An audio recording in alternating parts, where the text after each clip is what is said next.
Chapter 289 Longchen City. So during the inner court disciple examination, I fought the Jade Frog for the second time, and I, young master, am back with the tea. Feng Yuxiang returned to the living room an hour after she left to make tea, but since Yuan was too absorbed in telling Meishio his experience with the game, he didn't notice how much time had passed. It was the same for Meishio, who was simply too absorbed in Yuan's story and his liveliness that made her forget about the passage of time. "Thank you, Feng," Yuan said to her as she poured the tea for them. What kind of tea is this?" "It's all red." Yuan asked her after picking up the teacup and noticing the red water that resembled watered-down blood. "It's tea made from a valuable type of herb that can boost one's mental strength. People call it crimson lotus tea," Feng Yuxiang said. Yuan proceeded to take a sip of this crimson lotus tea after blowing it a few times. "Oh. It's sweet," Yuan mumbled in a surprised voice afterward, and he chugged the entire cup a moment later. Ding! You have gained the following effect from consuming crimson lotus tea. Visit lightnovelpub.com for the best novel reading experience. Mental strength plus 1,500. Meishio also gained the same stats after drinking the tea. Feng, I drank a tea called Phoenix Blossom Tea before and it increased my soul strength. Is there a limit to how much benefit one can obtain from drinking tea or consuming treasures in general? Yuan asked her afterward. Feng Yuxiang nodded. Of course there is a limit, young master. If one can obtain strength from drinking the same tea every day, there wouldn't be so many cultivators risking their lives in the cultivation world. When it comes to treasures that can be consumed, especially teas, there is a limit to how much benefit one can gain before their body stops benefiting from that specific treasure no matter how much more they consume. Most treasures will only work once before one can no longer benefit from them. As for treasures that can benefit you multiple times, they are too few and far between. Feng Yuxiang explained to him. I see. Yuan mumbled. Anyways, I would still drink this tea even if I don't gain anything from it. Yuan extended his cup and continued, Can I get another cup? Of course you can. Feng Yuxiang poured him another cup. This content is taken from Light Novel Pub. Come sometime later, Meishio said. Yuan, I have created an auction request for the frozen jade Zither, but it still needs to be verified. The staff asked me to give them my closest city so they can meet up and look at the treasure. Yuan nodded and turned to ask Feng Yuxiang, Where's the nearest city? That would be Longchen City, which was obviously named after the Dragon Essence Temple's founder. And it's about 20 miles from this place. Feng Yuxiang said. I see. Since there's still some time left before the Mystic Realm, let's try to sell the treasure. Yuan said to Meishio. Wait a second, young master. What are you trying to sell? The frozen jade Zither? Feng Yuxiang asked him. Yuan nodded, that's right. I don't really have a need for it since I already have the soul-ensnaring Zither. Why? Do you need money for something? Yes. If you want, I can give you some. Feng Yuxiang said, even reaching for her spatial ring. Updated from Light Novel Pub.com, it's fine, Feng. I can just sell the Zither. And you should already know by now that I don't like having everything handed to me without giving any effort myself. I understand. Feng Yuxiang nodded in a somewhat dejected manner. I need to let the seniors know that I'll be leaving the sect before I actually leave. A few moments later, Yuan called Elder Xian with his communication jade slip. Hello? Disciple Yuan? Senior Xian, I would like to leave the sect for a bit. Leaving the sect? Where are you going? The Mystic Realm is just 3 days away. I have some business at Longchen City with my friend. It shouldn't take long, probably a couple of hours. Oh, if it's just Longchen City, go ahead. I would accompany you, but I am extremely busy right now and the other elders as well, so you'll have to go alone. The Dragon Essence Temple is also closely associated with Longchen City, so there shouldn't be any problems if you go there, especially if you're wearing the sect's uniform. However, if anything happens, don't be afraid to use the life-saving treasures we gave you. Elder Xian said to him. This content is taken from Light Novel Pub. I understand. Thank you, Senior Xian. Stay safe. After hanging up, Yuan said to Meishio, you can tell them to meet us in Longchen City. Meishio nodded her head before logging off and going to her laptop. Longchen City. Ding. A response quickly returned 10 seconds later. We can be at the northern gates within half an hour. Are you able to make it there within that time? Yes. Updated from Light Novel Pub. Then we will see you there in half an hour. I'm going online to meet the client. The staff said after closing the chat. Do you want us to come with you just in case? No, I can do this by myself. I'm not going to let you guys take my credits. Ha ha ha. I bet you it's going to be a troll, anyways. You can keep the credits. If you meet player Yuan, don't forget to ask for his autograph. Ha ha ha. Despite his co-workers laughing at him, the man who accepted Meixia's auction request went to the gaming room that was located at the same building he worked at. Luckily for me, I didn't leave Longchen City after failing to learn more about player Yuan at the Dragon Essence Temple. The man sighed to himself before lying on one of the 10 available beds there and wearing the helmet on his head. Let's hope this won't be a waste of time. He sighed before pressing the power button and entering the game. Updated from Light Novel Pub. Chapter 290 Verifying the Treasure. After returning to the game, Meishio told Yuan about the situation. The northern entrance at Longchen City in 30 minutes, We can arrive in a few minutes if we fly there. Yuan nodded. However, since we're going to be meeting with a player, we should hide our identities. Yuan turned to look at Xiaohua and asked her, Xiaohua, do you have another mask like the Black Jade mask to give to Meishio? Xiaohua shook her head. If you need a mask, I have one, young master. Feng Yuxiang said. Really? Do you think we can borrow it for now? Feng Yuxiang nodded and pulled out a red mask from her spatial ring a moment later. Unlike the Black Jade mask that was large enough to cover one's face, this mask only covered the upper half of one's face, leaving the chin and mouth exposed. Furthermore, it was red in color with some gold outlines. You can keep it. I tried selling it years ago but eventually gave up and tossed it with the other things I couldn't sell. Feng Yuxiang handed it to Meishio in a casual manner. Follow current novels on Light Novel Pub. Crimson Mask, Grade, Spirit, Quality, High, Mental Strength Required, 1000, Description, a beautiful red mask that increases your mental defense by 2000. Thank you, Feng. Meishio accepted the mask. Even though it's a treasure and you don't have any cultivation, you should be able to wear it after consuming the Crimson Lotus tea. Feng Yuxiang said. And she continued, speaking of your cultivation, do you intend on staying as a mortal forever, or are you going to start cultivating soon? Meishio turned to look at Yuan for help since she didn't know anything about cultivators. For more, visit Light Novel Pub. I think you should become a cultivator, Meishio. This way, you can protect yourself in this world that's full of unreasonable people. Yuan said to her. I will protect you whenever we're together, but there may be times when we're separated. Meishio nodded, okay, I will become a cultivator. A few moments later, Yuan retrieved the flying sword and said to Meishio, I can carry you. Meixia's eyes widened after hearing Yuan's words. He wants to carry her? Ahem. Feng Yuxiang suddenly cleared her throat before speaking. If you want, I can carry you instead. Meishio nodded and said to Yuan in a somewhat bashful voice, I'm sorry, but I don't think I'm ready to be carried by you, yet. Yuan didn't understand what she meant by that but nodded his head regardless. Okay, I'll leave Meishio to you, Feng. Visit Light Novel Pub. For the best novel reading experience sometime later, Yuan jumped on the flying sword and flew towards the sky with Xiaohua. Feng Yuxiang followed them after carrying Meishio like before.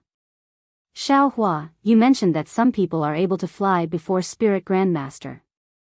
Do you think I can learn to fly now that I am a Spirit Master? Yuan asked her while they flew toward Longchen City slowly. In order to fly, Brother Yuan must learn Qi manifestation to a certain extent, where you release the spiritual energy inside your dantian outside and control the gravity around you. How does one learn Qi manifestation? Is there a technique for it? Yuan asked. No, Qi manifestation is something one must learn by themselves. I see. I will try it later. Yuan nodded. Yuan and the others descended from the sky a few minutes later once they could see Longchen City in the distance. Once they returned to the ground, they walked a few hundred meters until they could see the entrance to the city. Updated from Light Novel Pub. This is the northern entrance, right? Yuan asked Feng Yuxiang. That's correct. Thus, they began waiting for the staff member from the auction site. Xiaohua, Feng, can you hide for now? There's a chance the players can use you to identify us.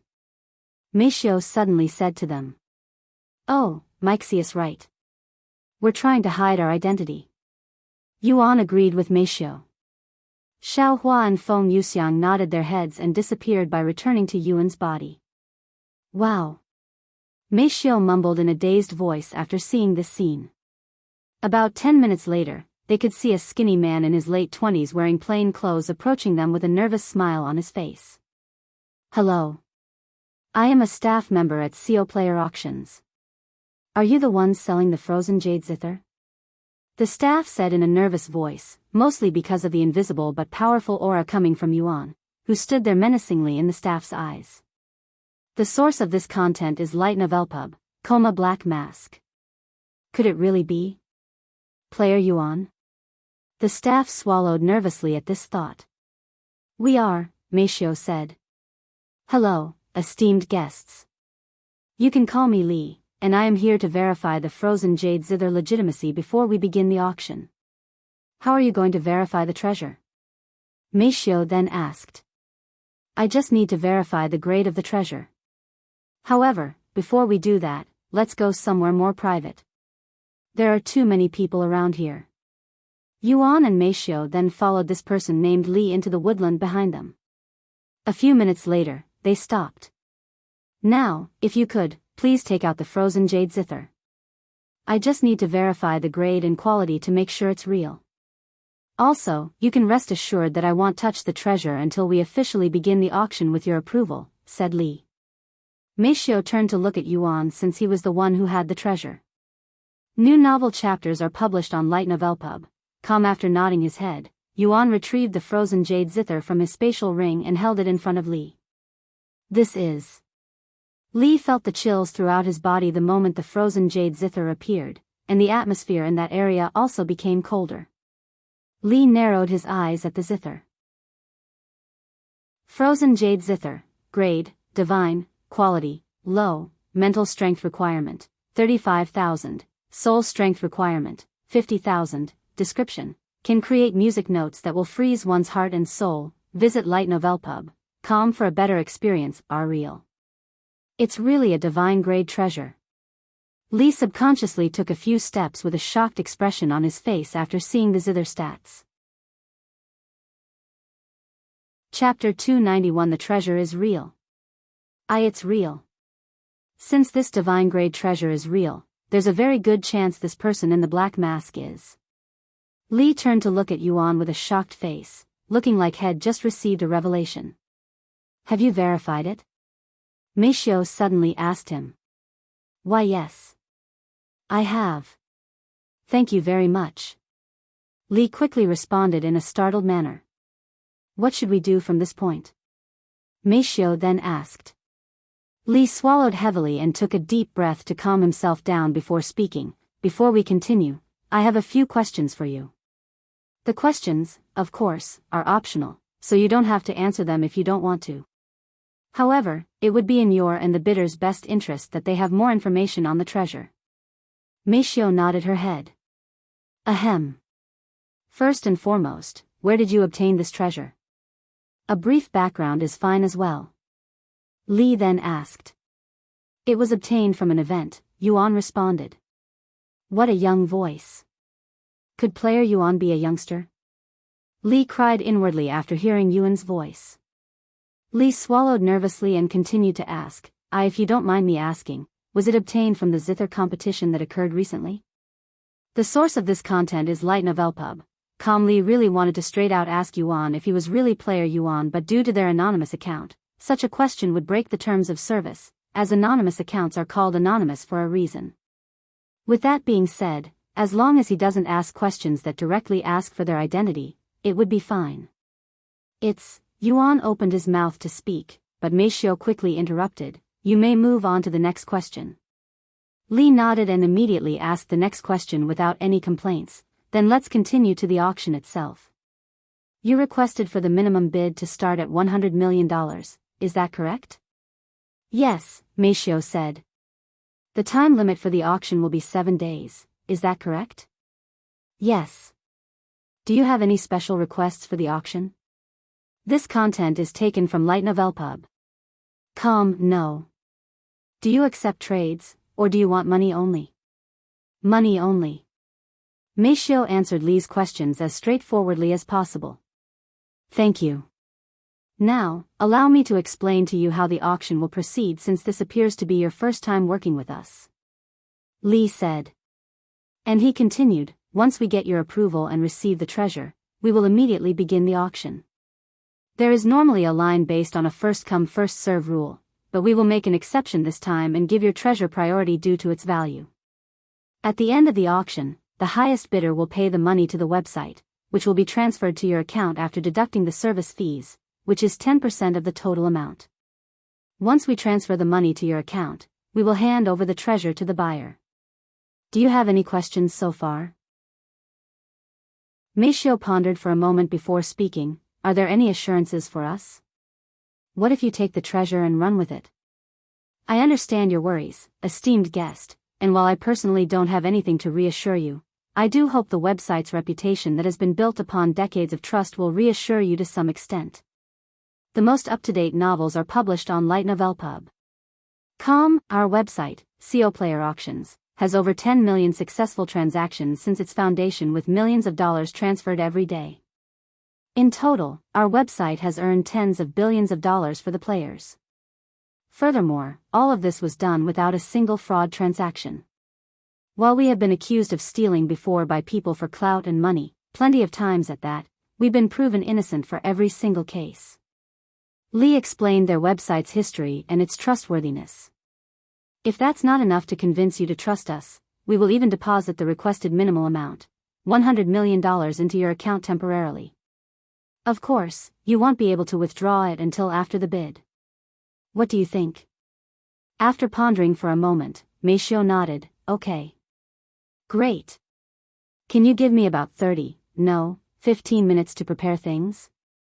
I will log off and approve of the auction as well as notify the higher management so they can transfer the money to your account.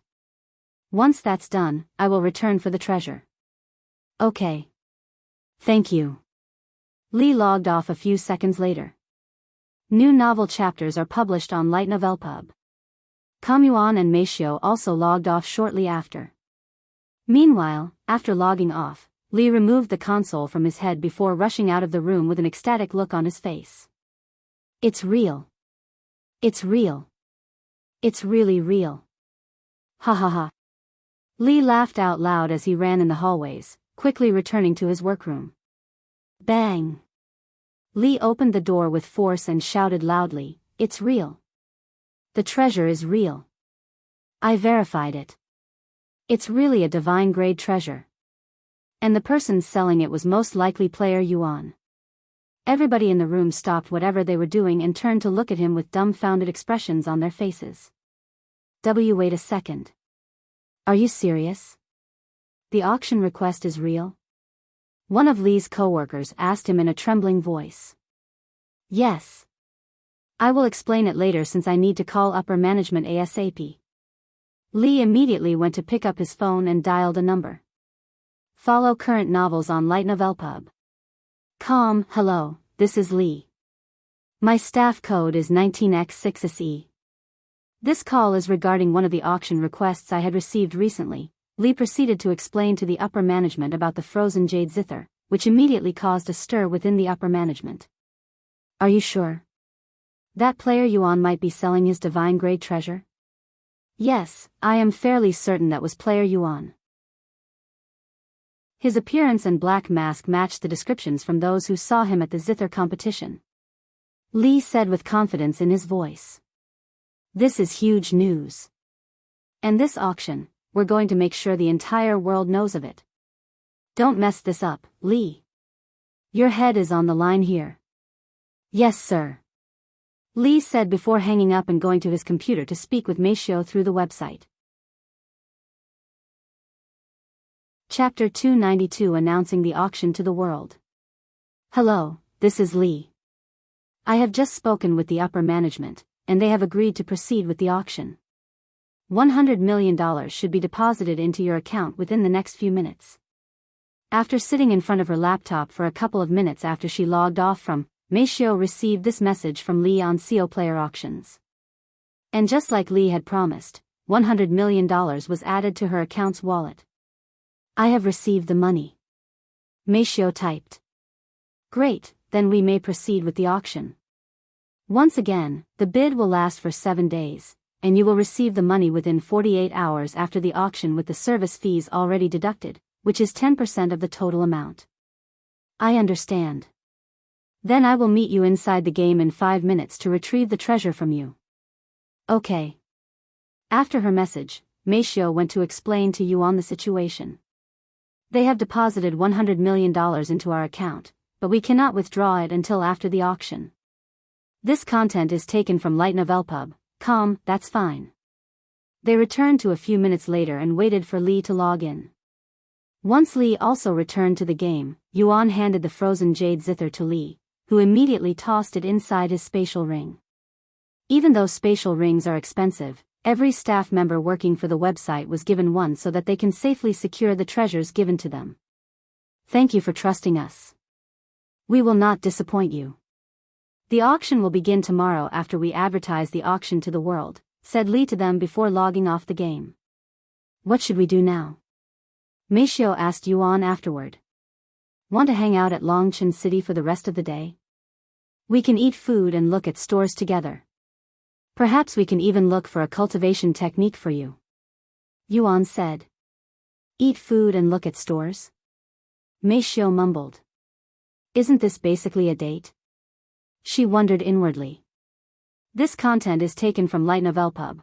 After a moment of silence, she spoke, but I already have a cultivation technique. It was given to me when I first started. Oh, the basic cultivation technique? I have it as well, but I never used it since I have a better one. And if you have a better cultivation technique, you will be able to cultivate faster. Yuan said. I understand. Meishio nodded. Feng Yuxiang's voice suddenly resounded, would give you a cultivation technique, but I don't have any, and as a divine beast, we don't really need any cultivation techniques since we absorb the spiritual energy in the air naturally. Of course, having one would help, but it won't help me since I cannot increase my cultivation base because of the curse. Xiaohua, what about our cultivation technique? Do you think Meishio can learn it as well? Yuan then asked her. If Sister Meishio agrees to help Xiaohua with her legacy, she replied. What do you think, Meishio? Yuan then asked her. Okay. Meishio nodded. Great. Thank you, Xiaohua. Visit Light Novel Pub. For a better experience sometime later. Yuan and Meishio made their way towards Longchen City, and since Yuan was wearing his inner court uniform, the guards allowed them to enter the city without paying any fees, even greeting them with respect. Meanwhile, in the outside world, the world was taken by surprise when CO Player Auctions, the leading market for cultivation online, announced their latest high-profile auction. What? There's going to be a divine-grade treasure being auctioned off later? Impossible. It's real. The website made an official announcement just a few minutes ago. They have also verified the treasure. Heavens! Who could possibly sell a divine-grade treasure at this stage of the game, much less have one? I can only think of Player Yuan when it comes to having divine-grade treasures. Could this treasure be one of Player Yuan's treasures? That's very likely, but the website didn't mention Player Yuan's name, which is odd considering that it would definitely bring more attention to the auction if they attached his name to the auction. Who knows, really? We can only wait for more information about this auction. This content is taken from Light Novel Pub. While the news spread from the people's mouth, it was also mentioned on the news and the internet, especially Player Yuan's dedicated forums, which blew up with speculations regarding this auction being related to Player Yuan. Player Yuan might have auctioned off his divine-grade treasure. There's a high possibility that this treasure belongs to Player Yuan. The auction will start at a whopping $100 million, becoming one of the most expensive auctions right off the bat. While the internet raged with excitement, the legacy and wealthy families out there began preparing their money for the treasure. What a damn pity this divine-grade treasure is only an instrument. If it was a sword or any other weapon, I wouldn't be so hesitant about joining the auction. Then should we ignore this auction? No, let's still try to buy it. Who knows when such an opportunity might arrive again. However, we won't go all out. Many people had the same sentiment towards this auction since the divine-grade treasure was only an instrument and not an actual weapon. The source of this content is Light Novel Pub. However, not every family had the same opinion. In fact, it was the complete opposite for wealthy families with a musical background. In their eyes, the Zither, one of the most popular instruments ever since Player Yuan's debut at the Zither competition, was akin to the Holy Grail, something they must get their hands on. Thus, it was a chaotic scene across the world for most musical families and companies. Meanwhile, at the Yu family, Tang Li slammed the table with an excited expression on her face after hearing about the auction, and she said, "We must get our hands on this divine-grade Zither." Yingying nodded his head in agreement and said, "Not only will this benefit our players since most of them use the Zither, but we might even get to know this Player Yuan's identity if we manage to buy it. I will call our accountants right now. We can't let the other families get their hands on this treasure." Tang Li immediately pulled out her cell phone and began calling people. Chapter 293. We should do this more often. After speaking with a dozen accountants, Tang Li closed her phone and said to Yingying, "We're ready to bid whenever the auction begins." Good. This is going to be a fierce fight. The other families won't let us obtain the Zither easily since whichever family gets it will have a massive advantage over the other families. Yingying nodded. Meanwhile, similar situations played out in the other musical families. We must get our hands on this frozen jade Zither. We cannot let the Yu family get it or our current advantage will instantly disappear. The Yu family may be rich, but their resources are not unlimited, especially not after what happened to their golden goose. Wealthy families around the world prepared their bank for the upcoming auction whilst the common folks waited for the spectacle. Meanwhile, inside and the Dragon Essence Temple, Elder Shan knocked on Fei Yuyan's doors. "Master? Do you need something?" Fei Yuyan greeted her at the door, but she found it unusual that Elder Shan would visit her unannounced. "Here, Disciple Yuan asked me to give this to you." Elder Shan extended her hand with a scroll in her grasp. "What's this?" Fei Yuyan raised her eyebrows as she accepted the scroll. "It's the divine rank technique the two of you had obtained at the Zither competition. Apparently, he's done with it." Elder Shan explained. "Wait. He's done with it already? How long has it been since the competition?" "A week?" Feng Yuxiang mumbled in a dazed voice. "He handed it to me a couple of days ago, so it actually took him much shorter than that. Unbelievable. I cannot imagine learning a divine rank technique in such a short time. His comprehension abilities are simply godlike." Fei Yuyan sighed in a defeated voice, realizing that she will never be at Yuan's level. "By the way, the last spot for the mystic realm. It's Disciple Yuan, isn't it?" Fei Yuyan suddenly asked. "Is it that obvious?" Elder Shan smiled. "Of course," she nodded. "Don't tell anybody about this, though. The core disciples won't be happy if they learn that an inner court disciple had taken their spot, a new disciple who recently joined, at that." Elder Shan said. "Don't worry, Master. I won't tell anybody," Fei Yuyan promised. "Anyways, good luck with the technique. I've got a few more things to do before the mystic realm." "Thank you, Master." "Don't thank me, thank Disciple Yuan the next time you see him. Maybe even a kiss. Elder Shan chuckled. Master. Don't make such jokes. It's not funny. The two of us live in different worlds. I don't qualify to be with someone like him. Fei Yuyan sighed in a dejected manner. Elder Shan didn't expect Fei Yuyan to respond so seriously, leaving her speechless. After a moment of awkward silence, Elder Shan said, if you really like him, I don't think it's impossible. You never know, he might even make you his Dao Companion. Dao Companion. Fei Yuyan stared at Elder Shan with wide eyes filled with surprise. Don't underestimate yourself, Disciple Fei. You're one of the 3 graceful fairies, have some more confidence in yourself. And if you don't ask him, how else are you going to find out? I see.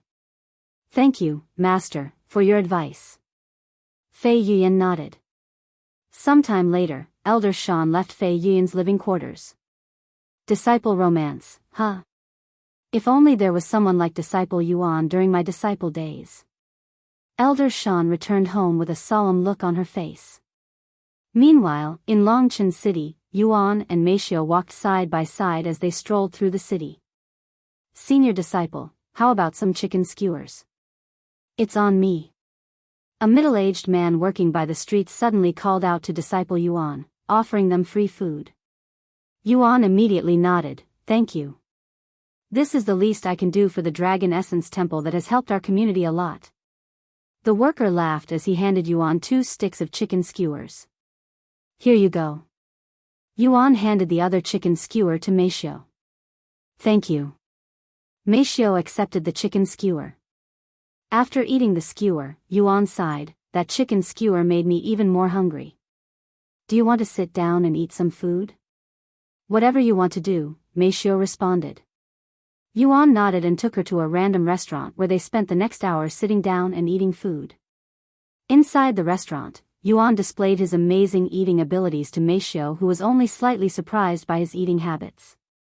The food in this game, the taste is too realistic. Meishio was more shocked by how well her taste buds worked inside the game, almost like she was eating real food. Right? This is actually my favorite part about Cultivation Online. I am only limited to soup outside, but in this world, I can eat whatever I want. Yuan said with a bright smile on his face.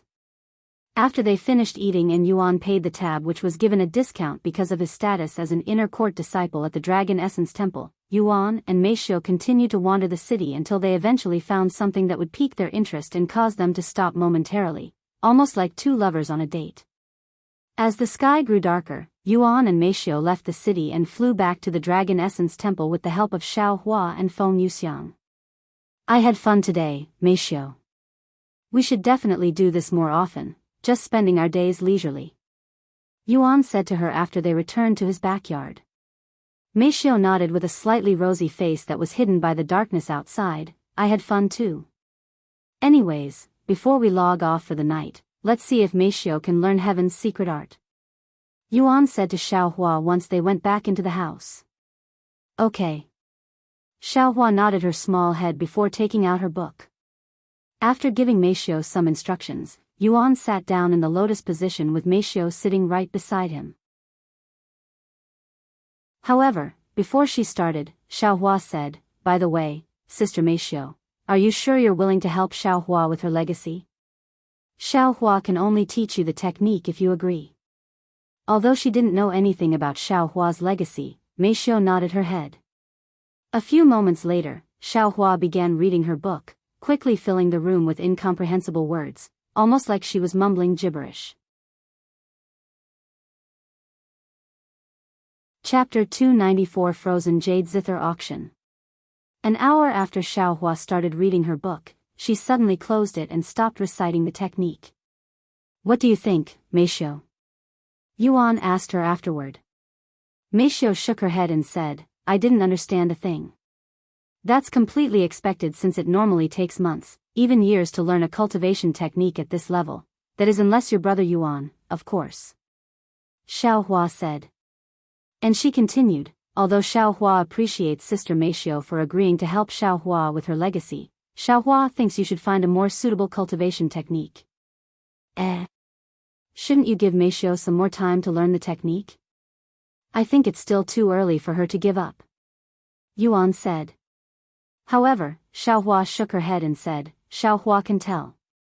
Unlike Brother Yuan, Sister Meishio was unable to remain focused the entire time. Even if she cannot learn the technique in a few hours like Brother Yuan, she should at least have the ability to remain focused. When one cannot remain focused during a certain cultivation technique, it usually means they are not suited for the cultivation technique, so they won't learn it no matter how long they study it. Feng Yuxiang suddenly jumped in. I also tried to learn the technique but was unable to focus even slightly, so I gave up after a few minutes. Feng Yuxiang shrugged. That's because you're a divine beast. Only human cultivators are able to learn Xiaohua's technique, she said. What kind of cultivation is it, anyway? I'm kind of interested, Feng Yuxiang said. However, Xiaohua shook her head and said, it's a secret. Sorry, Meishio, but I guess you can only cultivate the basic cultivation technique for now until we find you a more suitable cultivation technique, Yuan said to Meishio. I don't mind, she said in a calm voice. Sometime later, Yuan and Meishio logged off the game. After logging off, Meishio went to cook dinner while Yuan cultivated in his room. Once dinner was served, Meishio went to sleep. As for Yuan, he spent the entire night cultivating like usual. The following morning, after breakfast, Meishio took her laptop to Yuan's room and said, the auction will start in a few minutes. How much do you think we'll be able to sell the frozen jade zither for? Yuan asked her. Who knows, but it should be more than enough to support us for a very long time, Meishio said as she pulled up the website. The first thing that popped up when she entered the website was the words Divine Grade Treasure Auction. Upon clicking this pop-up, she was immediately taken to the auction.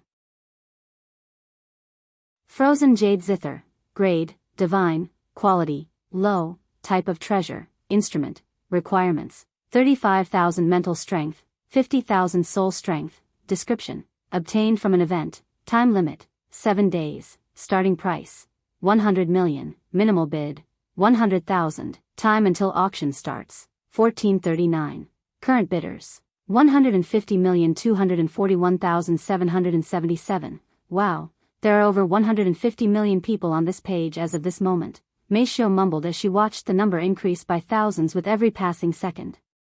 However, despite the massive amount of bidders there, the majority of them were only there to spectate the real bidders fight each other for the first divine grade treasure ever being sold. Meanwhile, across the world, news outlets and online streamers were all focused on the auction. As the timer approached 0, the anticipation from people around the world only heightened. By the time there was only 1 minute left, the auction had amassed a grand total of 300 million bidders, breaking the website's record by 10 folds, and this number would only increase. 004, 003, 002, 001, midnight, auction begins. The second the auction started, the 100 million starting price suddenly jumped up by a massive $10 million. Ling family has bid 110 million. 110 million, however, not even 10 seconds later, the number jumped again. Anonymous has bid 125 million. 125 million, the number continued to grow with every passing minute, and in just 10 short minutes, the price for the frozen jade zither had reached $200 million. Yu family has bid 200 million. Furthermore, in order to bid in an auction, one must actually have the funds available and ready in their account. The explosive increase shocked the majority of the spectators, but in the eyes of these wealthy families, the fight was just beginning. The website reached a peak of 500 million bidders an hour after the auction started, slowly decreasing once the bidding also slowed down. Lotus family has bid 258 million. Chen family has bid 258,500,000. Dreamslayer has bid 260 million. Anonymous has bid 261 million. It's already at 260 million, Yuan, Meishio said to him in a calm voice. While the number may seem astronomical to the average person, in Meixius' eyes, who has seen larger numbers, she didn't show too much reaction to it.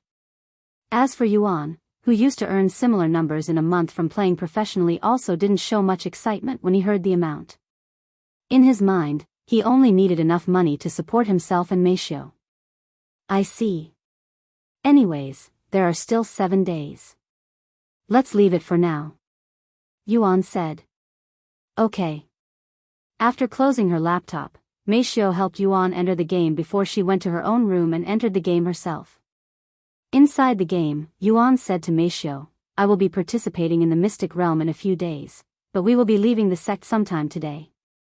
Do you want to come with me, Meishio? Meishio nodded, yes. After all, if she's not with Yuan, she has nowhere else to go, nor was there anything for her to do. Sometime later, Yuan could feel the communication Jade slip in his pocket tremble. Disciple Yuan, please come to the sect master's headquarters. We're going to be leaving the sect in an hour. Elder Xian's voice resounded from the Jade slip. Okay, Yuan replied before leaving his living quarters with Meishio shortly after. Chapter 295 Dao Companion. Yuan, should I wear my mask as well? Meishio asked him before leaving the house. Oh, right. I almost forgot. Let's wear our mask just in case. Yuan nodded as he wore the black jade mask. Meishio followed and wore her crimson mask before following Yuan outside. Disciple Yuan? Where are you going? And who's that beside you? She doesn't look like a disciple. Minli noticed them and called out to him from her windows. Good morning, Disciple Min. I am heading to the sect master's headquarters right now, said Yuan. Sect master's headquarters? Did you do something again? Most disciples go there only when they're in trouble with the sect master, Minli said in a slightly worried voice. No, I am not in trouble. I'm meeting with Elder Xian there since we're about to leave the sect for the Mystic Realm. Wait a second. The Mystic Realm? Don't tell me you're going to participate in it? Minli stared at him with wide eyes, but after she recalled his talents, her shock almost instantly disappeared. That's right. Yuan nodded. I see. Well. Good luck, I guess. Minli was speechless. Oh, and this is my friend, Meishio. See you later, Disciple Min. Yuan left the place shortly after, leaving Minli standing by the window with a dazed look on her face. That was Minli, my neighbor, and a fellow disciple. She's from a really powerful and influential family from what I heard. Yuan introduced her to Meishio after they left. Sometime later, they arrived at the sect master's headquarters. Knock knock. Yuan knocked on the door loudly after arriving at the doorstep. It's me, Disciple Yuan. The door opened a few moments later and Elder Xian appeared before them. Welcome, Disciple Yuan. Elder Xian stopped speaking when he noticed Meishio standing beside him. Who's this? He then asked. This is my friend, Meishio. I hope you don't mind her tagging along with us. Yuan said to him. Your friend. Elder Xian raised his eyebrows. He then said, let's assemble with the others for now. We'll see what the sect master has to say about this. Yuan and Meishio followed Elder Xian inside the building to meet with Long Yijuan, the high-ranking sect elders, as well as the participants. We've been waiting for you, Disciple Yuan, HM? Who's that? Long Yijuan asked the moment he noticed the person with a feminine figure standing next to Yuan. This is my friend, Meishio, and I'd like to bring her with me, Yuan said. Your friend. Everyone in the room turned to look at Meishio with raised eyebrows. You say she's your friend, but she's actually your Dao companion or something, right? Elder Shan chuckled after a moment of silence. Dao companion? What's that? Yuan asked in a puzzled voice, forgetting that had heard this term before. You don't know? A Dao companion is someone who has sworn to follow you for the rest of their lives. Elder Shan explained. And before Yuan could even say anything, Meishio opened her mouth and said in a calm voice, I guess you can call me his Dao companion. All of the eyes on her widened with shock and surprise. Yuan's Dao Companion? But they couldn't sense any cultivation from her. In other words, she was a mortal. How could a mere mortal be the Dao Companion of a heaven-defying genius like Yuan? Are you really his Dao Companion? You're not joking with us here, right? Elder Shan asked her in a trembling voice since she personally couldn't believe it. Meishio nodded her head and spoke in a serious voice. I have promised to follow and serve Yuan for the rest of my life. Unbeknownst to the people in the room, Meishio was talking about their relationship in the real world. Of course, Meishio herself has never heard of the term Dao Companion until today and misunderstood its meaning after hearing Elder Shan's poor explanation. I see, if you make it sound like that, I guess you can call her my Dao Companion. Yuan also agreed, following Meixius' misunderstanding. Elder Shan's jaw dropped to the floor after hearing Yuan's confirmation. After a moment of awkward silence, Long Yijuan cleared his throat before speaking. Since she's your Dao Companion, I guess she can tag along. Thank you, Sect Master. Yuan nodded, completely oblivious to the misunderstanding that had been created from this situation.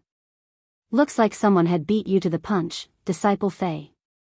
Elder Shan sighed inwardly, feeling a little pity for Fei Yuyan. Elder Xian also had similar thoughts, but he was thinking about his granddaughter, Xian Wuhan, instead. Anyways, now that everyone is here, we can start making our way to the mystic realm. Long Yijuan said. Disciple Yuan and his Dao Companion, Disciple Gao, Disciple Shui, Elder Xian, Elder Shan, Elder Dai, and myself will be going to the mystic realm while everyone else will remain here to take care of the sect while we're gone. Long Yijuan then turned to look at Elder Bai and said, I'll leave you in charge until we return, Elder Bai. I will protect the sect with my life on the line, Sect Master. Elder Bai nodded with a serious look on his face. Sometime later, everyone that was going to the mystic realm gathered outside. Once they were outside, the sect elders retrieved their flying treasures. Elder Shan summoned her boat and Elder Xian summoned his cloud treasure. Come over here, Disciple Yuan. Elder Shan patted her flying treasure. Yuan didn't say anything and entered the boat, followed by Meishio. The two of you can ride with me. Elder Xian said to Gao Dongya and Shui Jia. A few moments later, once everyone was on a flying treasure, they took to the skies. What about the sect master? Yuan asked when he noticed that they'd left him behind. Don't worry about him, look. Elder Shan pointed below them. Yuan turned his head to look at the direction she was pointing, and to his surprise, there was a dragon flying towards them with Long Yijuan and Elder Dai riding on its head. Chapter 296 Flying Treasure. Yuan felt his heart skip a beat when he saw this dragon, and he exclaimed in an excited voice, Is that a real dragon? Even though this dragon wasn't as intimidating as the Great One, it was still an exciting sight to see a real dragon. However, Elder Shan chuckled and said, No, you silly. Do you remember when Elder Xian said there are flying treasures that resemble magical beasts but aren't actually real? That dragon is one of those flying treasures. There's no way anyone would be able to tame a mighty dragon and ride them like a flying treasure. Is that so? But it looks so realistic, Yuan mumbled in a somewhat disappointed voice. You can tell whether it's real or not by its aura. Elder Shan then said. Oh, you're right. I cannot sense any aura coming from it. Yuan realized. Feng Yuxiang's voice suddenly resounded in Yuan's head. Once I am able to transform back to my phoenix form, he'll let the young master ride me as much as he wants. Who needs dragons when you have a phoenix? We're both divine beasts, anyway. A smile appeared on Yuan's face, and he mumbled, Thank you, Feng Feng. Seconds later, Long Yijuan caught up to them, and he said, We're going to take the teleportation device at Bright Needle City to the northern continent, where the mystic realm will take place. It's going to take a couple of hours before we arrive at the city, so you can relax until then. Yes, Sect Master. They responded. Sometime later, Elder Shan opened her mouth and spoke, Disciple Yuan, since we have plenty of time, why don't you tell me a little more about you and your Dao Companion here? How'd you two meet? Yuan nodded and said, her parents worked for my parents, so we've known each other since we were kids. Oh, childhood friends, huh? What a lovely relationship already. Elder Shan chuckled. Then she looked at Meishio and said, I'm very interested in what kind of woman could captivate someone like Disciple Yuan's heart. Of course, if you don't want to show your face, that's fine as well. Captivate Yuan's heart? Meishio found Elder Shan's choice of words to be weird, but she didn't think too much about it and nodded her head before removing her crimson mask to show Elder Shan her face. I see.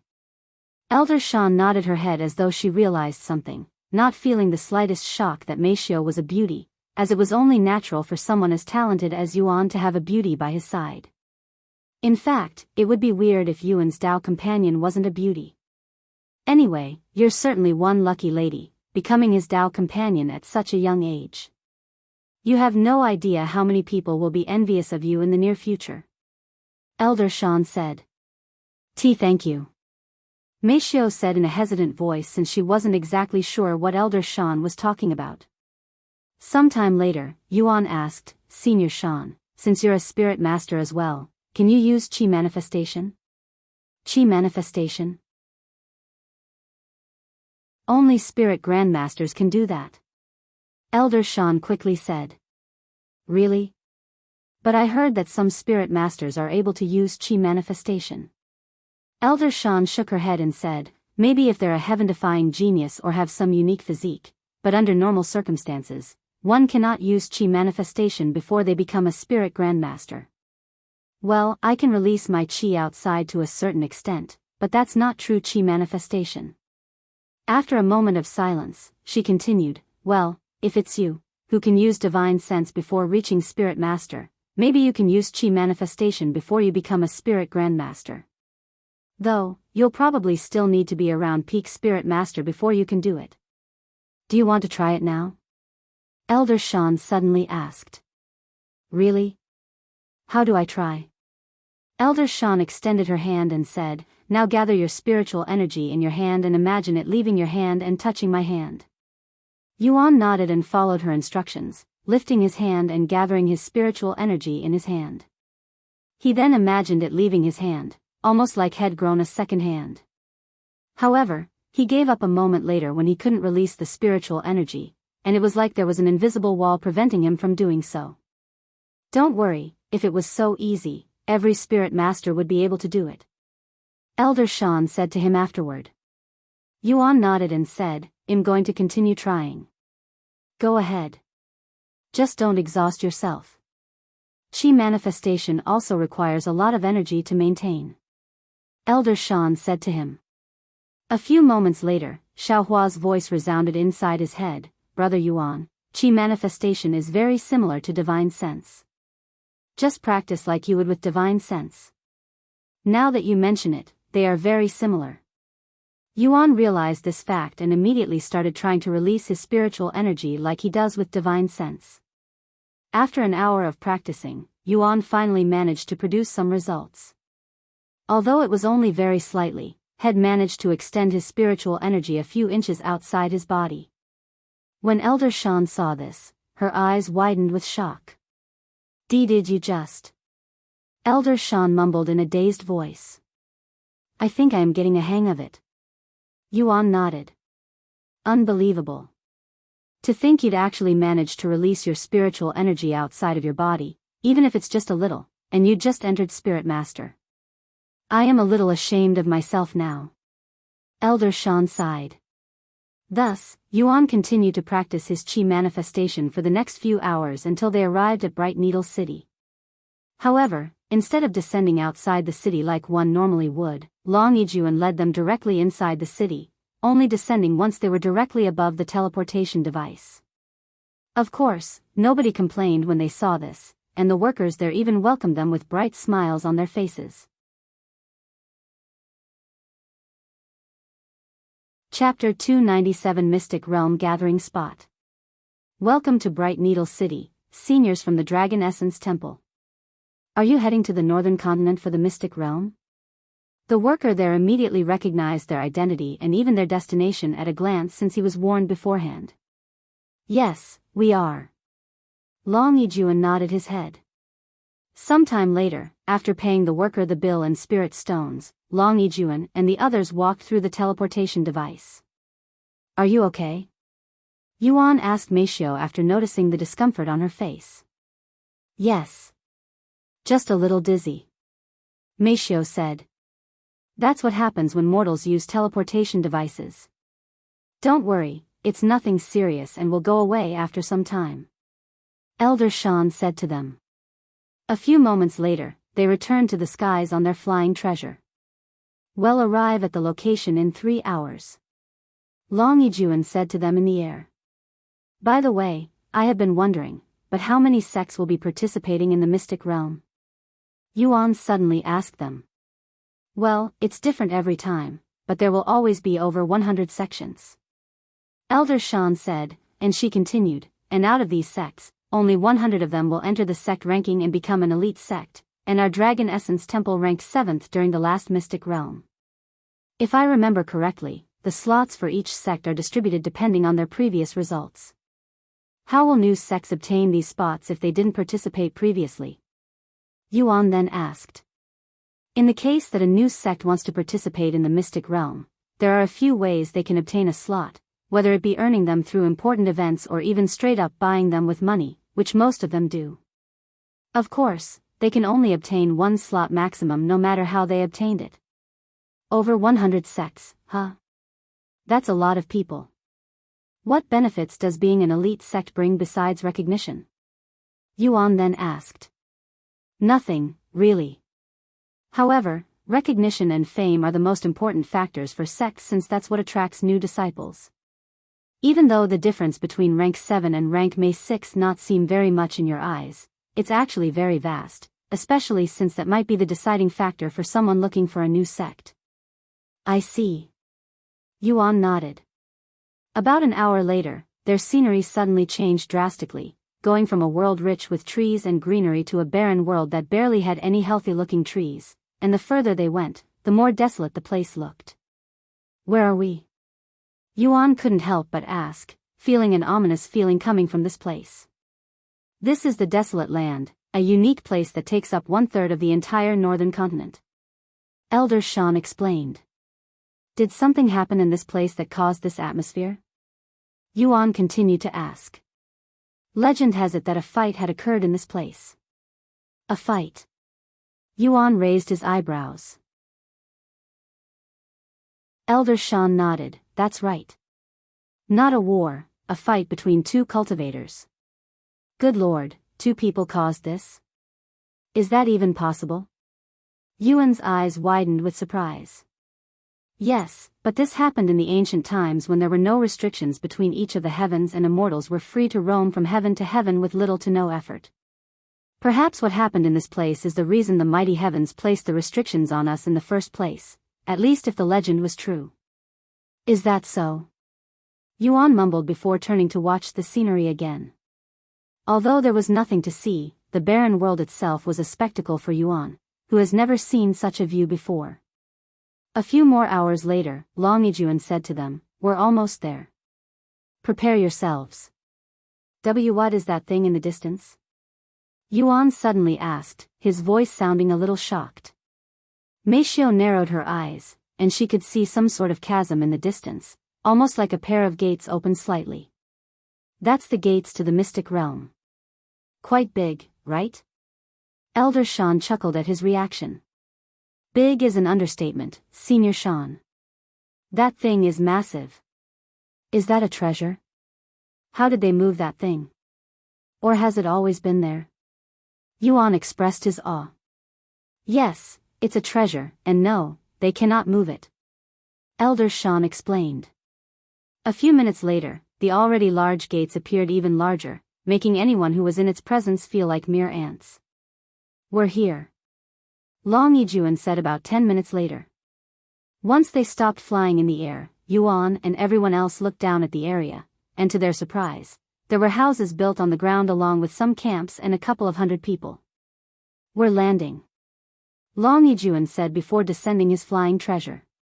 Yuan and the others could feel numerous gazes suddenly directed in their direction. Ignore them. Elder Chen said. Once they landed, Long Yijuan retrieved his flying treasure, which turned into a toy-like object that resembled a dragon. He then pulled out another toy-like object from his spatial ring, which resembled a house this time. Long Yijuan poured his spiritual energy into this toy house before throwing it at the empty lot in front of them. Poof! The palm-sized toy house suddenly expanded until it was the size of a real building, leaving Yuan speechless and Meishio full of surprise. Quickly, go inside. Long Yijuan said to them in a hasty voice, sounding as though they were in immediate danger. Yuan and the other didn't dare to linger and immediately went inside this building that was already filled with decoration. However, while the disciples went inside, Long Yijuan and the sect elders remained standing outside while facing a certain direction, almost like they were waiting for something. And a few seconds later, they could see many figures approaching their direction, all of them emitting powerful auras belonging to spirit masters, with even one of them being a mighty spirit grandmaster. Chapter 298 Jealousy. It's been a while, fellow Taoists. Long Yijuan greeted the guests with a friendly smile on his face while the three elders stood behind him with vigilant looks on their faces. Even though these guests all had friendly-looking expressions on their faces, one can never be too careful in the cultivation world where anything can happen, especially when they are competitors. Sect Master Long and Sect Elders, it's been 10 long years since our last meeting. You arrived almost at the last minute this time, Sect Master Long. Did something happen? The Dragon Essence Temple is usually always the first ones to arrive. Don't tell me you almost forgot about the Mystic Realm? These guests were all sect masters and high-ranking elders from the other sects, their intentions unclear. I guess you can say something like that. Long Yijuan responded in a calm voice. By the way, I heard the Dragon Essence Temple managed to win a major bet recently that earned them a few divine-grade treasures. Congratulations. One of them suddenly spoke, mentioning the gamble Long Yijuan made with the other sections. Ha ha ha. Thank you. Indeed, my Dragon Essence Temple managed to amass a small fortune due to some minor luck. However, my sect doesn't really need these treasures, so if you would like to buy them, give the Dragon Essence Temple a visit after the Mystic Realm. I will even give you a discount. Long Yijuan said, still with an innocent-looking smile on his face. The sect masters there stared at Long Yijuan with dumbfounded looks on their faces, as they didn't expect him to suddenly start selling the divine-grade treasures had obviously tricked from the others. What a shameless fellow, they all thought. Anyways, I have been wondering for a while now, but I only saw 2 disciples from your group. I thought the Dragon Essence Temple obtained 3 slots from the last Mystic Realm? The Spirit Grandmaster there suddenly asked. The 2 disciples he was referring to were Shui Jie and Gao Dongya. As for Meishio, there was no way they'd let a mortal who hasn't even begun to cultivate enter the Mystic Realm. Meanwhile, in his eyes, Yuan, who was emitting the aura of a spirit master, it was impossible for someone like that to be a mere disciple. In fact, everybody there thought the same and mistook Yuan as another sect elder from the Dragon Essence Temple. Long Yijuan realized this fact and took advantage of their misunderstanding and said with an arrogant-looking smug face, the Dragon Essence Temple is so confident this year that we'd decided to only use 2 out of our 3 slots.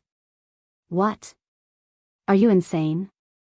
The sect masters there were shocked speechless by Long Yijuan's claims.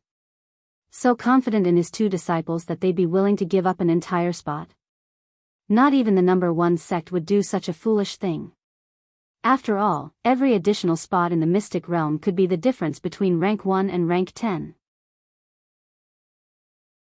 Furthermore, they have already done their research on Shui Jie and Gao Dongya even before they became core disciples. While they are, without doubt, among the top geniuses in the lower heavens, they don't show any heaven-defying talents that would shake the entire world, and the other sects also have similar talents, hence why the sect masters couldn't understand where Long Yijuan's confidence was coming from. After talking with each other for a few more minutes, the people from the other sects left Long Yijuan and the others alone, yet they felt as though something was amiss. Let's go inside as well. Long Yijuan said to the sect elders afterward. Once they were inside the building, Long Yijuan burst out laughing, ha ha ha ha. These idiots really believed me. They really thought I would give up such a valuable spot over arrogance. Yuan and the other disciples watched him laugh with raised eyebrows.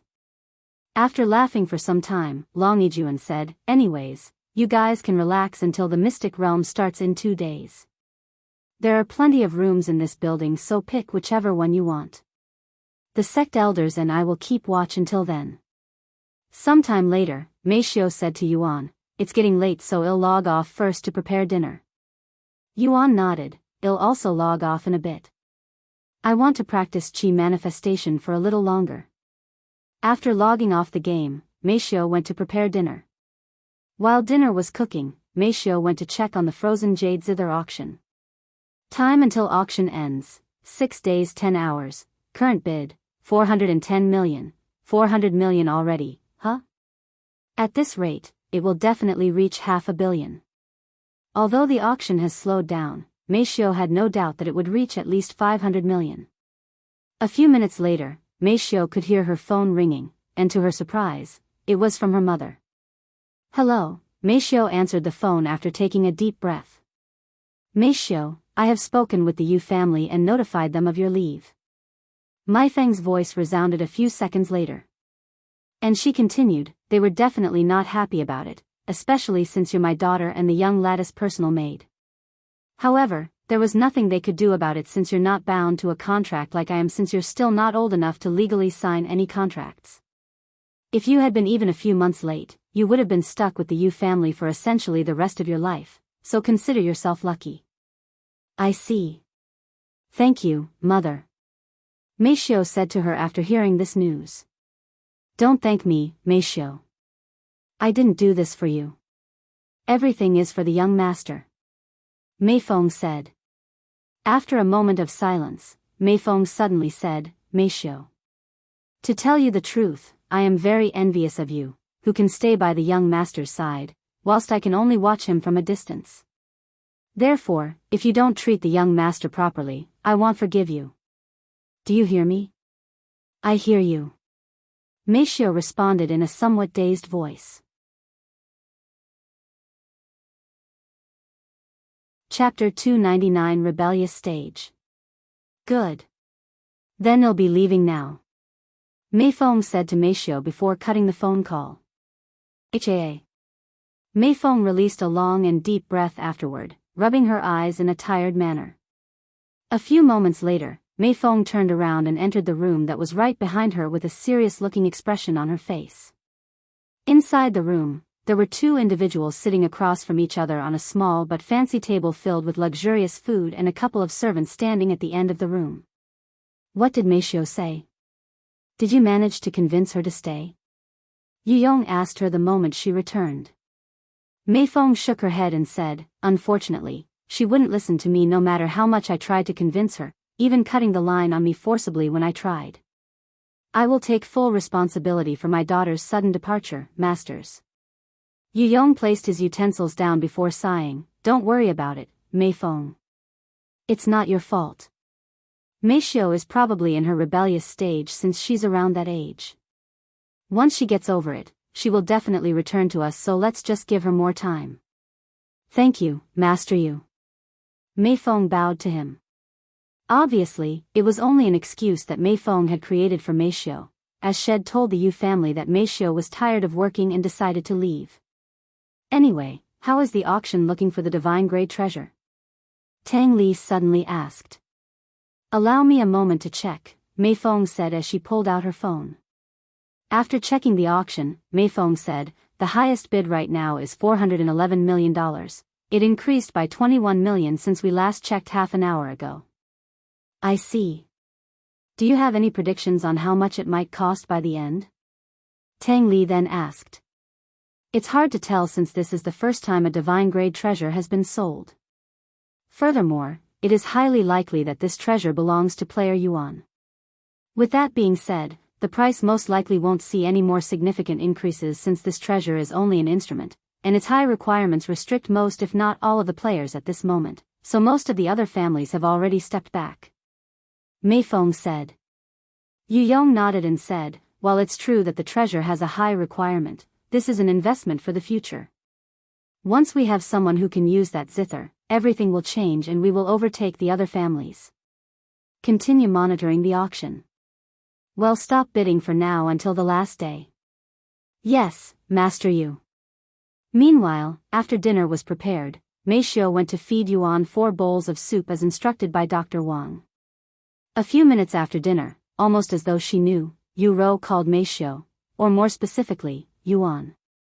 How was your day, brother? I saw the auction. It's a massive success.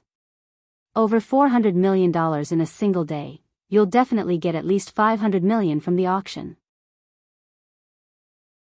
Yu Rao's excited voice resounded in his ears, making it feel as though Yu Rou was really in the room. At this rate, you won't have to worry about not having enough money for the rest of your life. Indeed, Yuan said. By the way, do you see other players at the Mystic Realm? Yu Rou suddenly asked. No, I just got there myself. I see. Well, good luck, brother. Although I will be going back to school tomorrow, I had a lot of fun with Xia Jingyi. We did many quests together, even hunting a dozen magical beasts. Of course, I was the one who slew them all. Yu Rou spoke in a proud voice. That sounds fun, Yuan said with a smile on his face. It is. You should come play with us once you're done with the Mystic Realm. That's what I plan on doing. Oh, wait. I still have one more thing to do before the Mystic Realm. Take your time, brother. We have plenty of time to play the game together. Yu Rou said. Anyway, I will talk to you later. I'm going to sleep now. Good night, brother. Good night, Mei Xiu. Good night, Yu Rou. Good night, Sister Rou. After the phone call ended, Mei Xiu returned to her own room to sleep whilst Yuan cultivated. The following morning, after breakfast, they returned to cultivation online. Good morning, everybody. Yuan greeted them. Did you have a good rest last night? The Mystic Realm won't start until sunrise tomorrow, but there will be a gathering later today since all of the participating sects have arrived. Elder Xian said to him. Yuan nodded, then he asked, by the way, I have been wondering, but do you think I can take a closer look at the gates to the Mystic Realm? Or would that be too dangerous? Well, besides some roaming magical beasts in this area, there's really not much danger.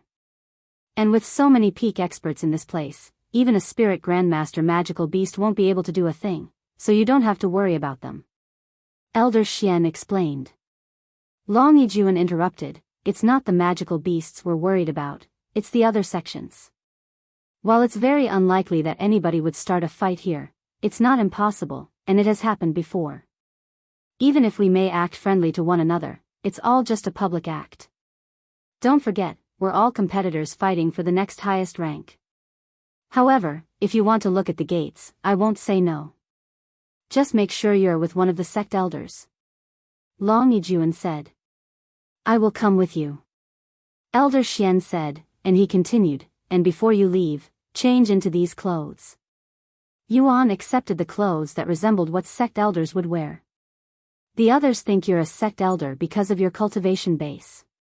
It would be in our best interest to keep them thinking that until the start of the Mystic Realm. Elder Xian said.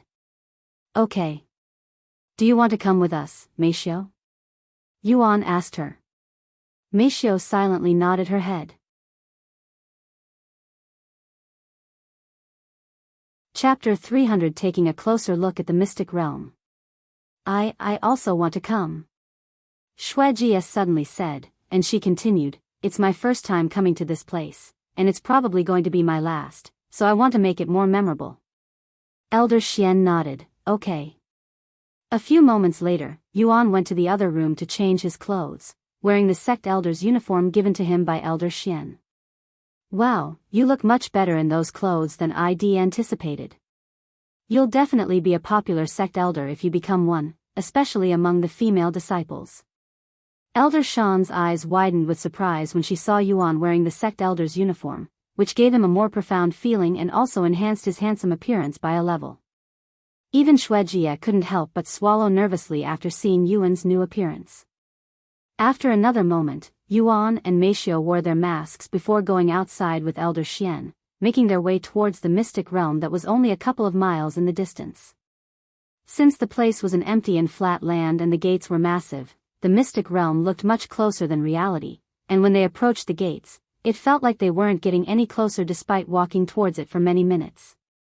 About half an hour later, they could see a large group of people gathered in the front, all staring at the mystic realm with awe on their faces. Looks like we're not the only ones who wanted to look at the mystic realm. Xue Jia mumbled as they approached this group. The people there turned to look at them when they noticed their presence. The Dragon Essence Temple, huh? However, they didn't pay too much attention to them and returned to looking at the mystic realm that was emitting an otherworldly light, almost like it would lead them to another world if they entered the light. Meanwhile, Yuan was wondering if there were any players among these people, as they all looked relatively similar to each other in terms of appearance and the aura they gave off. Wow, this treasure is even more massive than I thought. Yuan mumbled in a dazed voice as he tilted his head to look at the giant gate that pierced the clouds in the sky. There were also these complex symbols on each side of this gate, giving the place a more mystical feeling to it.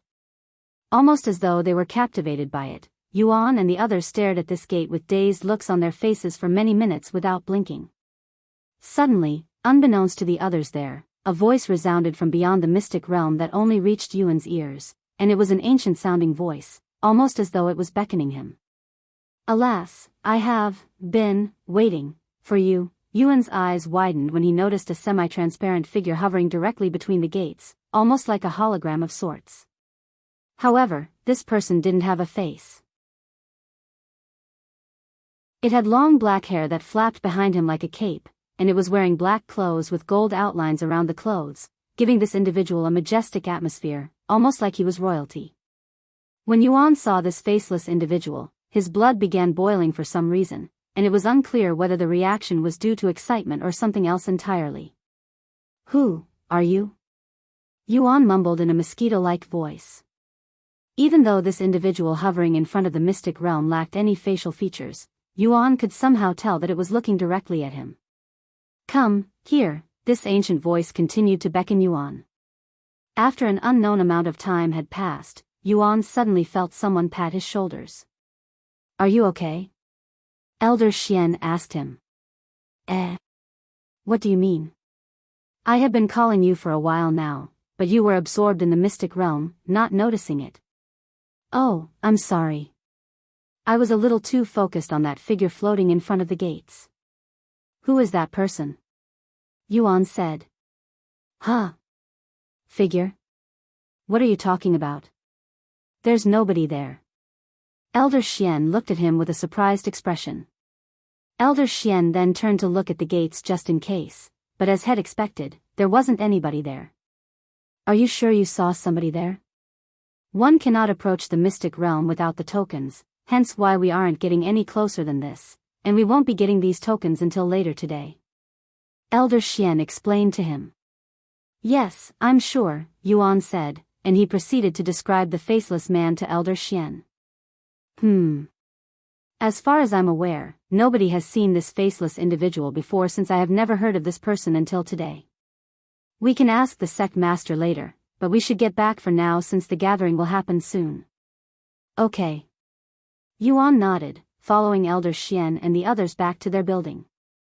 Come, here, the voice continued to resound inside Yuan's head even as he left the place. However, when he turned around, that faceless individual was no longer there, and the voice disappeared shortly after as well. Once they returned to their building, Elder Xian explained the situation to Long Yijuan. Interesting. A faceless individual. Long Yijuan pondered with a serious look on his face. Do you know something about this, sect master? Elder Xian asked. After a moment of silence, Long Yijuan shook his head and said, While I have heard of numerous phenomenons occurring around the mystic realm before, I don't recall anything about a faceless person. I can ask around later, but don't expect an answer. I see. Yuan nodded. Anyways, the gathering won't happen for another 2 hours, but we should start heading there now or else it will look bad for the Dragon Essence Temple if the envoys from the Spirit Heaven arrive before us. Envoys from the upper heavens? Does this mean people from this spirit heaven will come down here? Yuan asked. Long Yijuan laughed and said, of course not, silly. It takes too much effort and resources to come down here. Even if they're incredibly rich, they won't be able to afford coming down here every decade.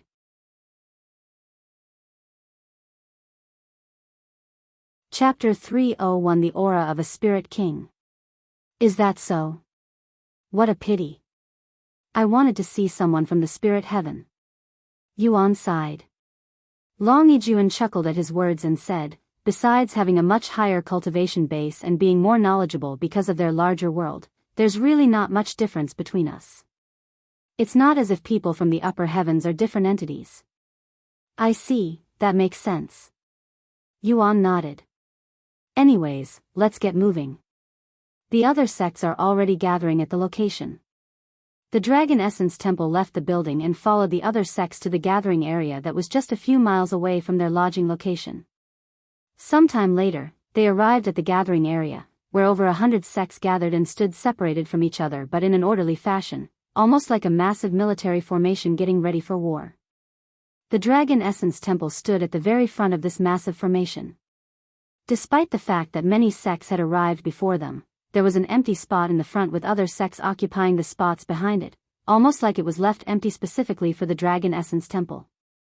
Each sect had around 5 to 10 people with them, but there were also sects that brought over 100 people, mostly for spectating.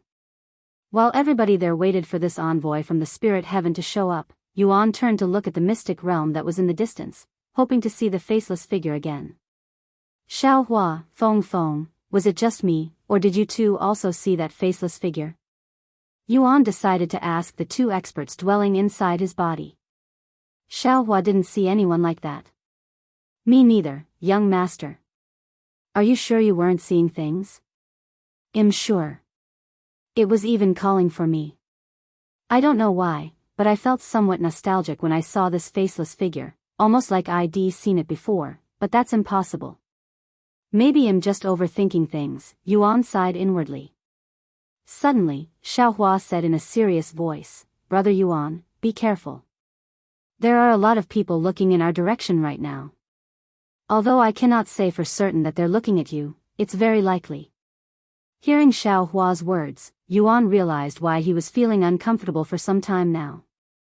So it was caused by these stares. The Dragon Essence Temple is quite popular, after all.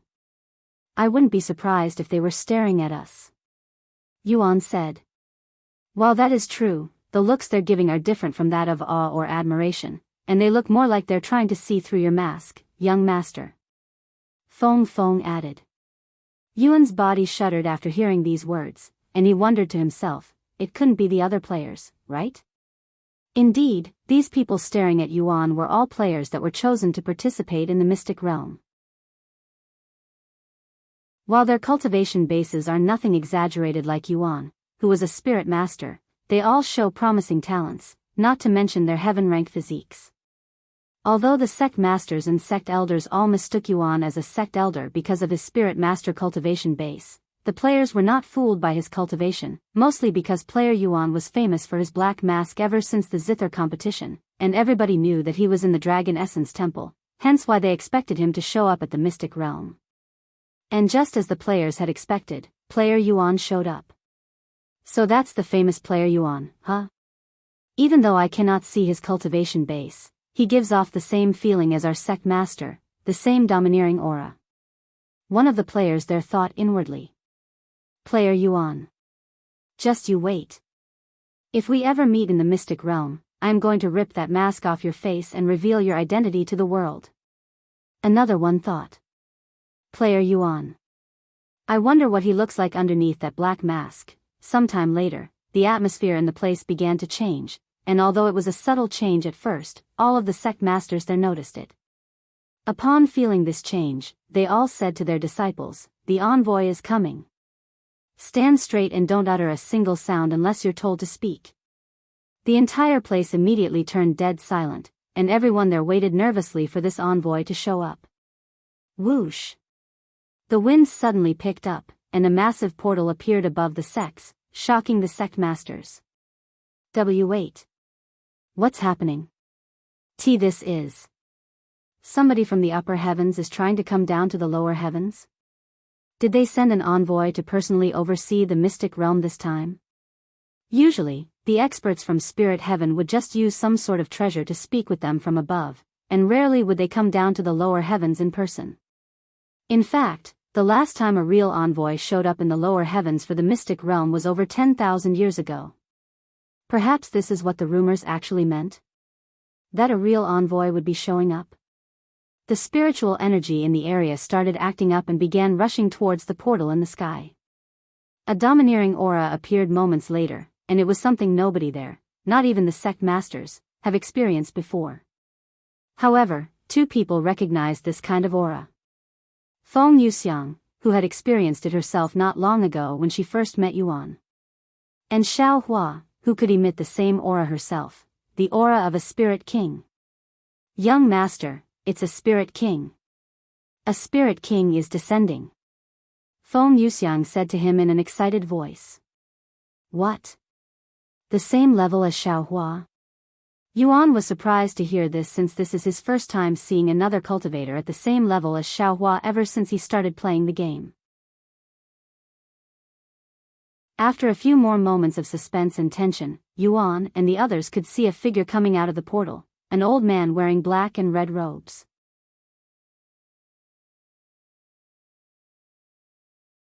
Chapter 302 Once in A. Welcome to the lower heavens, senior envoy. The sect masters and experts there all bowed to this old man in black clothes after he descended. This old man swept the crowd with a calm gaze before nodding his head and speaking in a nonchalant voice. My surname is Nya. You can simply address me as Senior Nya, and I am from the 9 Array Academy, one of the 7 spirit academies within the spirit heaven. Despite speaking in a calm tone, his voice sounded very clear for everyone there, almost like he was standing directly in front of them. I was sent down here to the lower heavens for two purposes.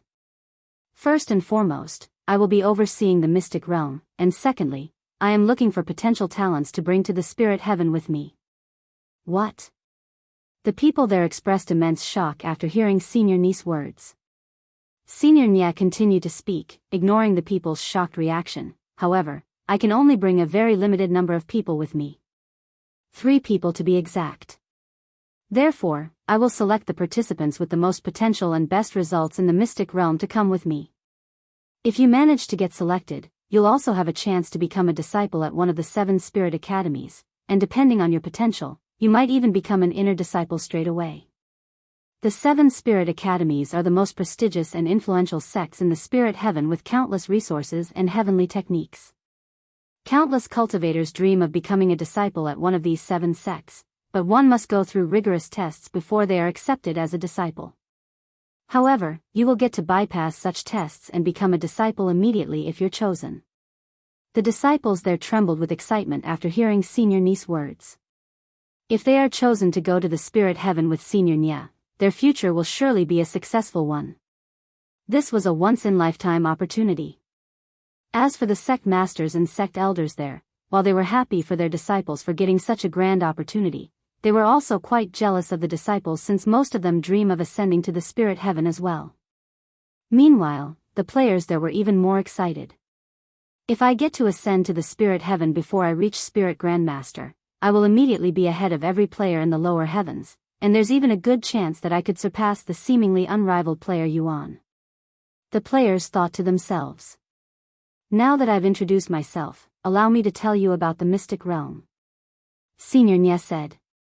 After taking a deep breath, he continued, let's talk about the rules of the mystic realm. With that being said, these rules are mostly rules set by the mystic realm and they are not something I, or anyone for that matter, have control over. You can consider it as the rules of that world. Anyways, first and foremost, your cultivation base will not matter in the mystic realm. Once you enter the gates to the mystic realm, your cultivation base will be wiped, and you'll have to start from scratch. However, this is only temporary since your cultivation base will return once you come back out. Furthermore, any spiritual energy you obtain whilst inside the mystic realm will affect your real cultivation base, So you'll even see an increase in your cultivation afterward depending on how much you earned inside. After giving the people a few moments to digest the information, Senior Nya continued, next. Treasures are not allowed inside the mystic realm. If you have anything that isn't a part of your body, you'll be rejected by the mystic realm until you get rid of those treasures. As for the third rule, which is related to the second rule, just like treasures, you're not allowed to bring your magical beasts into the mystic realm since they are considered as their own entity. Of course, you can bring your magical beast inside if you give it a token.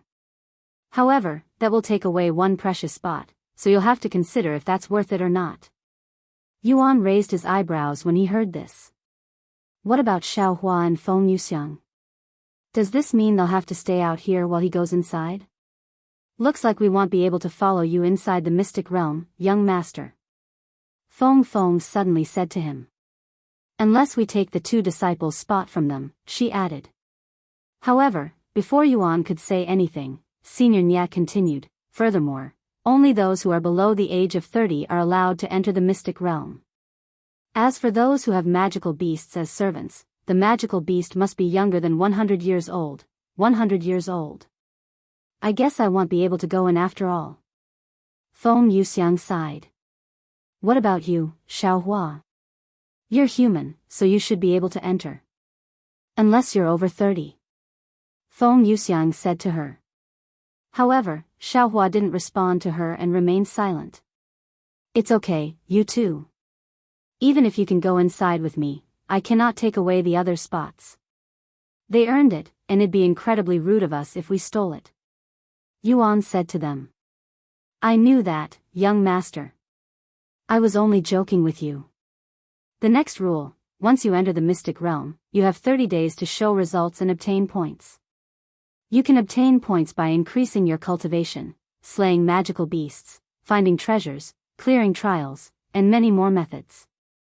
If you manage to obtain a certain amount of points, you will be able to enter the mystic pagoda somewhere inside the mystic realm. As for what's inside the mystic pagoda, I cannot tell you, nobody can. Why? Because nobody has managed to enter the mystic pagoda before. Senior Nya said. And he continued with a subtle smile on his face, if you manage to enter the mystic pagoda, you're guaranteed to come to the spirit heavens with me, so keep that in mind.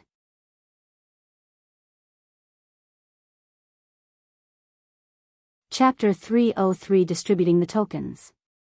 Now let's talk about your safety in the mystic realm. Although you won't outright die if you die inside the mystic realm, there's a chance that it might affect your cultivation once you leave the place, so don't take death lightly inside just because you won't die for real. Senior Nya continued to speak.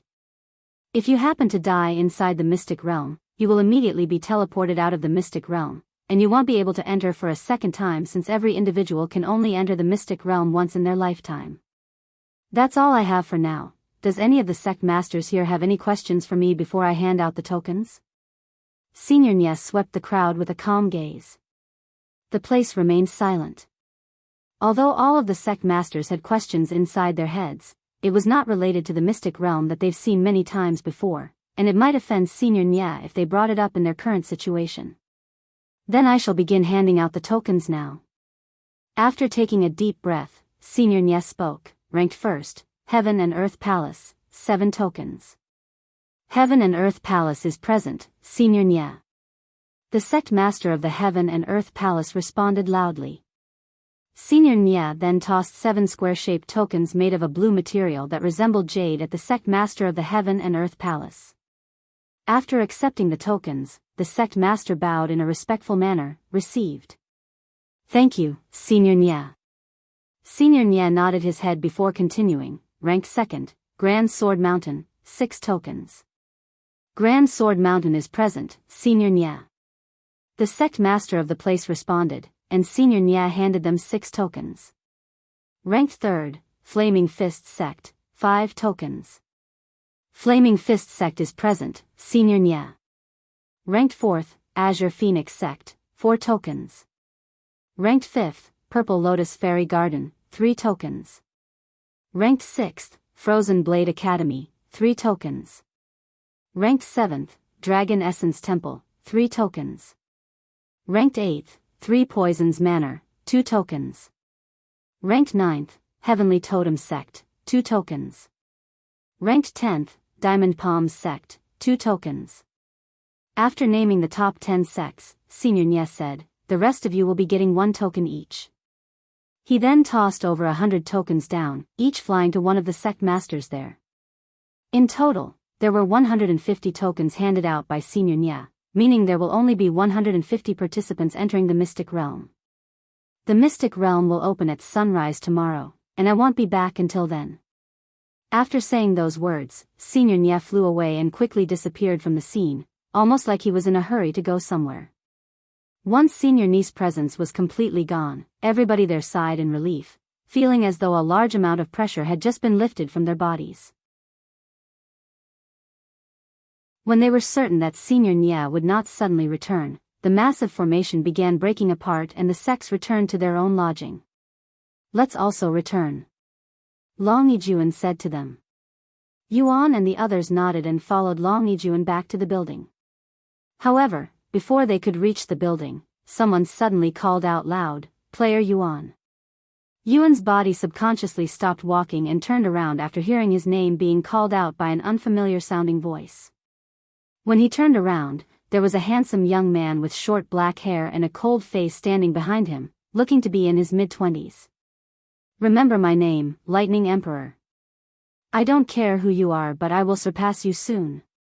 Just you wait." This player, who is renowned around the world as one of the current top players, said with a serious look on his face.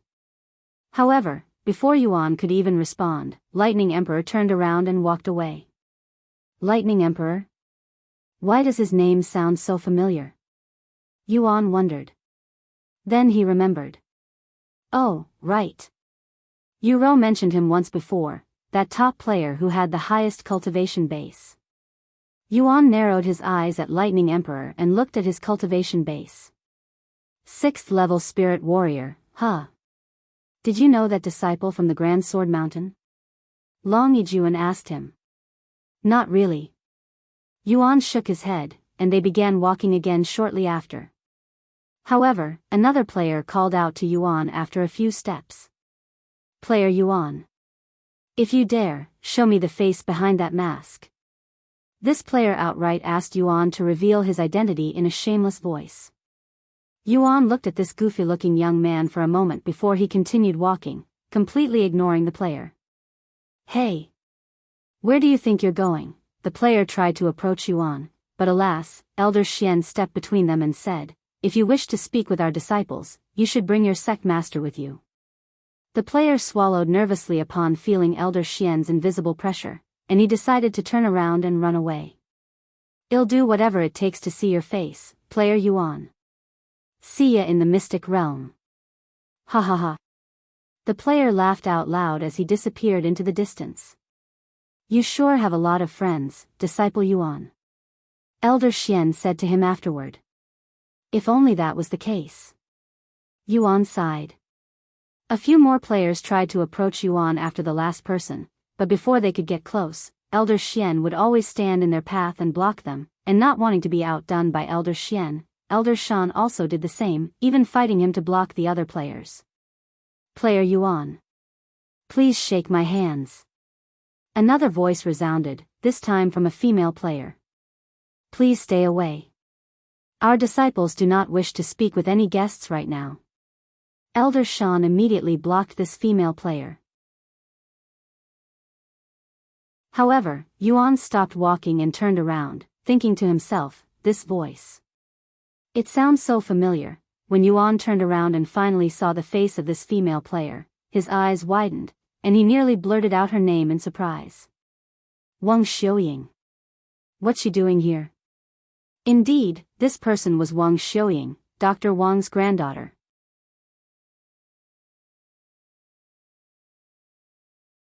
Chapter 304 Handshake. I see.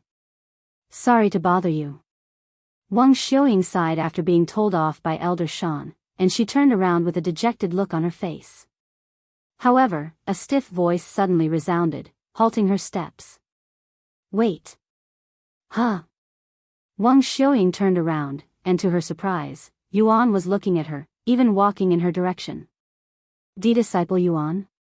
Elder Shan looked at him with wide eyes. He ignored all of the male cultivators when they tried to approach him, but when it came to a pretty young lady approaching him, he didn't mind it, even responding to her. A few moments later, Yuan stood in front of the speechless Wang Xiuying. He then extended his hand, almost like he was asking for a handshake. Wang Xiuying stared at Yuan's hands in a dazed manner, her eyes filled with disbelief. You wanted a handshake, right? Yuan asked her in a low voice so she won't easily recognize him, snapping her out of her daze. Why yes. Sorry for the delay. Wang Xiuying nodded her head before she quickly reached for Yuan's hands, giving him a firm handshake. What a pair of beautiful and clear eyes, it reminds me of someone. Wang Xiuying thought to herself when she looked at Yuan's bright eyes through the holes in the mask, feeling nostalgic for some reason, almost like she'd seen them before. Despite shaking hands for longer than one normally would, Wang Xiuying didn't remove her hands from Yuan, almost like she'd forgotten about it after seeing his eyes. Oh. Sorry. Wang Xiuying hastily released her grasp once she realized the situation. Anyways, I am Healer Wang, and am from the Medicine Valley. It's an honor to finally meet you, Player Yuan. Thank you for shaking my hands, and good luck in the Mystic Realm. Wang Xiuying gave Yuan her nickname, completely unaware that Yuan already knew her real identity. Healer Wang. Yuan raised his eyebrows at her name, but he didn't say anything, merely nodding in silence. Once Wang Xiuying left, Yuan returned to the others. Yuan, that girl was Dr. Wang's. Mei Xiu also recognized Wang Xiuying since she visits Dr. Wang's hospital often with Yuro. Yes, it was Wang Xiuying, Yuan confirmed. Just like you, she looked almost like she did when she was young, so I immediately knew it was her. So you knew her? Elder Shan said. Yuan nodded, yes, she's a good friend of mine. Elder Shan became even more confused after hearing such words since it looked the complete opposite just now, almost like it was their first meeting, especially since Wang Xiuying didn't appear to know him. Sometime later, they returned to their lodging. Inside, Yuan spoke, since I cannot bring treasures inside, I won't be able to hide my face. Are there any methods to get around this? Long Yijuan then said, that's simple, you can just wear an ordinary mask inside. I see, I can go buy one right now. Elder Xian said. Thank you for your trouble, Yuan said to him. Elder Xian left the place shortly after to buy some masks for Yuan. Long Yijuan said afterward, here are the tokens for the Mystic Realm. Don't lose them or you won't be able to enter the Mystic Realm. He then handed a blue token to each of the participants. As for your treasures, you can hand them to me now or before you enter the Mystic Realm tomorrow. I'll hold on to them for you. Long Yijuan then said. Gao Dongya and Shuijia handed their spatial rings and storage pouches to Long Yijuan a moment later. What about you, Disciple Yuan? I can hold on to them for you, or you can let your Dao Companion hold it for you. Long Yijuan asked him afterward. Xiao Hua will hold on to your treasures for you tomorrow, Brother Yuan. Xiao Hua suddenly said to him. It's okay, Sect Master. I have someone else who will keep my treasures safe. Yuan said to him. If you say so. Long Yijuan nodded with a puzzled look on his face. Someone else will hold on to his treasures? Who else besides Mei Xiu will do that? Sometime later, Long Yijuan dismissed them until tomorrow. Yuan and Mei Xiu logged off the game to rest for the big event tomorrow.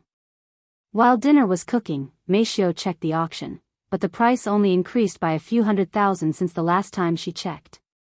The auction has slowed down to almost a halt, but it'll pick back up on the final day, she thought to herself. After feeding Yuan dinner, Mei Xiu went to sleep. Yuan also went to sleep since he wanted to rest properly before the big day tomorrow. Early in the morning tomorrow, way before sunrise, Mei Xiu woke up and prepared breakfast. After feeding Yuan, they both entered the game. Are you all ready? Long Yijuan looked at them. Yes, Sect Master. They all nodded. Disciple Yuan, here. Elder Xian handed Yuan a black mask, but it was made of ordinary material. Thank you, Senior Xian. Yuan quickly switched from his black jade mask to this black mask made of some kind of marble, giving it a glossy appearance. Sometime later, the Dragon Essence Temple made their way to the gathering area and stood in a formation like they did yesterday, and they proceeded to wait for Senior Nye to return. Right before sunrise, Senior Nye returned to the scene and hovered above everyone there. Greetings, Senior Nye. All of the sect masters there bowed to him. I will give all of you 30 minutes to prepare before we officially begin the mystic realm. If you're prepared, you may stand over there. Senior Nye pointed to the empty area in front of the mystic realm. Soon, participants began gathering at that spot. Are you ready, Disciple Yuan? Long Yijuan asked him after asking Shui Jie and Gao Dongya. Give me a second, Yuan said. Then he said, Xiaohua, Feng Feng, you can come outside now. Xiaohua? Feng Feng? Everyone there raised their eyebrows at these unfamiliar names. Suddenly, the necklace on Yuan began to glow, and a small ball of flame came out of his chest.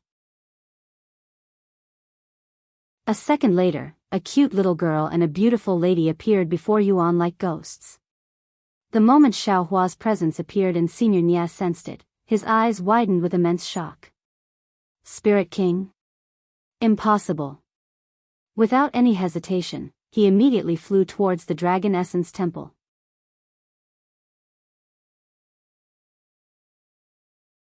Chapter 3052 Incredibly Powerful Individuals. The other people there immediately noticed Senior Nye's sudden movements and watched as he approached the Dragon Essence Temple. Senior Nye? Long Yijuan and the others were shocked by his sudden appearance, and they hastily went to bow to him. However, almost as though he couldn't see them, Senior Nye ignored them and stared at Xiaohua with wide eyes filled with surprise. How could such a young girl emit the aura of a spirit king? He then clasped his hands and bowed to Xiaohua in a courteous manner. What is someone like you doing here, fellow Daoist? And if you don't mind me asking, where are you from? The entire place was dead silent as everyone there watched Senior Nye lower his head and treat a little girl as though they were equals, shocking them greatly. Nobody there could comprehend the situation. Why was Senior Nye, an envoy from the spirit heavens, acting so respectful towards this little girl? However, even more shocking was the way Senior Nye addressed this little girl, fellow Daoist, which implied that they were on equal footing to a certain extent. Xiaohua's reason for being here doesn't concern you. Xiaohua said to him in a calm voice that shook the heart of everyone there when they heard it. How could she treat Senior Nye with such a lack of respect? Courting death would be an understatement. A rigid smile appeared on Senior Nye's face after hearing Xiaohua's disregarding words, but he didn't get angry, even acting like it never happened, and said, Then allow me to ask you another question. How did you, a spirit king, come down here? Unless one receives permission from the Ji family, they cannot travel to the lower heavens, and as far as I'm aware, I was the only one who'd received permission to come down here in the last 1,000 years. A spirit king? That little girl? The spectators were shocked to the core after hearing Senior Nye's words. How could a little girl who only appeared to be around 10 years be a spirit king? Even if she had consumed some sort of appearance-changing pill to alter her appearance, it couldn't possibly change her appearance in such a drastic manner. However, despite Senior Nye's questioning, Xiaohua shook her head, seemingly adamant about remaining silent. Senior Nye narrowed his eyes at Xiaohua with a suspicious gaze. He was only a first-level spirit king whilst Xiaohua appeared to be at the third level, so there was a good chance he won't be able to defeat her even if they fought. Furthermore, as a spirit king who came from the upper heavens, Senior Nye has several restrictions placed upon him and cannot cause too much drama in the lower heavens or hell be punished by the heavens. This little girl. She doesn't appear to be using any treasures to change her appearance. A spirit king at such a young age, and I don't recognize her. Perhaps she came from a place even higher than spirit heavens. Senior Nye's body shuddered at the thought that Xiaohua could be from a place even higher than the spirit heavens. If that's really the case, I cannot offend her no matter what. Senior Nye took a deep breath before speaking again. I apologize if my curiosity has bothered you, fellow Daoist. If you do not want to say anything, I won't pursue it any further. Just as Senior Nya prepared to leave, his gaze subconsciously looked at Yuan, who was standing directly next to Xiaohua. A spirit master? Wait. I can sense the token on him. Does this mean he's participating in the mystic realm, that he's under the age of 30? Senior Nya was greatly surprised to find such tremendous talent in the lower heavens, and his anticipation for the mystic realm increased significantly. Although Senior Nya wanted to stay there a little longer to speak with Yuan, he didn't dare to linger too much because of Xiaohua's presence. After Senior Nya left the place and returned to his original spot in the air, Long Yijun spoke in a dazed voice, "DD disciple Yuan. They are." Yuan then said, "Sorry for the late introduction, but they are Xiaohua and Feng Yuxiang. They're both precious friends who are traveling with me, and they also give me guidance on certain things." Xiaohua? Her voice sounded so familiar. Was she the one who? Elder Shan subconsciously covered her head when she recalled Xiaohua's voice who warned her to stay away from Yuan. Wait a moment. Feng Yuxiang? Golden Phoenix Bazaar's Madame Feng? Elder Xian recognized Feng Yuxiang's name because of her widespread fame. Everybody there was speechless. Why are their two godlike presences so close to Yuan? Had they been following and guarding him this entire time? And just what is Yuan's true background? Not even people from the four ancient families would have a spirit king and a peak spirit grandmaster as bodyguards. Meanwhile, at the Heaven and Earth Palaces group, their sect master, Qi Jiguang, looked at Xiaohua with wide eyes. That little girl. I remember seeing her at the Azure Phoenix auction house. She was a spirit king this entire time. He easily recalled Xiaohua mostly because of her distinctive small figure and powerful aura. No matter how much they tried, the people there could not take their eyes off Xiaohua and Feng Yuxiang because of their immense presence that overshadowed even Senior Ni's presence. In their eyes, Xiaohua was a mysterious expert whom Senior Nya acknowledges as a fellow spirit king cultivator. And although it took some time, the people there eventually recognized Feng Yuxiang and her beauty as the #1 expert of Phoenix City and also the owner of one of the most prestigious shops in the lower heavens. Why on earth were these two incredibly powerful individuals in this place? And why are they standing with the Dragon Essence Temple? It was incomprehensible for everybody there except the person who brought them to this place, Yuan.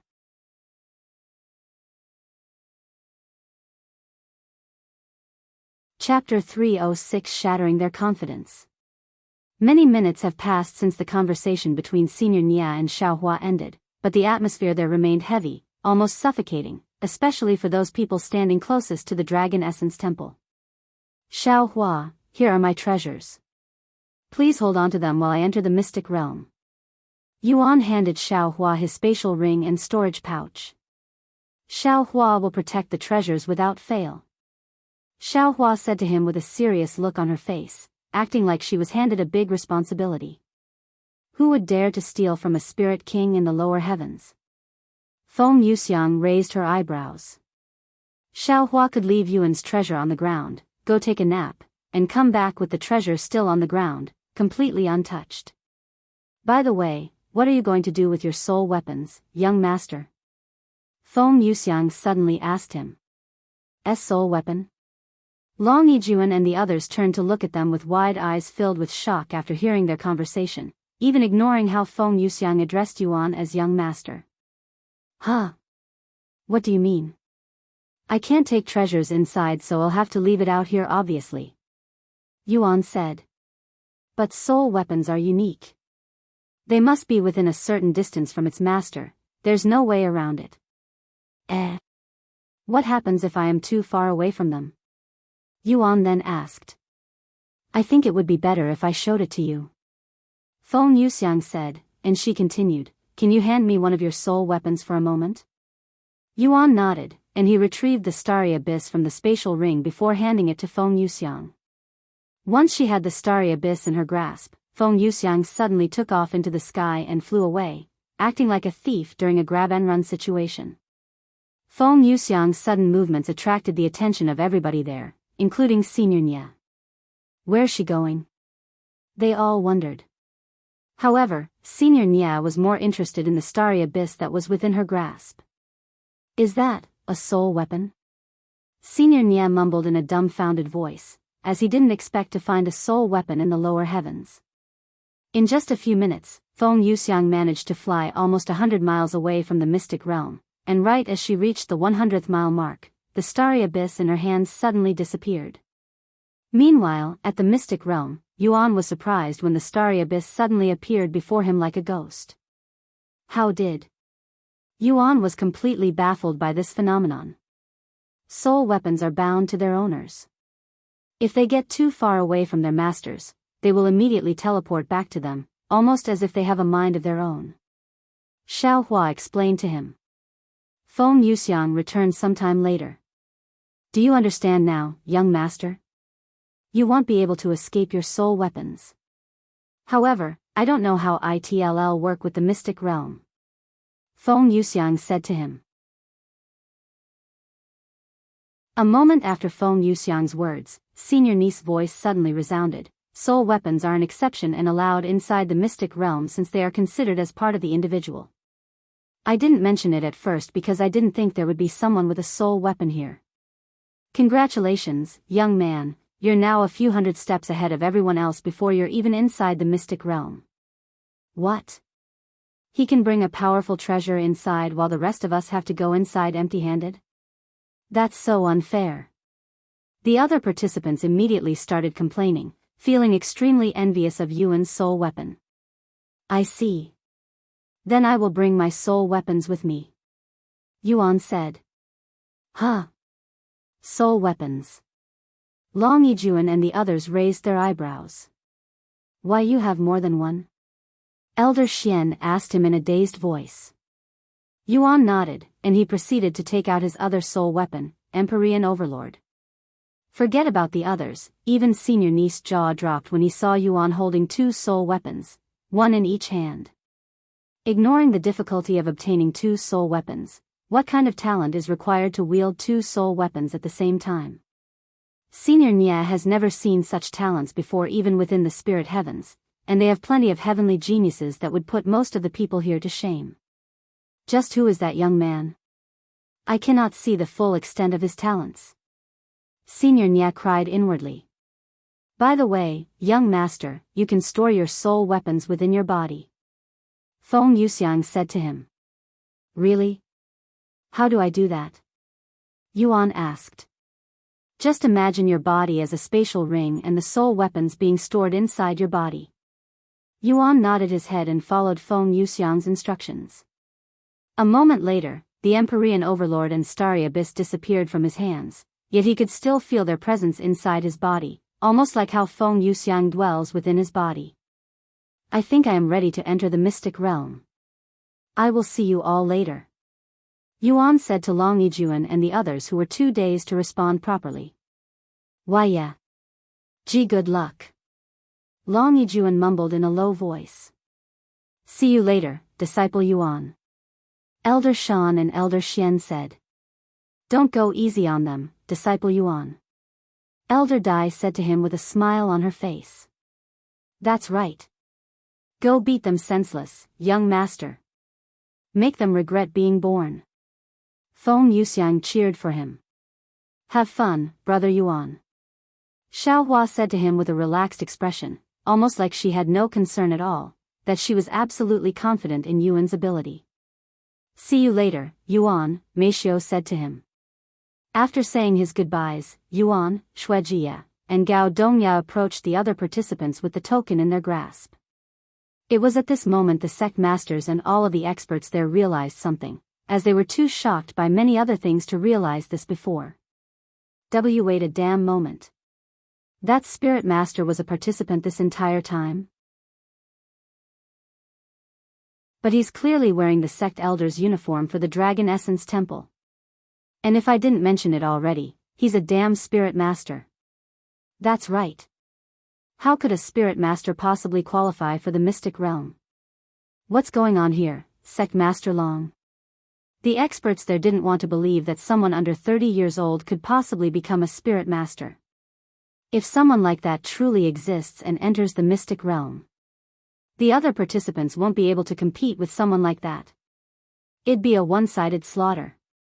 Long Yijun burst out laughing after seeing the other sect master's reactions, and he spoke in a loud and clear voice so that everybody could hear him. I know many of you are in disbelief and doubting everything at this moment, and I do not blame you for that. In fact, I would probably be doing the same thing if I were in your shoes.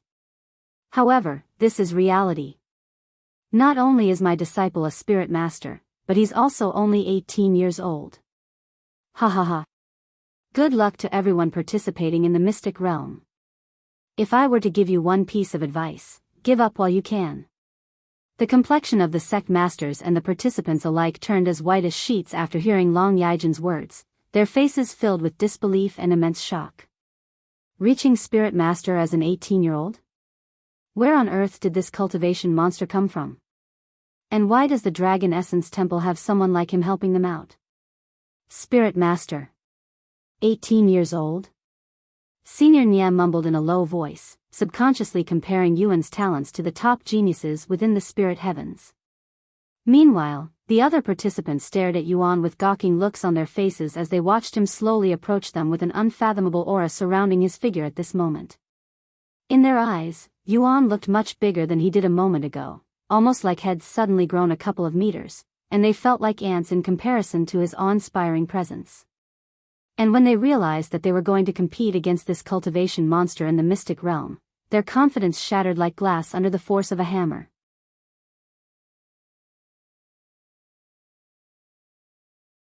Chapter 307 Entering the Mystic Realm.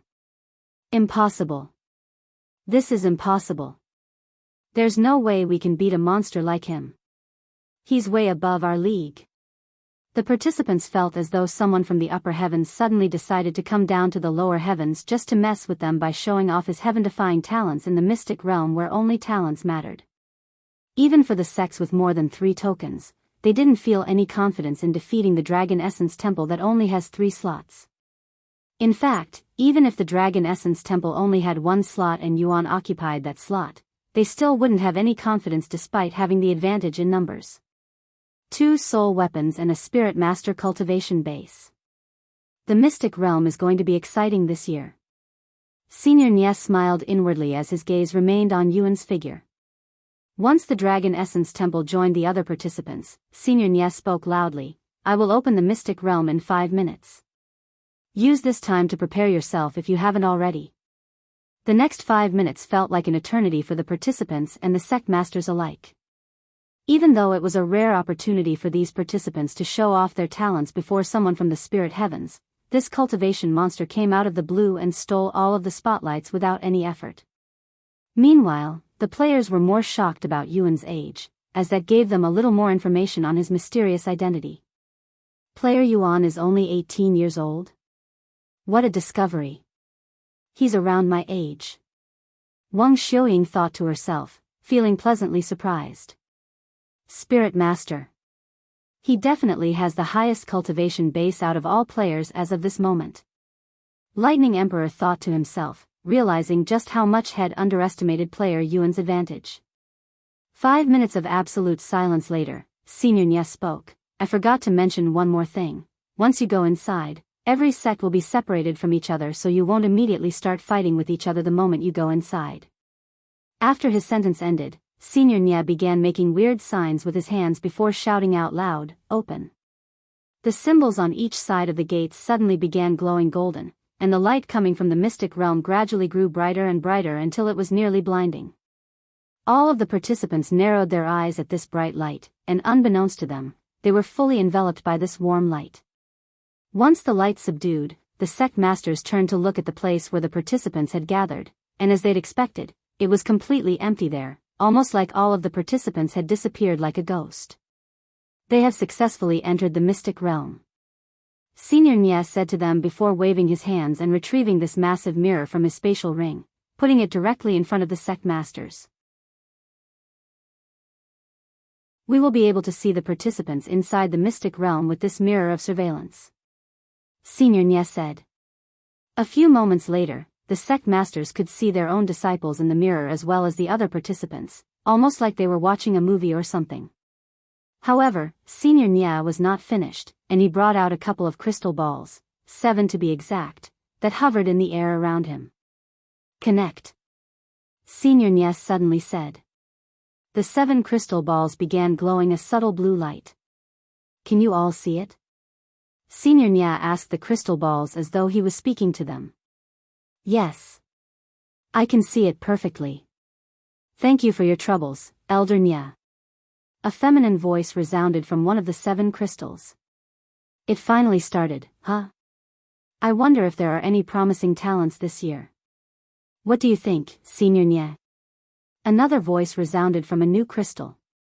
There are definitely a few, Senior Nya nodded. Ho! My anticipation just went up. Senior Nya then looked at the sect masters and the other spectators and said, they are all sect elders from each of the 7 spirit academies, and they will be watching the spectacle with us. Greetings, seniors. The sect masters there greeted the experts behind the crystal balls. Good luck to all of your disciples. One of the crystals responded, sounding rather friendly. Meanwhile, once their vision returned, the participants were surprised to find themselves transported to some unfamiliar land. So this is the mystic realm? Shuijia looked at her surroundings with a slightly dazed look on her face, realizing that they were no longer at the desolate land but in a grassland in the middle of nowhere. Hey! Gao Dongya suddenly spoke. What is it? Shuijia turned to look at his handsome face that had a frown on it. Where's our third person? Gao Dongya said in a serious voice. Shuijia's eyes widened with surprise after hearing his words, and she immediately looked around them. However, she could only see Gao Dongya there with her. Where's Disciple Yuan? I thought he was supposed to be with us. Why did he get separated from us? Shuijia exclaimed. Disciple Yuan. Are you here? Shuijia began shouting his name at the top of her lungs, hoping that he was actually near them. But alas, nobody responded to her. Disciple Yuan. Shuijia did not want to believe that they had been separated and continued shouting his name. Stop your shouting, woman. It's clear that he was separated from us after entering the mystic realm. What are you going to do if you attract unwanted attention with your loudmouth? We don't have any cultivation to protect ourselves at this moment. Gao Dongya said to her. Woman? Loudmouth? Shuijia stared at Gao Dongya with a surprised look, as this is her first time seeing him being so vocal. Anyways, we can only focus on ourselves for now and look for him later when we have some capability to protect ourselves. Let's find someplace where we can cultivate. Gao Dongya then said. Although she was not happy about the way Gao Dongya addressed her, Shuijia couldn't find any fault in his logic and nodded her head in agreement.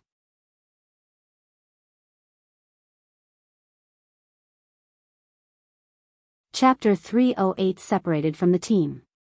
While Shuijia and Gao Dongya looked around for a secure spot where they could cultivate safely, outside the mystic realm, Long Yijuan and the others were baffled by Yuan's disappearance.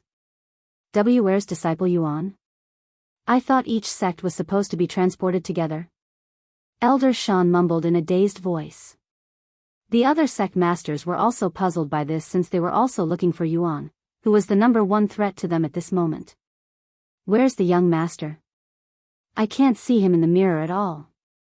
Feng Yuxiang exclaimed after looking at every sect in the mirror. Meanwhile, on Xiao Hua's face was a deep frown, looking quite worried, even a little bit angry. Boom! Suddenly, Xiao Hua released her 3rd-level Spirit King cultivation base, scaring the living hell out of everybody there. Then they watched as Xiao Hua retrieved a massive sword that was thrice her size before flying towards Senior Nya, looking very aggressive. Senior Nya nearly had a heart attack when he saw Xiao Hua flying at him with a huge sword, and he also retrieved his own weapon to defend himself. What do you think you're doing, fellow Daoist? Are you trying to anger the heavens by causing a commotion in the lower heavens? Senior Nya asked her. What happened? Who's the little girl? The voices coming from the crystal ball were filled with shock and puzzlement when they saw a little girl attack Senior Nya. Xiaohua stopped a few meters away from Senior Nia before pointing her massive sword at him and speaking in a serious voice. What did you do to Brother Yuan? If you lie, I will cut you down. Yuan. Are you talking about that talented young man with the black mask? I had nothing to do with his disappearance, and I am as puzzled as you are. Furthermore, I only have the power to open and close the mystic realm, nothing else. Once they enter the mystic realm, I have no control. Senior Nia said. Calm down and put your sword away before you anger the heavens. Senior Nia then said. Xiaohua did not immediately put her sword away and stared at Senior Nia in silence. A few moments later, Xiaohua lowered the sword, handling the massive thing as though it was as light as a branch. Senior Nia glanced at the sword in Xiaohua's hands, and his heart skipped a beat when he realized its quality. Mythic grade treasure? He cried inwardly. Mythic grade treasures were 2 grades above divine grade, and they are almost non-existent even in the spirit heavens. This little girl is definitely from a place even higher than spirit heavens. I cannot offend her no matter what. Senior Nia cleared his throat before speaking. I know you're worried about that young man's disappearance, but believe me when I say you don't have to. The mystic realm is not an evil place. In fact, it's the complete opposite, being a place where people can go inside and train, and nobody has ever died inside. As for why that young man was separated from his group, one can only assume that the mystic realm made a mistake and separated him by accident. But you don't have to worry since hell most likely show up sooner or later. After a moment of silence, Xiaohua said, if Brother Yuan doesn't return in 1 month, Xiaohua will make you take responsibility. Senior Nia swallowed nervously after hearing Xiaohua's threatening words. Hey! Who do you think you're talking to? That's Senior Nia from, I understand. Senior Nia interrupted one of the voices coming from the crystal ball, and he continued, I will take full responsibility if that young man doesn't return. Xiaohua nodded her head before returning to the Dragon Essence Temple's side and proceeded to act as nothing had happened, dumbfounding everyone there. Who was that little girl just now? One of the voices from the crystal ball asked afterward. I don't know. However, she's a 3rd-level spirit king with a mythic grade treasure. I'm pretty confident that she came from a realm even above the spirit heavens. Senior Nia explained to them. What? Above the spirit heavens? What is such an individual doing at the lower heavens? The voices expressed their shock and disbelief. I know. I almost couldn't believe it at first, but I don't know of a Xiaohua in the spirit heavens, and there's no way such an individual could be a nobody.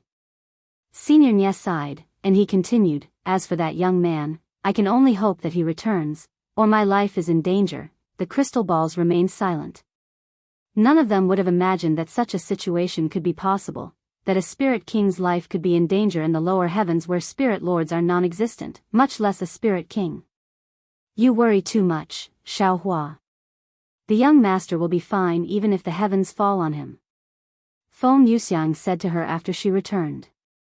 Xiaohua didn't say anything, only nodding her head, still with a slight frown on her face. Meanwhile, inside the mystic realm, after opening his eyes, Yuan found himself surrounded by dried trees and leaves. Where am I? What happened to the other 2? Yuan raised his eyebrows with a puzzled look on his face. Disciple Shui? Disciple Gao? Are you 2 here? Yuan shouted their names, but alas, there was no response, almost like he was the only one there. After standing around for a few moments, Yuan suddenly turned to look in a certain direction, as he could hear a faint whisper coming from that direction. Come, here, who's there? Yuan called out to the voice. However, the voice continued to beckon him. Come, here, Yuan swallowed nervously. Although the voice gave an eerie vibe, he couldn't feel any malice from it. After pondering for a moment, Yuan decided to follow this voice.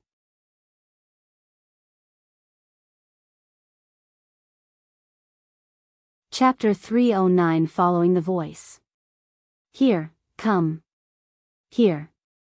The voice continued to beckon Yuan, its volume increasing the longer he followed the voice. While Yuan subconsciously followed the voice, he checked his own body.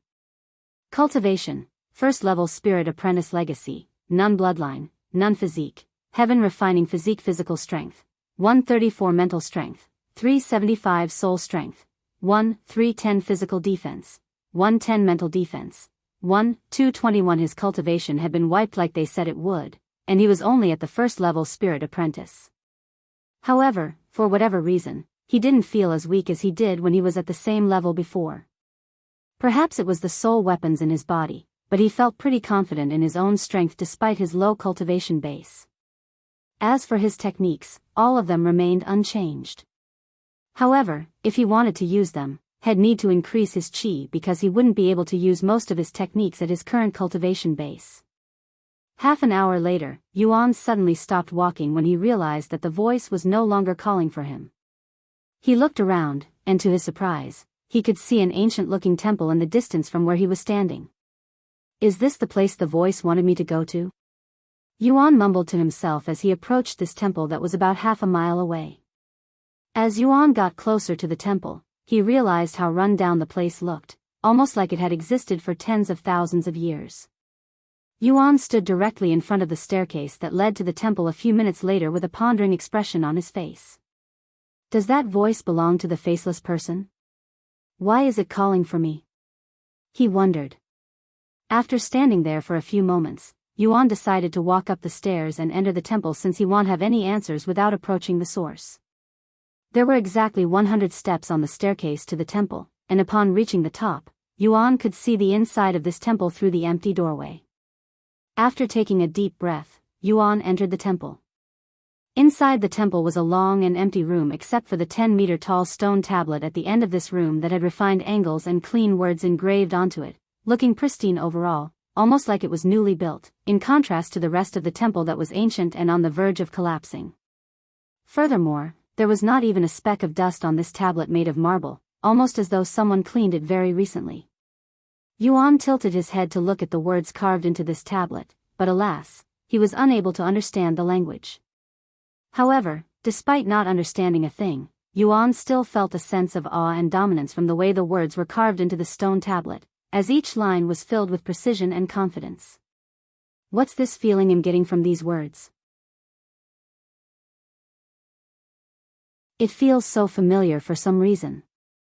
Yuan gently caressed the words on the stone tablet with his fingers, feeling slightly nostalgic, almost like he'd seen these words before. Anyways, what happened to the voice? Yuan then looked around while speaking in a loud voice. Why did it call me to this place? I am here just like you wanted. Say something. Anything. However, there was no response. Yuan scratched his head, unsure of what he should do now. Well, I should follow the sect master's instructions and quickly increase my cultivation base before I roam the mystic realm.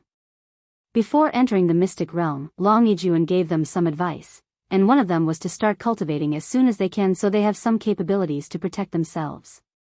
Yuan proceeded to sit down directly in front of the stone tablet and took a deep breath before he began cultivating. Due to your title Pang City's hero, cultivation speed has increased by 10%. Due to your untainted body, cultivation speed has increased by 100%. Due to the 9 dragon symbols, your cultivation speed has increased by 1000%. Environmental effect has increased your cultivation speed by 400%. What? 400%? This place is almost like the Dragon Peak that had 500%. Yuan was shocked by this large number. Is this because of the immense spiritual energy in the mystic realm or this place specifically? He recalls Long Yijuan mentioning about the mystic realm having an abundant amount of spiritual energy, but he didn't expect it to be this much. At this rate, Hell reached Spirit Warrior in no time.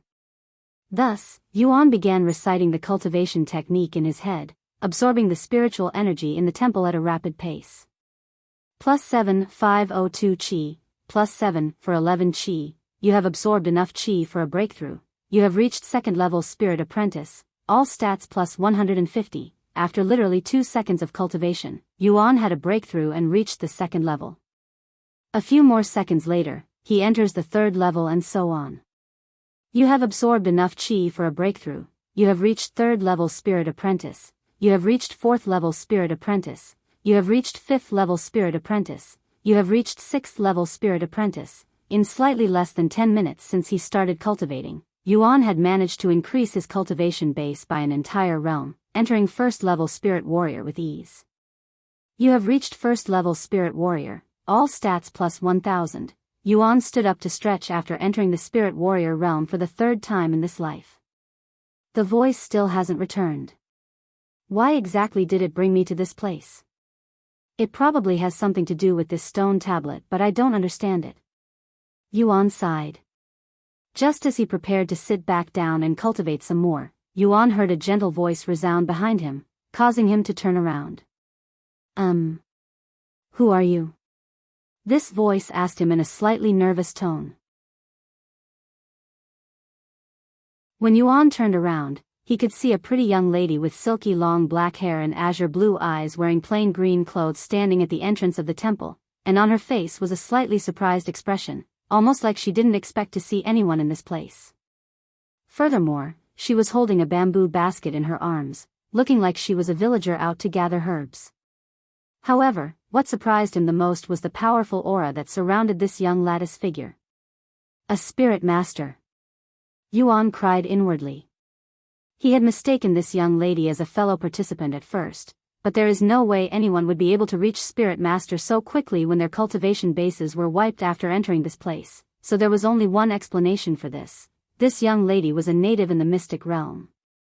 To think he'd encounter a Spirit Master cultivator so quickly after entering the mystic realm, nobody would have ever imagined this. However, whether this encounter is a fortunate one or not is still unknown. Hello. Yuan greeted her in a friendly voice, and he continued, "My name is Yuan."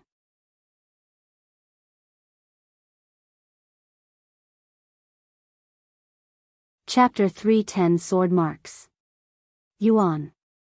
The azure-eyed beauty raised her eyebrows, and she asked, "I don't recognize you. What are you doing here at my lord's stone tablet?" "Your lord. I'll apologize in advance if I am not supposed to be here, but I was called here by a voice," Yuan said to her. "A voice? What did the voice tell you?" The azure-eyed beauty asked him, seemingly intrigued by his situation. "It only told me to come here," Yuan shrugged. "Is that so?" The azure-eyed beauty mumbled before she started moving again, approaching his direction, or more specifically, the stone tablet behind Yuan. "I'll assume that you're not from around here since I don't recognize your aura," she said to him. "Yes. I came here with my fellow disciples, but we somehow got separated." Yuan explained his situation briefly. "I see." The azure-eyed lady stopped moving once she stood directly in front of the stone tablet. She then placed the bamboo basket in her arms down before kneeling on the floor and kowtowing to the stone tablet. After a moment of stillness, the young lady lifted her head and retrieved a towel from the basket, and she began wiping the stone tablet as though it was a fragile treasure. What is this place?" Yuan decided to ask her. "This place doesn't have a name, nor does it have any other purpose besides housing my lord's stone tablet," she responded in a calm voice. "Your lord?" Yuan raised his eyebrows. "Yes, my family served him for countless generations, and it's my job to clean his stone tablet once a month. However, I come here at least once a week since I have nothing else to do." After spending a few minutes cleaning the stone tablet, she turned to look at Yuan in the eyes and spoke. "You mentioned a voice calling you to this place, right?" Yuan nodded his head. "Well, there's actually a barrier made of sword aura protecting this temple if you didn't know, and unless you're protected by my family's blessing, it's impossible to get near this place, much less enter the temple," the azure-eyed lady revealed to him. "Sword aura?" Yuan mumbled in a low voice, finding this word very familiar. After pondering for a moment, he recalled Xiaohua briefly explaining sword aura to him before. "I don't know how you bypassed the barrier, nor anything about this voice you heard, but you're here for a reason." "I see, thank you. Can I get your name?" Yuan asked her upon realizing that she hasn't introduced herself yet. The young lady then spoke. "My name is Lan Yingying, and I'm the guardian of this unnamed temple." Miss Lan, if you don't mind me asking, do you know what's written on this stone tablet?" Maybe it'll give me a hint or something. Yuan suddenly asked her. Lan Yingying turned to look at the stone tablet and said, "The words written on my lord's stone tablet don't mean anything, if you can even call it that." Huh? What do you mean? These symbols are sword marks created by my lord when he was still alive and practicing his sword aura. At least that's what the legend says. Lan Yingying said. Legend? How long has it been since he passed away? Lan Yingying shook her head and said, "We don't know for sure when he disappeared, but it was definitely a few 100,000 years ago." A few 100,000 years ago? Yuan exclaimed, as he truly didn't expect that this person had been dead for such a long time. And you're still cleaning his stone tablet despite such a long time? What's the purpose? Yuan couldn't help but ask.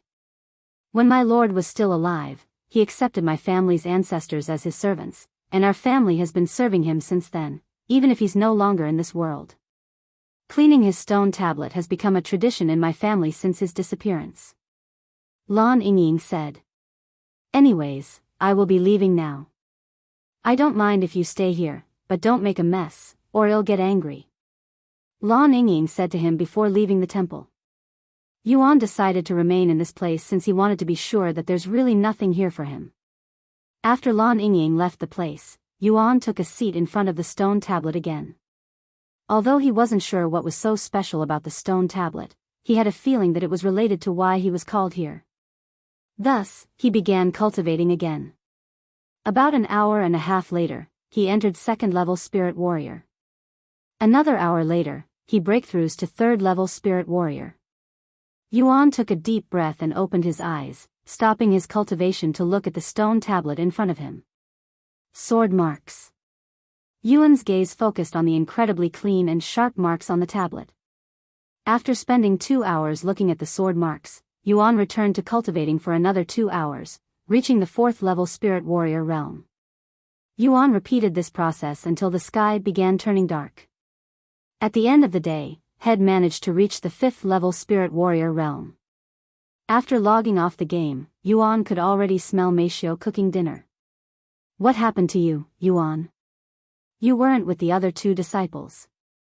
Meishio asked him during dinner. I don't know, either. I was separated from them before I was aware of it. Are you okay? Yes, I found this pretty safe area and managed to increase my cultivation base to the 5th-level Spirit Warrior realm. Xiaohua, she was really worried about you. She even. Meishio said, and she explained the situation that had occurred after his disappearance. What? Xiaohua did that? Can you tell her not to worry and that I am okay after dinner? Yuan quickly said. I will. Meishio nodded. Thank you. After dinner, Yuan returned to cultivation online to cultivate some more whilst Meishio went to deliver the news of Yuan's situation to Xiaohua and the others.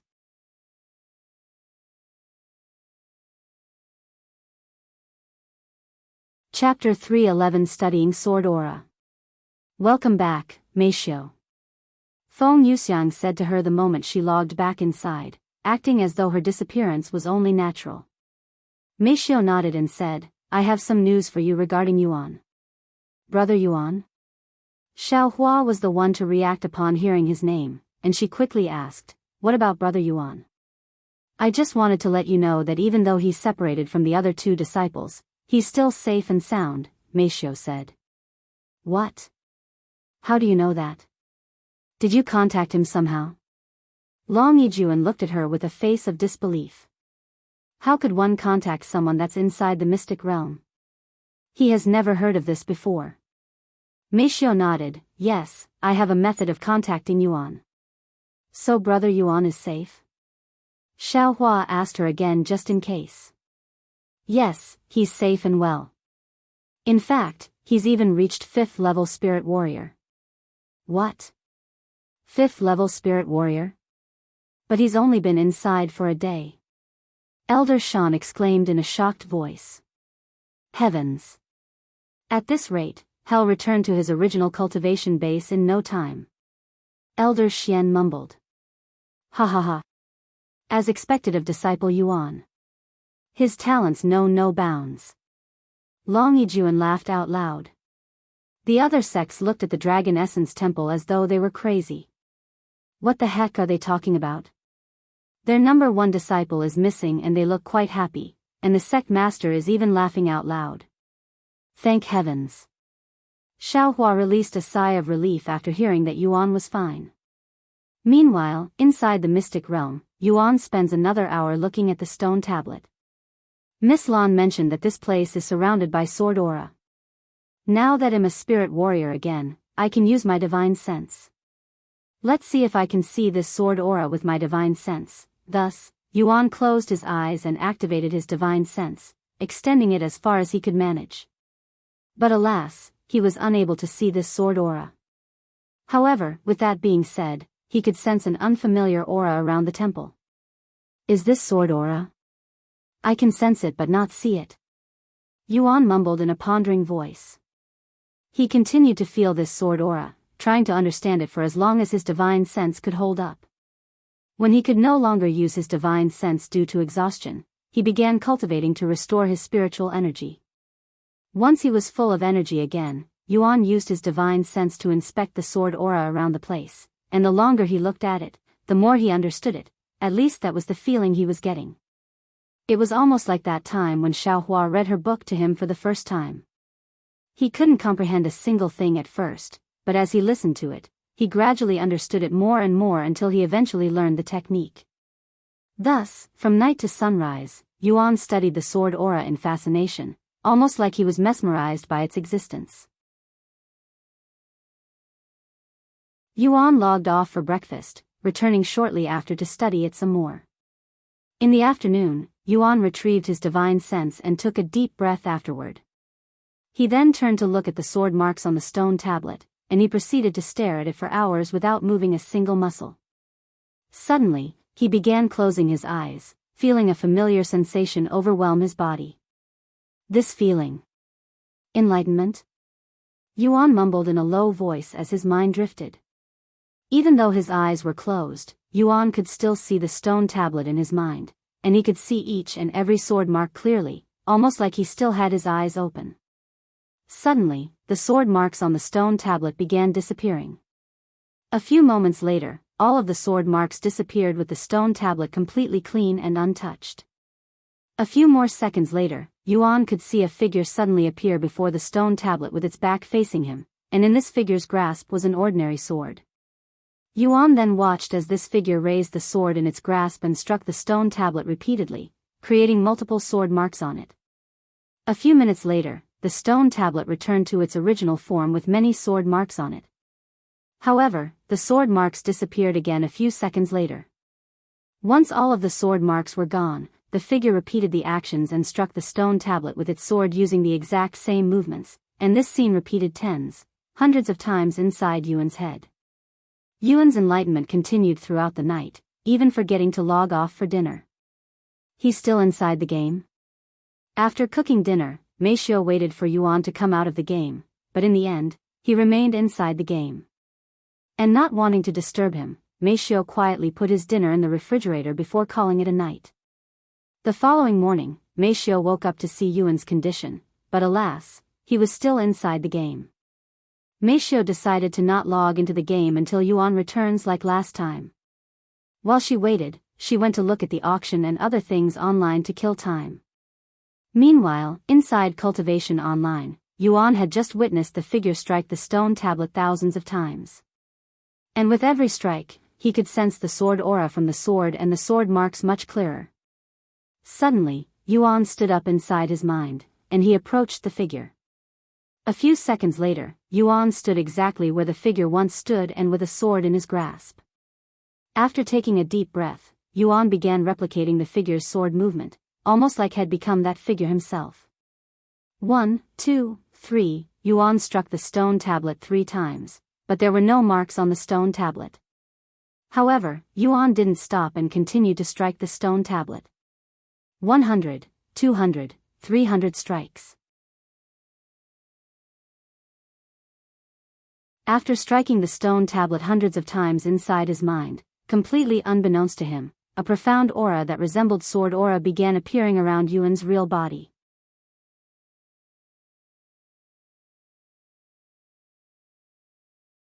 Chapter 312 Advanced Sword Mastery. I wonder if that young man is still there. Lan Yingying mumbled to herself as she approached the unnamed temple shortly after sunrise. While she normally visits the temple once a week to clean the stone tablet, she has been experiencing a weird sensation in her chest ever since she met the masked man 2 days ago, almost like her guts was telling her to return to the temple. About half an hour of walking later, Lan Yingying arrived at the temple, and she could already feel something different in the air before she even stepped onto the staircase to the temple. This aura. It can't be. Lan Yingying quickly ascended the staircase when she realized the type of aura she was experiencing. A few moments later, she stood at the entrance of the temple and looked inside, and to her surprise, the masked person was still there. Furthermore, there was even a subtle amount of sword aura emitting from his body. Of course, the most shocking part about all of this was his cultivation base, which had increased exponentially since their last meeting only 2 days ago. My lord. He was a first-level spirit warrior just 2 days ago. Now, he's a 5th-level spirit warrior? How can anyone cultivate so fast? Lan Yingying covered her mouth in shock when she realized Yuan's immense growth. She has seen many geniuses in her lifetime, but she has never seen someone with as much talent as this masked individual, who had managed to learn sword aura as a spirit warrior. No. There is one person she can think of who could possibly rival this person in terms of talent. The lord her family used to serve, who was known to have unrivaled talents and a legendary sword master. Lan Yingying didn't want to disturb Yuan, so she quietly turned around and prepared to leave. However, just as she turned around, she noticed a change on the stone tablet that she has cleaned ever since she could walk. The sword marks. They're reacting to that individual's sword aura? Impossible. Lan Yingying nearly cried out loud after seeing the sword aura that was left behind by the person who made the sword marks reacting for the first time in her life. Who is this person? Lan Yingying wondered with a serious look on her face, and she decided to stay around to witness the situation for a little bit longer. Meanwhile, inside Yuan's head, he struck the stone tablet for the 1000th time, creating a small cut on the stone tablet, and the sword in his grasp was emitting weak sword aura. This is the feeling I was looking for. Yuan's eyes flickered with profoundness, and he continued to strike the stone tablet. The more he practiced his sword aura, the deeper and cleaner the cuts got. 2,000, 5,000, 10,000, Yuan struck the stone tablet over 10,000 times without stopping, his understanding of sword aura increasing with every strike.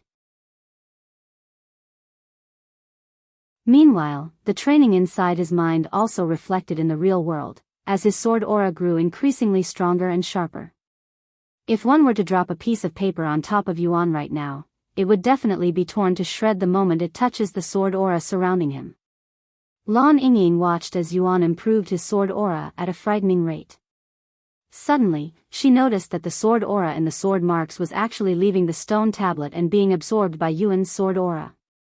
What? He's absorbing my lord's sword aura? No, my lord's sword aura is attracted to him. It's going towards him on its own will. Lan Yingying was shocked to the core when she realized what was happening. It took a couple of hours, but eventually, Yuan absorbed all of the sword aura on the stone tablet. Whoosh! A powerful gust of wind swept the place when Yuan absorbed the last bit of sword aura from the stone tablet. Lan Yingying, who was standing all the way at the entrance, noticed small tears on her clothes when the sword aura touched her despite standing so far away from Yuan. What intense sword aura! Lan Yingying didn't care about her clothes being destroyed by Yuan's sword aura, or more precisely, she was too focused on him to care about such a minor thing. The sword aura around Yuan subdued a few moments later, and he opened his eyes, taking a deep breath afterward. Your mastery with the sword has improved significantly. Your understanding of swords has reached a new level. Your novice sword mastery has developed into advanced sword mastery. You have understood the basics of sword aura. You have learned sword aura. Congratulations. You have been awarded the title Sword Master. Advanced Sword Mastery. Description: greatly improves your control with the sword by 30% and increases all damage dealt with swords by 50%. Your enemies will feel more pain from your sword attacks as your damage increases. Your sword techniques will also have more impact. Requires no activation. Sword Aura, Mastery Level 1, Description, allows you to convert your spiritual energy into sword aura and treat it as though it's a real sword. Increases sword damage and sharpness.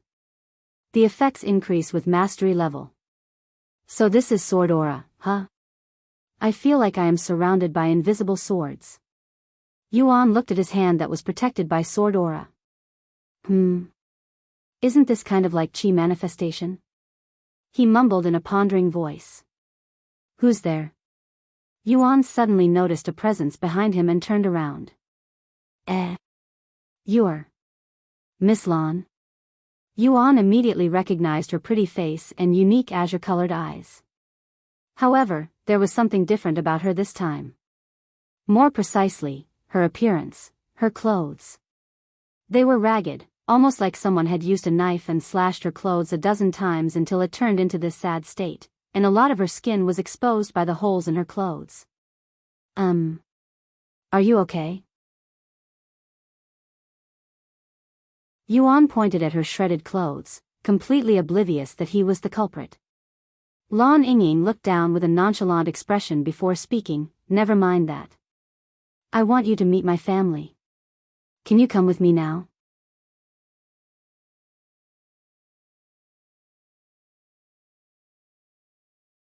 Chapter 313 When can we expect a child? You want me to meet your family? Why? Yuan looked at Lan Yingying with wide eyes. Because I want to confirm something. Perhaps it might even have something to do with you being here, she said in a calm voice. Really? Yuan's eyes flickered with excitement. Since she's the guardian of this place, and her family used to serve the sword master who marked this stone tablet, they might know something about the voice that beckoned him, perhaps even the faceless individual he saw outside the mystic realm. Lan Yingying nodded and said, It's only half an hour away from this place. Follow me.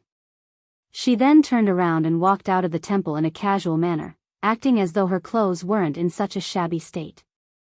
Yuan didn't linger around and proceeded to follow her outside the temple. After some time, he could no longer hold his curiosity and decided to ask her, What happened to your clothes? Did you encounter a powerful magical beast on your way here? Lan Yingying looked at him without stopping her legs, and she said, There are no magical beasts in this area. As for why my clothes are in this state, Lan Yingying raised her hand and pointed her finger at him. You're the one who made my clothes like this, your sword aura, to be exact. What? I am terribly sorry. I didn't mean to. Yuan was shocked to hear that he was the cause of her ridiculous appearance. I know. You don't have to say anything. It was my fault for being so nosy and getting too close, anyways. Lan Yingying shrugged it off casually. Thank you, Miss Lan. Yuan said to her, feeling relieved that she didn't blame him. Half an hour later, they arrived at this spacious land in the middle of the dead forest, and at the center of this place was a large wooden cabin alongside a couple of smaller buildings. You live here? Yuan raised his eyebrows.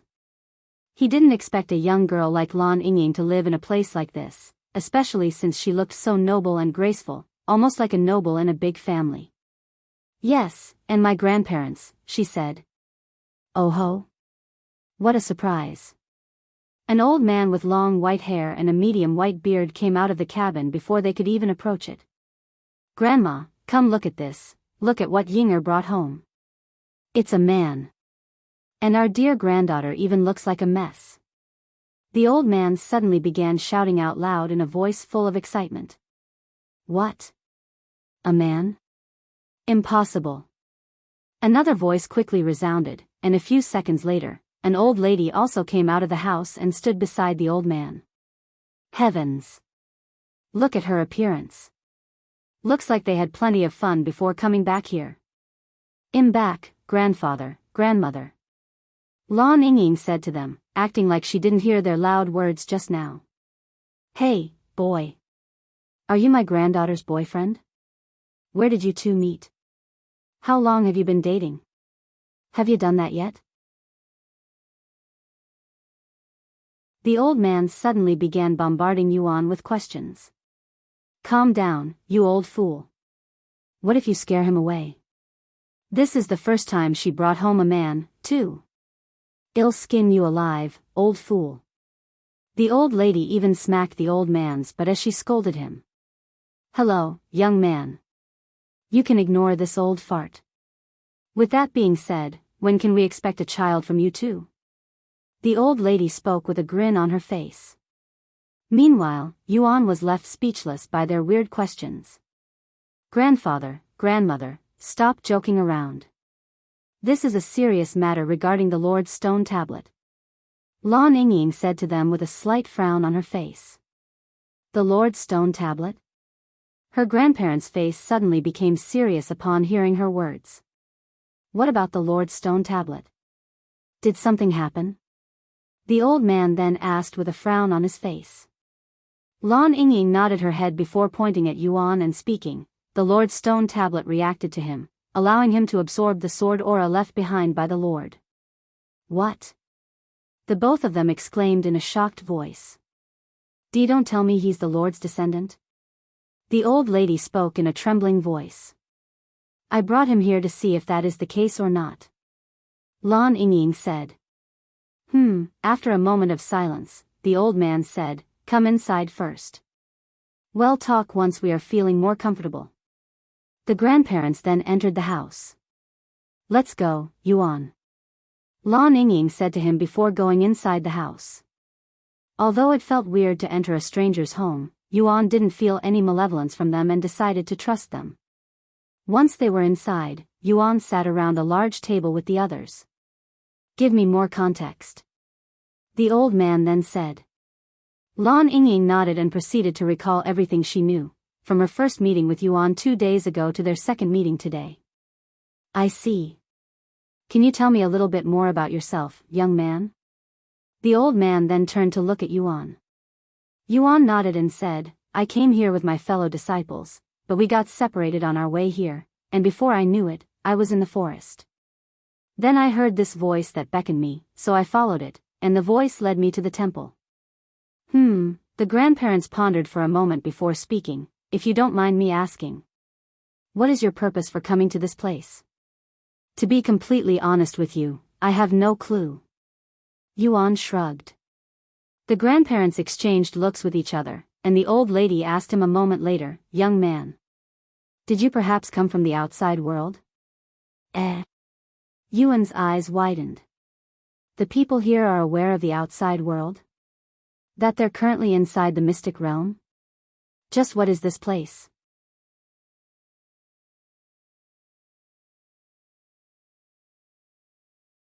Chapter 314 Mystic Realm Natives.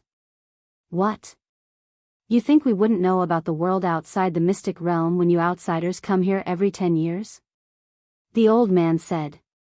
And he continued, you know, the people of this world, the natives. Our ancestors also used to live in the outside world, but they decided to live in this world instead, isolated from the outside world. Huh? But how's that possible? I thought we only have a month inside the mystic realm before we must leave. Yuan spoke in a dazed voice. Ha ha ha. Sure, that's how the mystic realm works nowadays. However, that wasn't the case during the ancient times when people could enter the mystic realm at will and without any restrictions. The old man said. And he continued, the mystic realm changed when it got an owner, who turned this place into a massive trial of sorts, implementing the rules that you're experiencing now. Wow. I had no idea the mystic realm would have such a deep history. What about the people of this world? Can you guys leave the mystic realm? Yuan asked after his initial awe. The old lady shook her head and said, unfortunately, we're stuck in this world. Before the owner created the rules for this world, had asked everybody in this world if they wanted to leave or stay in this world, and at that time, our ancestors, with full knowledge that they won't be able to leave this place ever again, decided to stay in here. There is no way out of this world, only a way inside, not including the time limit of 1 month. The old man continued. Don't you want to go outside? Yuan suddenly asked. Not really. According to our ancestors, the spiritual energy in this world is much better than the spiritual energy outside. Although it's much smaller in this world, we'll get to live longer since we have a higher cultivation base, and there are not as many worldly conflicts here. The old lady explained. I guess the spiritual energy in this place is much more abundant than outside overall. Yuan couldn't deny this since had experienced it for himself firsthand.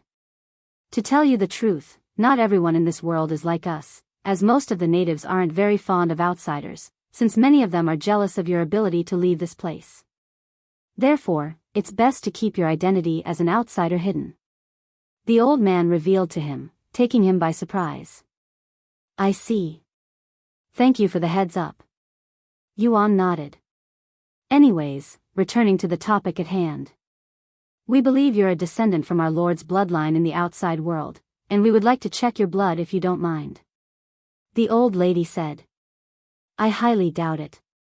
But what if? What if I turn out to be a descendant? Yuan asked, his interest piqued.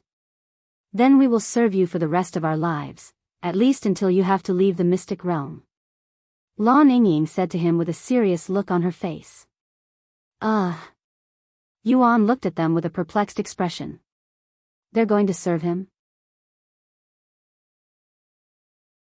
That didn't feel right to him for some reason. How will you test my blood? He still asked them a moment later. Oh, that's simple. You simply have to mix some of your blood with our blood to see if there's any reaction. If there's even the slightest reaction, it'll mean that you're the Lord's descendant. The old man explained. Are you willing? Yuan nodded. Seeing his approval, the old man turned to look at Lan Yingying and said, Go ahead. Drop some of your blood into this bottle. Yes, grandfather. Lan Yingying retrieved a small knife from her spatial ring before cutting a decently large hole in her finger, startling Yuan with the amount of blood she squeezed into the bottle. Don't worry, we only need a drop of your blood. The old man laughed after seeing his nervous expression. After Lan Yingying stopped pouring her blood into the bottle, she licked the wound on her finger, and Yuan watched as the cut on her finger instantly healed. Go ahead, young man. The old man handed the bottle to Yuan afterward. Yuan nodded and retrieved his starry abyss before cutting a small wound on his thumb. A soul weapon? The old couple was shocked when they realized the treasure in Yuan's grasp, but they didn't say anything. A few seconds later, Yuan dripped a large drop of his blood inside the blood, and everybody there watched for any reaction in anticipation. 1 second, 2 seconds, 3 seconds, half a minute passed without any reaction, and the old man placed the bottle down and sighed. Unfortunately, you're not the Lord's descendant. The old man said in a sighing voice. I see. Yuan nodded, feeling relieved for some reason. Well, even if you aren't the Lord's descendant, you're still a very talented young lad, learning sword aura as a spirit warrior. You definitely qualify to sow your seed inside our granddaughter. The old lady said with a grin on her face. Sow my seed in her? What? Yuan was completely puzzled by their words. Don't mind them, Yuan. They've been like this ever since my parents died, and they're worried that our family's long legacy will end with me. Lan Yingying explained to him. Anyways, do you have any questions for them? Lan Yingying then asked him. Yuan nodded and said, Do you know anything about the voice that beckoned me to the temple? And what about that faceless person I saw? However, the old couple didn't respond to him, and on their face was a gawking expression, their eyes filled with shock. What's the matter? Yuan asked them. Are you sure about that? A faceless person? The old man asked him in a trembling voice.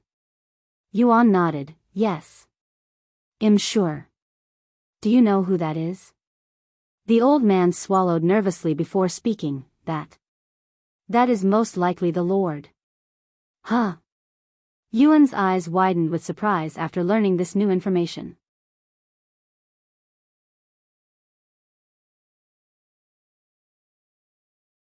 Chapter 315 Faceless Statue. See, can you please give some more description to this faceless person?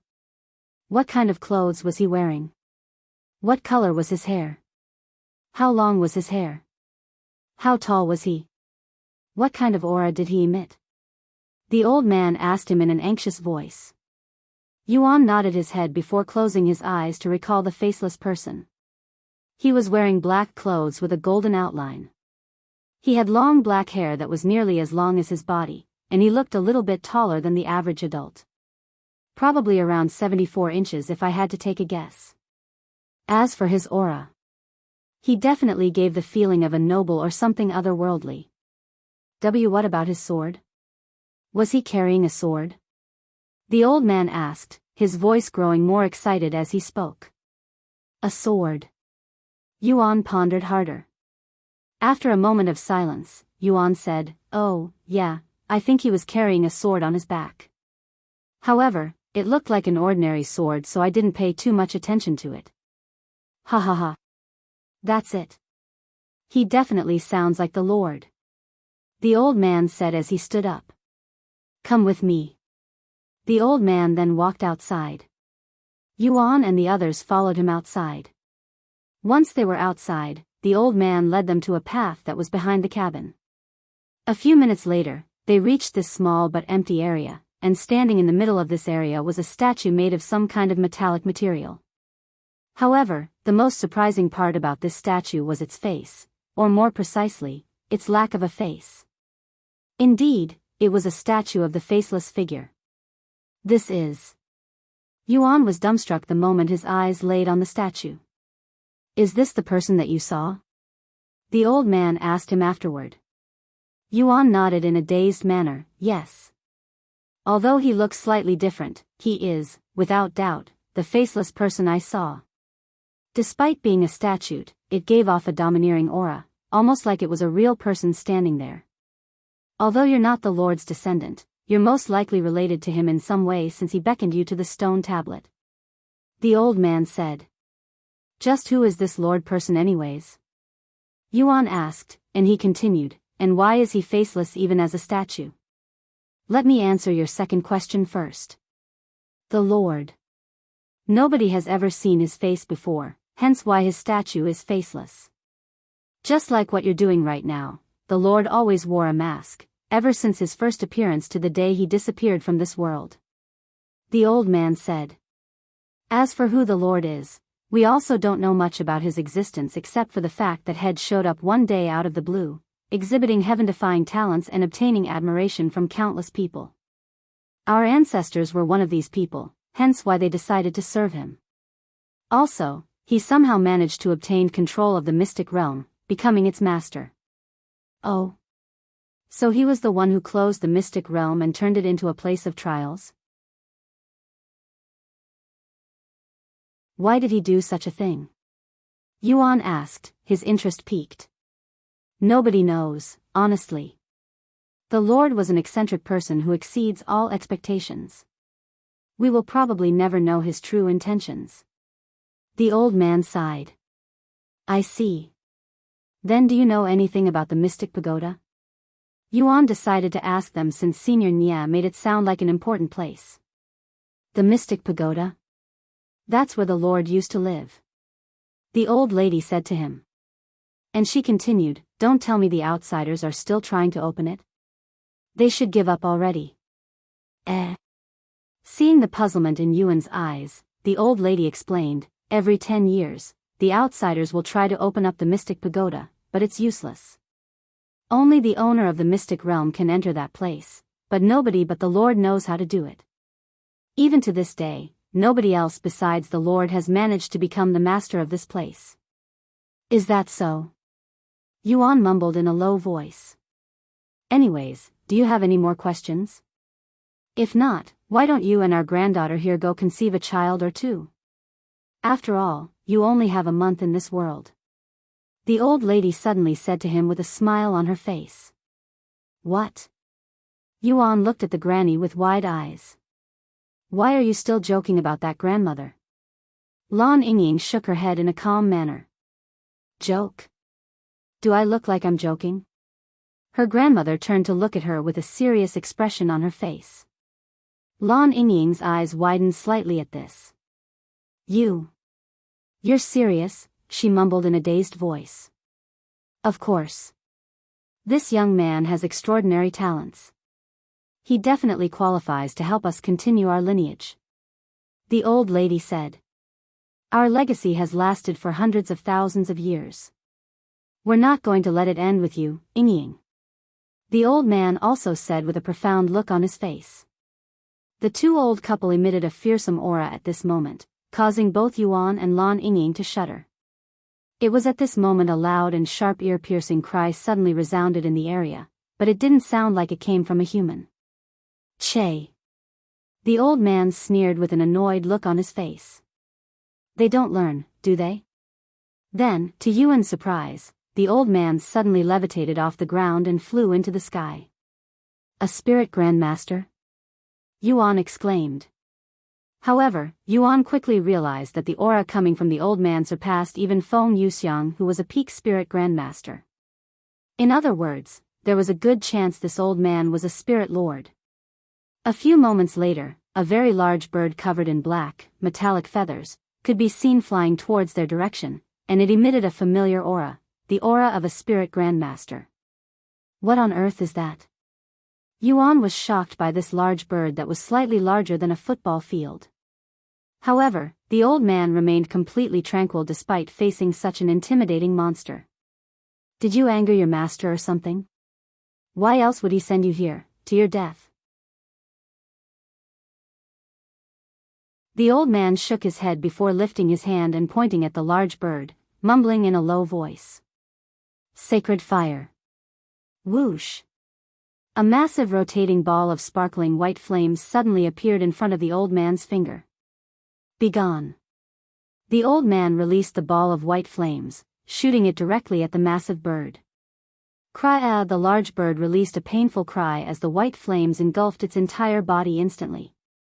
However, the noises didn't last more than a few seconds as the white flames quickly consumed its massive body until even its ashes completely disappeared from this world. After disintegrating the large bird, the old man returned to their side and spoke with an innocent smile on his face, acting like he'd just gotten rid of an insect and not a powerful magical beast. "Anyways, why don't the two of you go find a room and start working on that child? We don't have that much time, after all."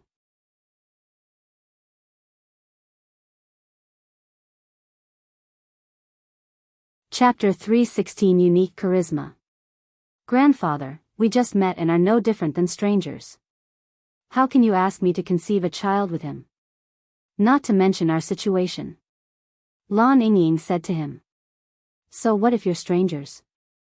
Your relationship won't matter regardless since he'll be leaving in a month whether you like it or not," the old man said. "Even if you say that. What about his opinion on this matter?" Lan Yingying turned to look at Yuan, who looked very confused about the current situation. "Do we even need to ask him? Who could possibly refuse our beautiful granddaughter? And why do you seem so reluctant? If you don't continue our lineage, who will take care of the Lord's stone tablet in the future? Who will be here to greet the Lord when he returns?" The old man sighed. Wait a minute. Yuan suddenly interrupted. "What do you mean by your last words? Hasn't it been hundreds of thousands of years since the Lord disappeared from this place? Can a human even live that long?" The old man chuckled after hearing his words, and he spoke a moment later. "Of course not. No human would be able to live that long. However, the Lord is not dead, and while we say he disappeared, the Lord merely left the mystic realm and hasn't returned since then. Although we don't know where he went or what he's doing outside, with his heaven-defying talents, we're certain that he could reach the peak of cultivation and become a real immortal. True immortals can live millions of years with ease, nor are they affected by the passage of time. They also can't die from natural causes such as diseases or old age, and the only way they can die is if someone kills them, but even that requires some effort. And as long as the Lord is alive, he'll definitely return to this world in the future. That's what he promised my ancestors right before he left, after all," the old man said with a confident smile on his face. Yuan was speechless. He was simply amazed by their loyalty to this Lord person. If he had to wait hundreds of thousands of years, even potentially millions of years for someone to return, he would have probably lost faith long ago.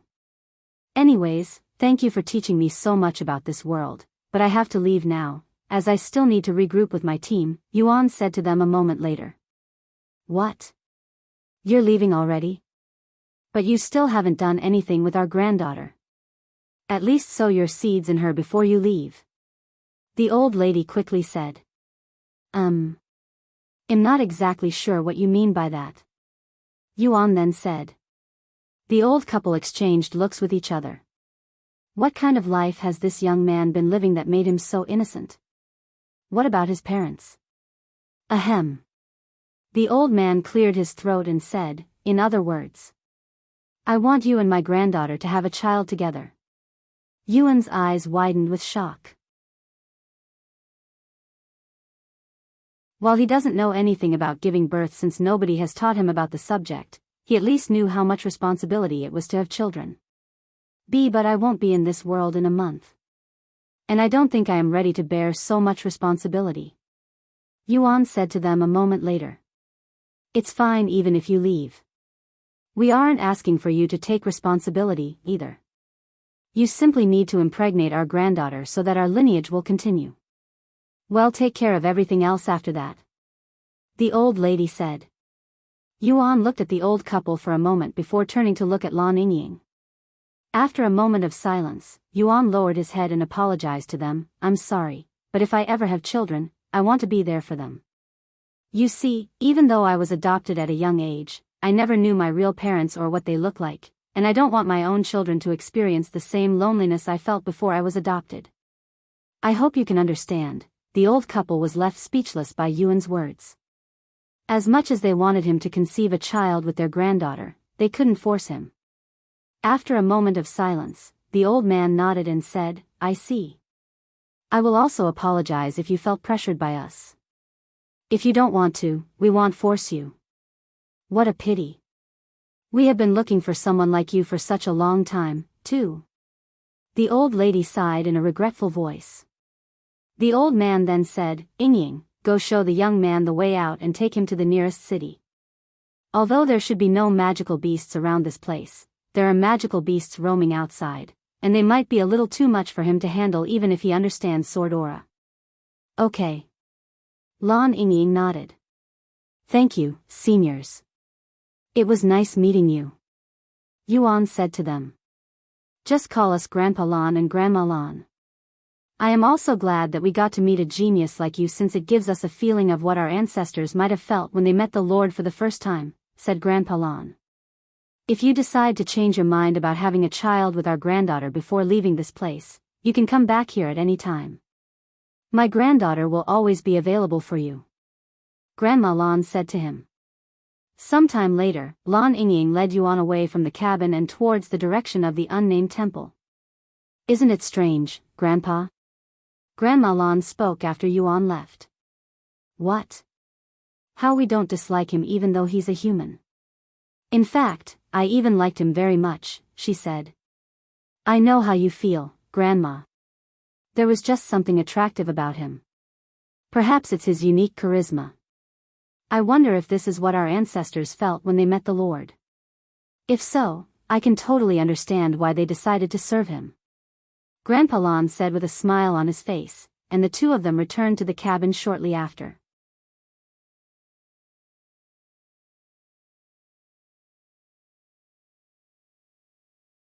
Chapter 3:17 Blue Star. Let me see the stone tablet one more time before we leave this place, Yuan said to Lan Yingying when they returned to the temple.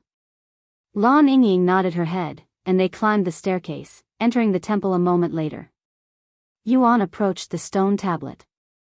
Once he was directly in front of it, he clasped his hands together and bowed to the stone tablet. I don't know why you called me here, and I might never find out, but thank you for showing me this place, allowing me to learn sword aura.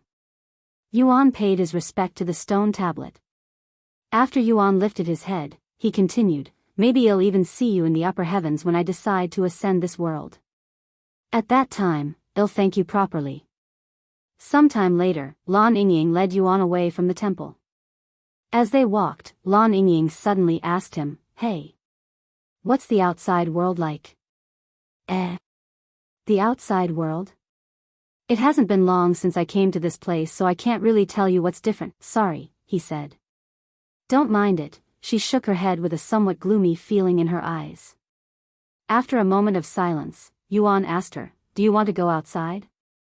A profound glint appeared in Lan Yingying's eyes, and she nodded her head. I'd be lying if I say I am not curious about the outside world. I think it's unfair, Yuan suddenly said. And he continued, how your ancestors' decision to stay in this world also affected their children and so on. If someone wants to leave this place, they should have the choice to do so, at least that's what I believe. A small smile appeared on Lan Yingying's pretty face after hearing Yuan's words. Then why don't you try to become the master of this place and set us all free? Lan Yingying suddenly said. But nobody knows how the Lord became the master, right?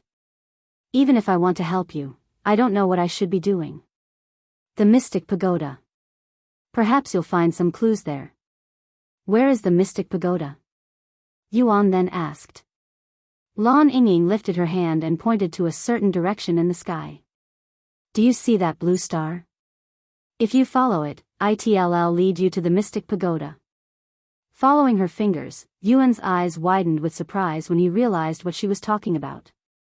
What? How could there be stars in the sky already? The sun hasn't even begun to set yet. Yuan exclaimed in a shocked voice. That star is a special star. You can see it throughout the day no matter if it's day or night. I see. Thank you. Yuan turned to look at Lan Yingying, and he continued in a somewhat awkward voice. By the way, are you sure you want to continue walking around in that appearance? What if someone sees you? Lan Yingying looked down at her own clothes that were still torn, and she said, oh, right. I nearly forgot.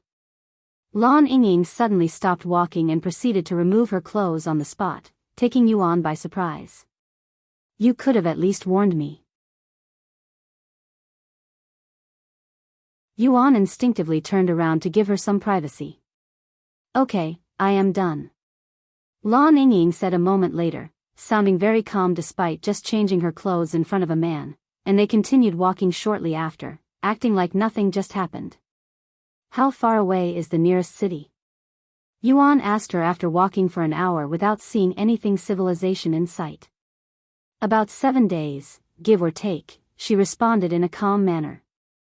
7 days? That's an entire week. Yuan's eyes widened with shock. Just where the heck did the mystic realm take him?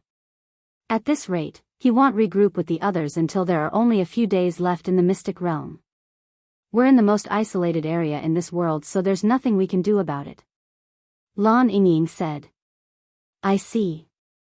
I'm sorry for making you go through the trouble, and thank you. Yuan said to her. It's okay. I have nothing better to do, anyway. Lan Yingying said.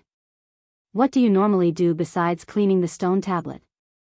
Yuan decided to ask her.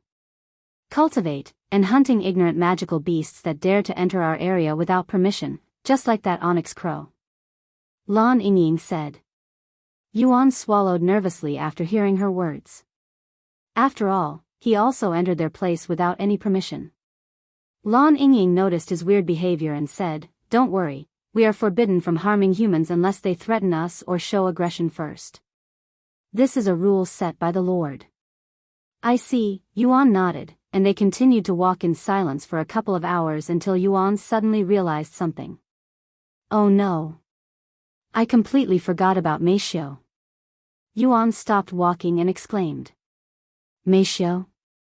Lan Yingying raised her eyebrows. Give me a moment. I'll be back in a bit. Yuan said to her before logging off the game. Meishio? Are you here? Yuan called out for her when he logged off. I'm here, Yuan, she quickly responded. I'm sorry. I was too absorbed in the game and completely forgot to log off again. He said to her. Don't worry about it, she said to him. Let me go warm up your breakfast. After warming up the soup, she fed it to Yuan. Once again, I'm really sorry. It's okay, really. There's nothing else for me to do, anyway. Yuan then said, if you want, you can play the game with Feng Feng and the others. You don't have to wait for me to finish the Mystic Realm since that's going to take a while. Even though I am doing nothing but watching the participants, I enjoy it. It feels like I am watching a movie or something, and the others are always engaged in something. Meishiu said. Wait a moment. You can watch us from the outside? Yuan was surprised when he heard this. Yes, we can see everything the participants are doing using this treasure. However, for some reason, you're not shown, so we cannot see where you are or what you're doing. Meishiu said to him.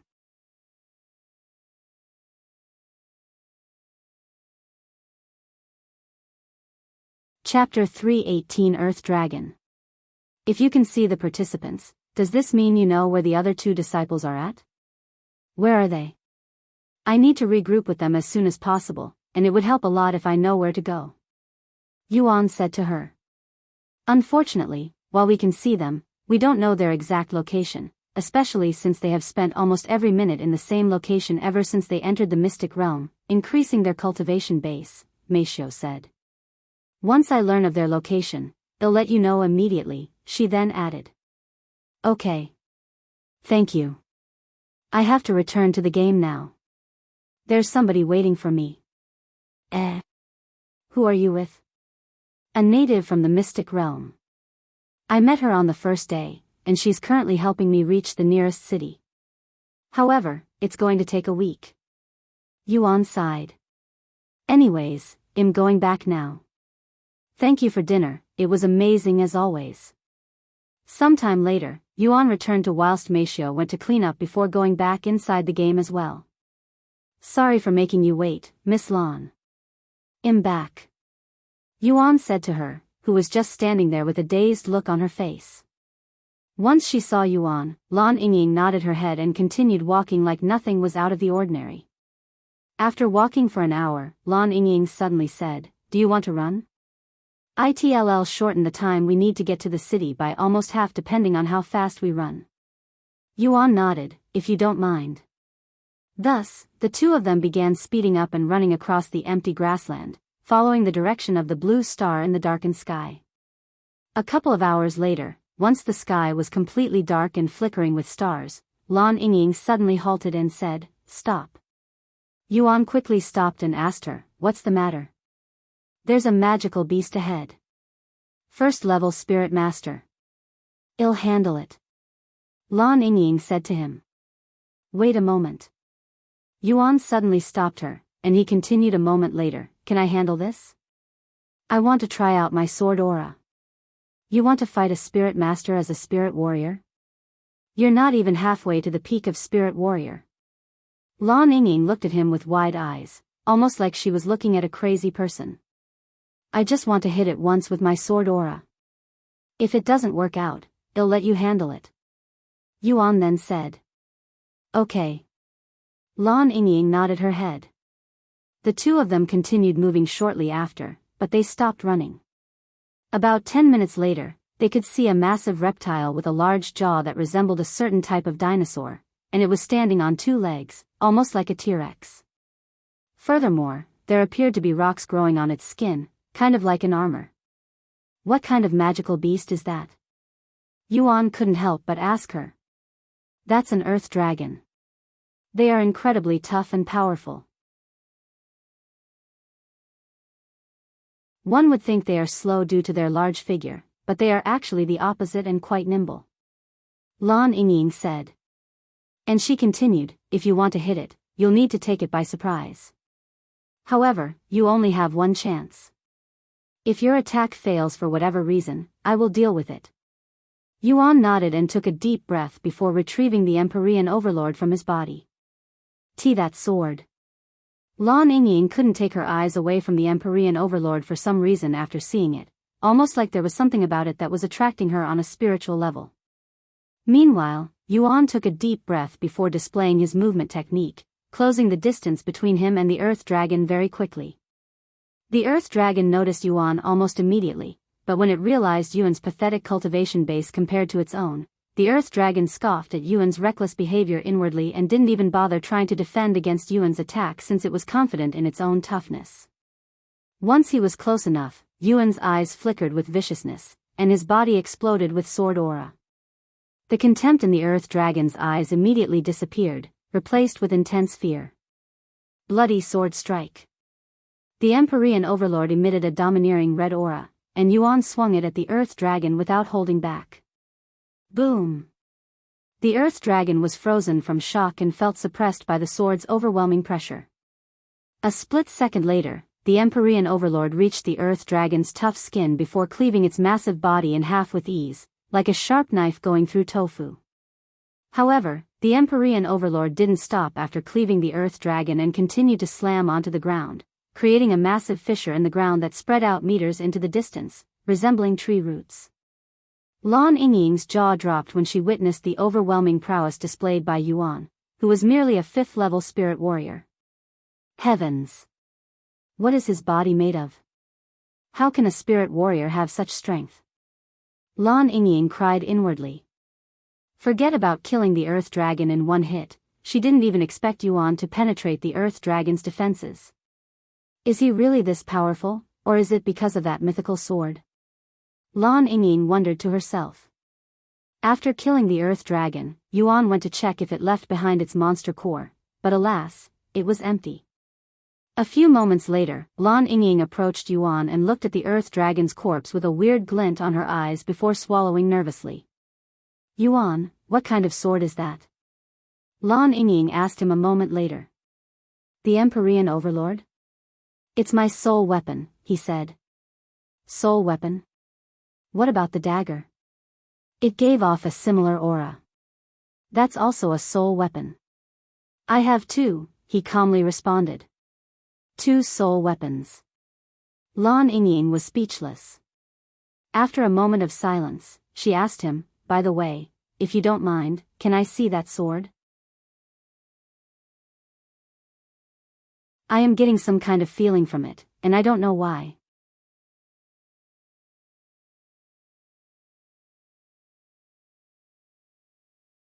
Chapter 319 Unknown Entity.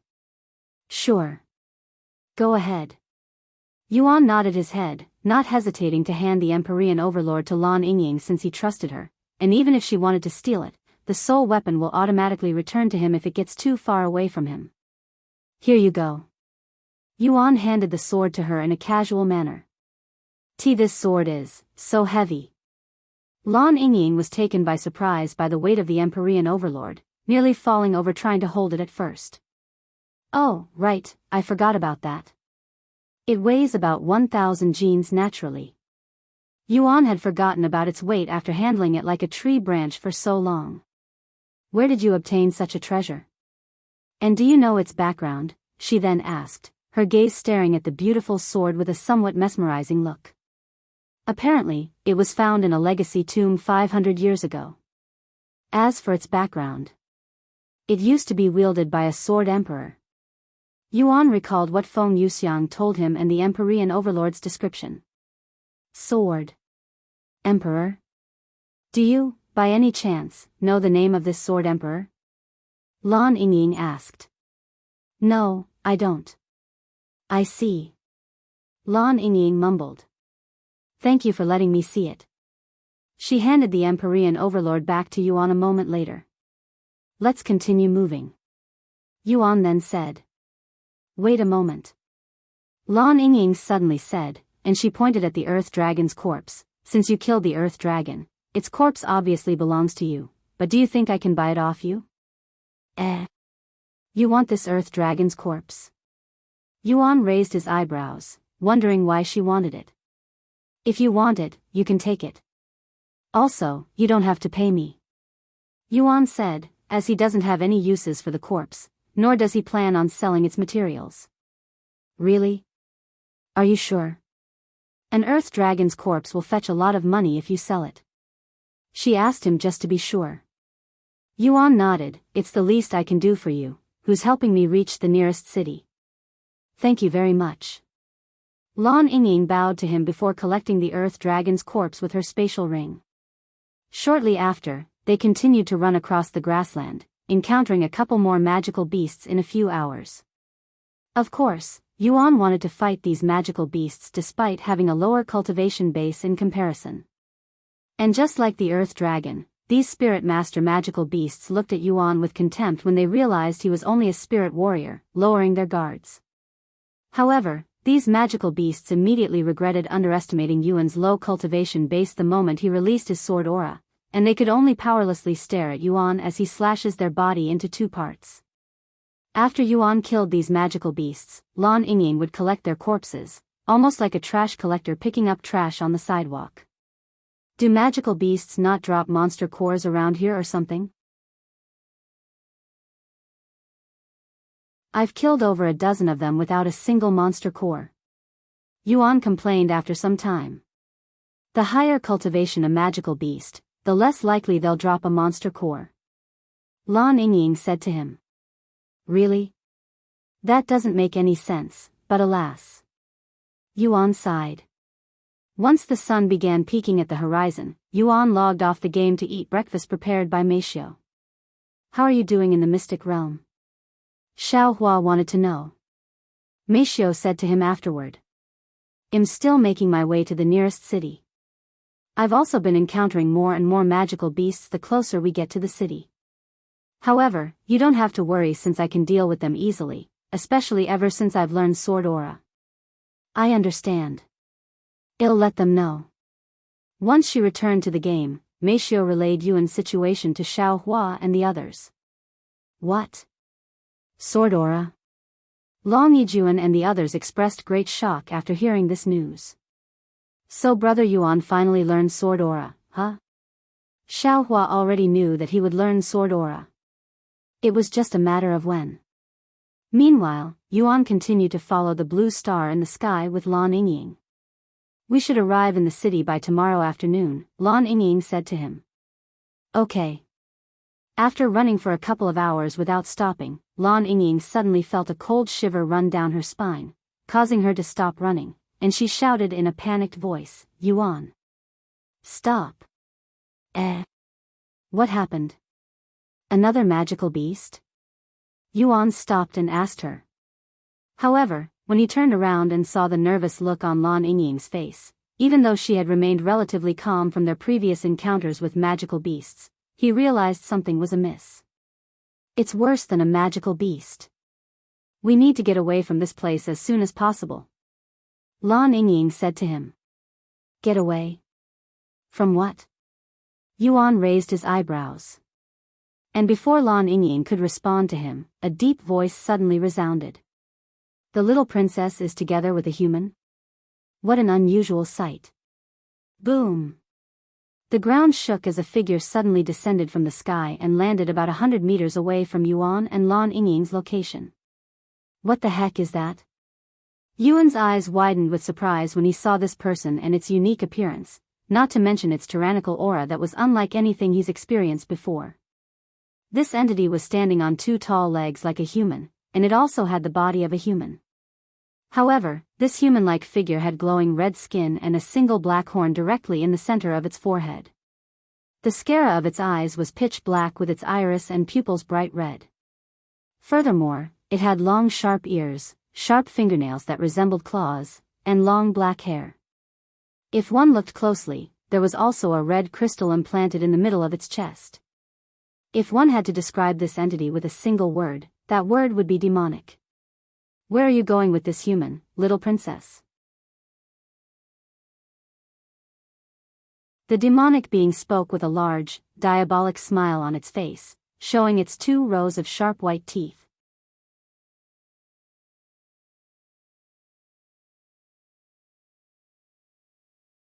Chapter 320 Demon. Miss Lan, what is that thing? It can even speak. Yuan was more amazed by this unknown entity's existence than feeling fearful of it. You've never heard of a demon before? Lan Yingying looked at him with surprise. A demon? That thing? This is my first time hearing about them, much less seeing one. Yuan said, and he continued, how are they any different compared to magical beasts? They're vastly superior to magical beasts overall. Just like how magical beasts are stronger than human cultivators at the same cultivation level, demons are stronger than magical beasts and by a huge margin as well. A spirit apprentice demon can even defeat a spirit warrior cultivator with ease. Lan Yingying explained to him. Furthermore, they cannot be killed by normal means and are essentially immortal since they can survive most injuries, even if you put a hole in their heart. What? Such powerful entities exist? How come nobody talks about them outside? Yuan was speechless. I can't tell you since I don't know what it's like outside, but in this world, they are very infamous for their brutality and tremendous strength. However, they are also very rare, and most people live their entire lives without even seeing one. Then I guess we're super lucky to encounter one right now? Yuan asked. Hey, what are you two talking about? I also want to join in on the conversation. The demons suddenly said to them. However, it remained standing there, seemingly unwilling to approach them for some reason. How are you unaffected by the Lord's sword aura? You demons shouldn't be able to get this close to the divine forest. Lan Yingying spoke with a frown on her face. The demon laughed before speaking. It's all thanks to your parents. Thanks to their blood, we've gained some resistance to the sword aura, but this is the furthest I can go for now.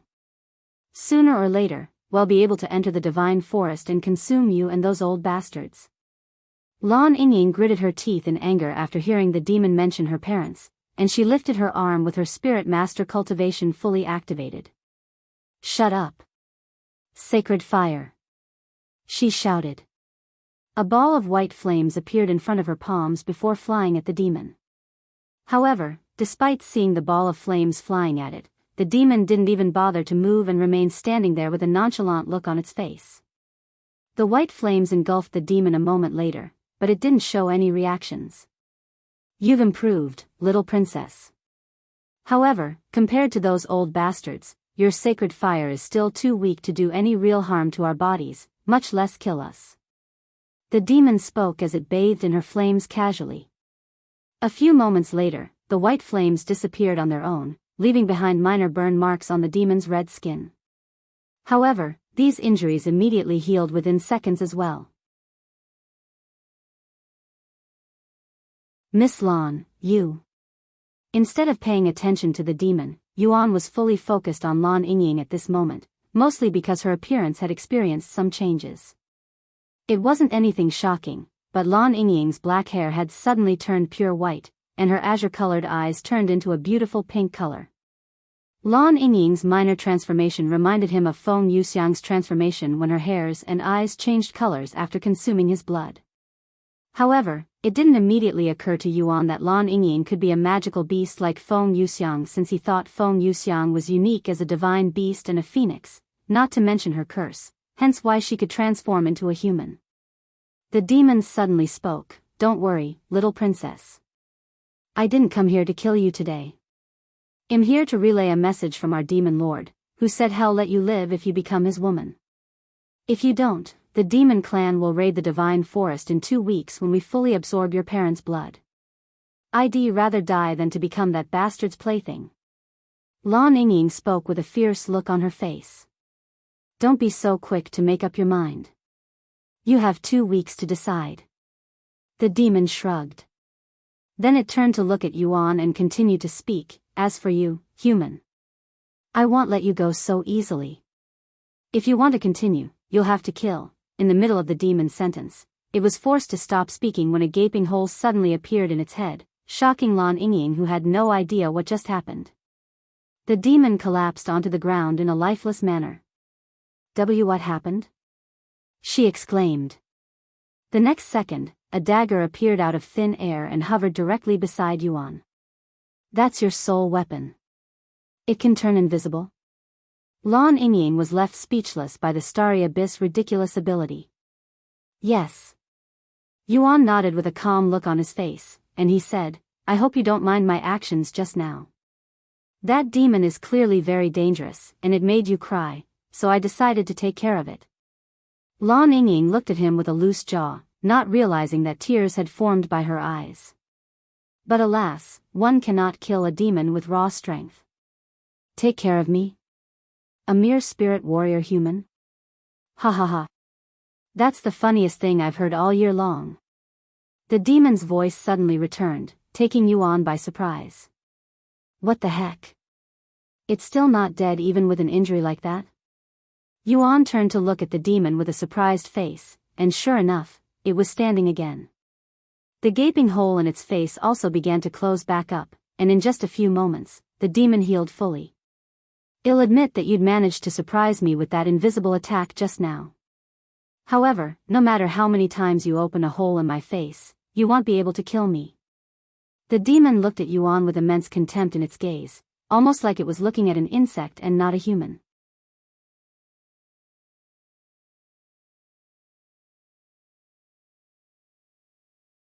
Chapter 321 3 Free Attacks. This is indeed quite troublesome. How can I kill that thing if it can survive even with a hole in its face? Yuan sighed. I'm sorry, Yuan, but let's give up on going to the city for now and return to my grandparents to see if there's anything we can do about this situation. Although I have the power to defeat that demon, I don't have the power to kill it. Lan Yingying said to him. Wait a second, Miss Lan. You mentioned sword aura. Are demons afraid of sword aura or something? Maybe I can still, however, Lan Yingying shook her head and said, no, the demons are not afraid of sword aura in general. Instead, they are specifically afraid of the Lord's sword aura. Before leaving this world, the Lord created these sword aura barriers around every city and the divine forest to protect them from the demons. As for why they're afraid of the Lord's sword aura, it's simply because the Lord's sword aura is so powerful that if a demon touches it, they will be destroyed until there's nothing left of them. No matter how powerful their regeneration abilities may be, if you destroy their bodies until there's not even a hair left, there won't be anything to regenerate from. I see. Then are there any more methods that can be used to kill demons? Yuan asked. Besides completely erasing their existence, you need techniques with divine attributes such as my sacred fire. Techniques, huh? Yuan mumbled. He suddenly recalled the heaven-grade technique he'd learned at Myriad of Techniques, the demon's sealing strike. What about sealing demons? Can we seal them with techniques? Yuan then asked. Demon sealing techniques? Those are incredibly rare and hard to learn, but yes, sealing a demon is akin to killing them. Lan Yingying nodded. I understand. Let me fight this demon. I think I'll be able to defeat it. Yuan said to her as he retrieved the Empyrean Overlord. What? You want to fight that demon? Don't do it. It has the strength of a peak spirit master, and you don't meet the requirements to kill it. It's okay. I just want to try something. Yuan said with a smile on his face. Oh. You're approaching me? The demon was pleasantly surprised when Yuan began walking towards it. Don't tell me that you're planning on fighting me, a demon? The grin on the demon's face grew wider. That's right, Yuan responded with a calm look on his face, and he continued, I won't be able to defeat you unless I get closer. Ha ha ha ha. You're truly an amusing human. Normally, when a human sees me, they turn and run the opposite direction while shitting their own pants. After laughing for a moment, the demon suddenly stopped and narrowed its eyes at Yuan with a vicious expression. With that being said, who the fuck do you think you are, human? Do you really think you can defeat me when you couldn't kill me with a surprise attack? This is why I despise humans. They're incredibly arrogant and stupid at the same time. The demon looked at Yuan with clear disdain. Yuan didn't respond to the demon this time, and he continued to approach it with a resolute expression on his face. Seeing this, the demon took a few steps back and said, Very well. I commend your bravery even if it might be stupidity, so I'll give you 3 free attacks. Then I won't be humble and accept these 3 attacks. Yuan suddenly activated his movement technique and appeared in front of the demon with the Empyrean Overlord raised high in the sky. Bloody Sword Strike. Despite the powerful aura emitted by the Empyrean Overlord, the demon remained standing there with its arms crossed and without batting an eyelid. Boom! The Empyrean Overlord cleaved the demon into 2 separate parts from the head down. Plop! The demon collapsed on the ground again. However, a few moments later, as though its body was made of liquid, the demon's separated body combined into one whole part, returning to its original state without a single injury on its body. You have 2 more attacks, human. The demon spoke with an arrogant grin on its face, knowing very well that even if it gave Yuan 1,000 free strikes, it still wouldn't be defeated. Heaven-splitting sword strike. Yuan wasted no time activating his second and strongest attack, sending a massive beam that was also mixed with sword aura at the demon. The demon reacted this time, as it could sense a dreadful feeling from the heaven-splitting sword strike, and it quickly dodged to the side, avoiding half of the attack. However, the other half of the attack had completely disintegrated half of the demon's body, giving it quite a scare, causing it to sweat a little. Yingying's eyes widened with shock when she witnessed the demon retreating and the damage Yuan's second attack dealt to it. If that demon hadn't dodged the second attack, its entire body would have disappeared as if it had touched the Lord's sword aura. What a powerful sword technique! Yingying could feel her blood heating up afterward, and she began feeling hopeful that perhaps Yuan could really defeat it. Why did you dodge my attack just now? Yuan asked the demon with a calm look on his face, and he continued, I thought you were absolutely confident in your bonus regenerating abilities? I guess you're not invincible, after all. You fucking brat. A mere human. How dare you? A tyrannical aura exploded from the demon's body as its facial expression twisted with anger after feeling a burning sensation on its face from Yuan's words. What are you doing? I still have 1 more attack. Are you going to break your own words? Yuan said. Ha ha ha. So what if I break my words? I am a fucking demon. The demon laughed as it suddenly rushed at Yuan while spreading its claw-like hands. I'm going to rip your fucking limbs apart, drink your blood, and crunch on your bones, human.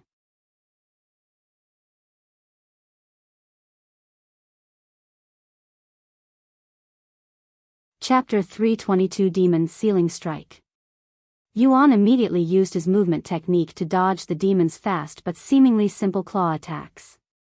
Whoosh!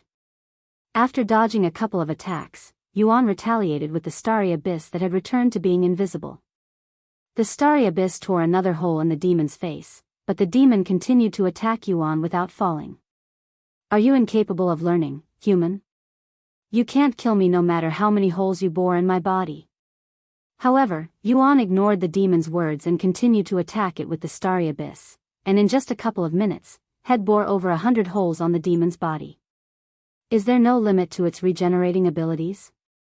Yuan wondered inwardly as he casually dodged the demon's claw attacks. Blood spear. The demon suddenly created a long spear from its own blood before thrusting it at Yuan's face. Whoa! Yuan was slightly surprised by the spear, but had still managed to dodge it. I've had enough of you, damn human. Die. The demon created a dozen more spears that levitated in the air like the starry abyss. Flying blood spears. The demon pointed at Yuan, and a dozen spears suddenly flew at Yuan with extreme speed. Heaven-splitting sword strike. Yuan swung his sword once, destroying all of the spears simultaneously and erasing one of the demon's arms temporarily. Seeing that its attack had failed, the demon continued to attack Yuan aggressively with the spear. Ding! Ding! Clang! Yuan defended himself with the Empyrean Overlord whilst attacking the demon with the starry abyss, waiting for the perfect opportunity to use the demon's sealing strike. However, the demon completely ignored the starry abyss and focused on attacking Yuan. Meanwhile, Yingying watched their intensive fight from a place where the demon cannot enter with a dazed expression on her face. This is her first time seeing a human fight a demon and on such an equal standing. Even though demons are known for being insanely powerful, this demon appears to be struggling against a human cultivator who is only a spirit warrior. Stop running away. What are you, a cockroach? The demon exclaimed in an agitated voice when it realized that it couldn't defeat this human's profound movement techniques. If you don't want me to dodge, then you should probably stop attacking me. Yuan casually responded. Like hell. I'll fucking kill you at all cost. The demon shouted as he continued his endless wave of assaults. And you humans have limited energy. Unlike us demons, you're useless once your spiritual energy runs out, and you'll be no different than a mortal with no powers. Lan Yingying then warned him, Yuan. You must finish this fight as soon as possible. The longer you fight a demon, the more disadvantaged you are. Demons have nearly unlimited stamina and spiritual energy. You want to outlast him in endurance. Why don't you come out here and help your human friend, little princess? However, I can't promise you that I won't accidentally eat you as well. Ha ha ha. The demon provoked her. It's okay, Miss Lan. You don't have to worry about me. It won't be long before I defeat this demon. Yuan then said. I'd like to see you try. The demon coldly snorted. While it was afraid of Yuan's heaven-splitting sword strike, it was confident that Yuan wouldn't be able to use this technique too many times since it looked like it would consume a lot of spiritual energy. Furthermore, the technique itself was easy to dodge as long as one remains vigilant, and as long as it doesn't hit its entire body, it'll be able to regenerate itself. Yuan and the demon clashed against each other hundreds of times over the next few minutes, and once they were beginning to get into the rhythm, Yuan's aura suddenly exploded, and a pressurizing aura appeared around them, restricting the demon's movements. Heavenly Domain. The demon was taken by surprise by this mysterious pressure that slowed down its movements by a fair amount. What is this uncomfortable feeling? However, slowing down the demon's movements was just a ploy to distract its attention and also the beginning of Yuan's plan. Hey! Demon! Yuan suddenly called out to it, causing it to subconsciously turn to look at him.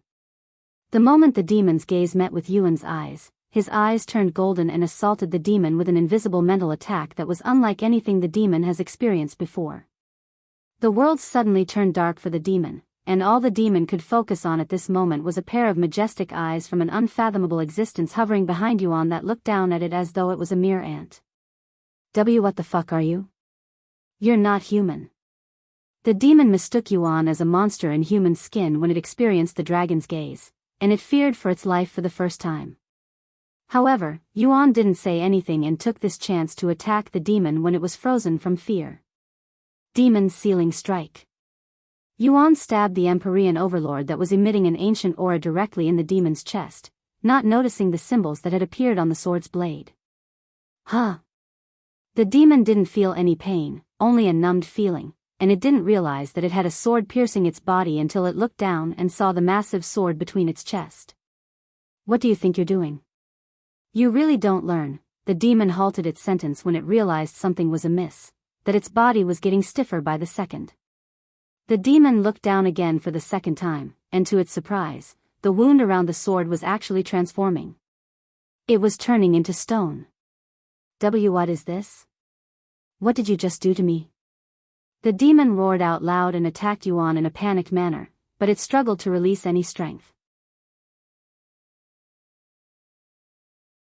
Yuan kicked the demon in the stomach and pulled out the Empyrean overlord from its body simultaneously before speaking in a calm voice. Who knows, but I hope this demon sealing technique works on you. Demon sealing technique? Why do you know something like that? Don't tell me you're a descendant of the demon sealing clan? The demon exclaimed while it kneeled on the ground powerlessly, feeling its body getting weaker as the petrifying effect from its wound spread throughout its body. Demon sealing clan? Never heard of them before. I learned this technique from a technique store some time ago. Yuan calmly responded, feeling quite happy that the technique appeared to be working perfectly against this demon. Curse you! I curse you, damn human!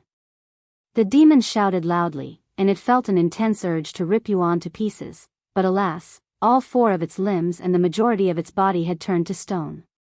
If I ever get out of this seal, I will fucking kill you. The demon's shouting halted when its mouth turned into stone, and a few more seconds later, the rest of the demon became petrified, transforming into a stone statue completely. Yuan, you really sealed the demon? Lan Yingying approached him and the petrified demon sometime later with clear disbelief on her face. I hope so, he said.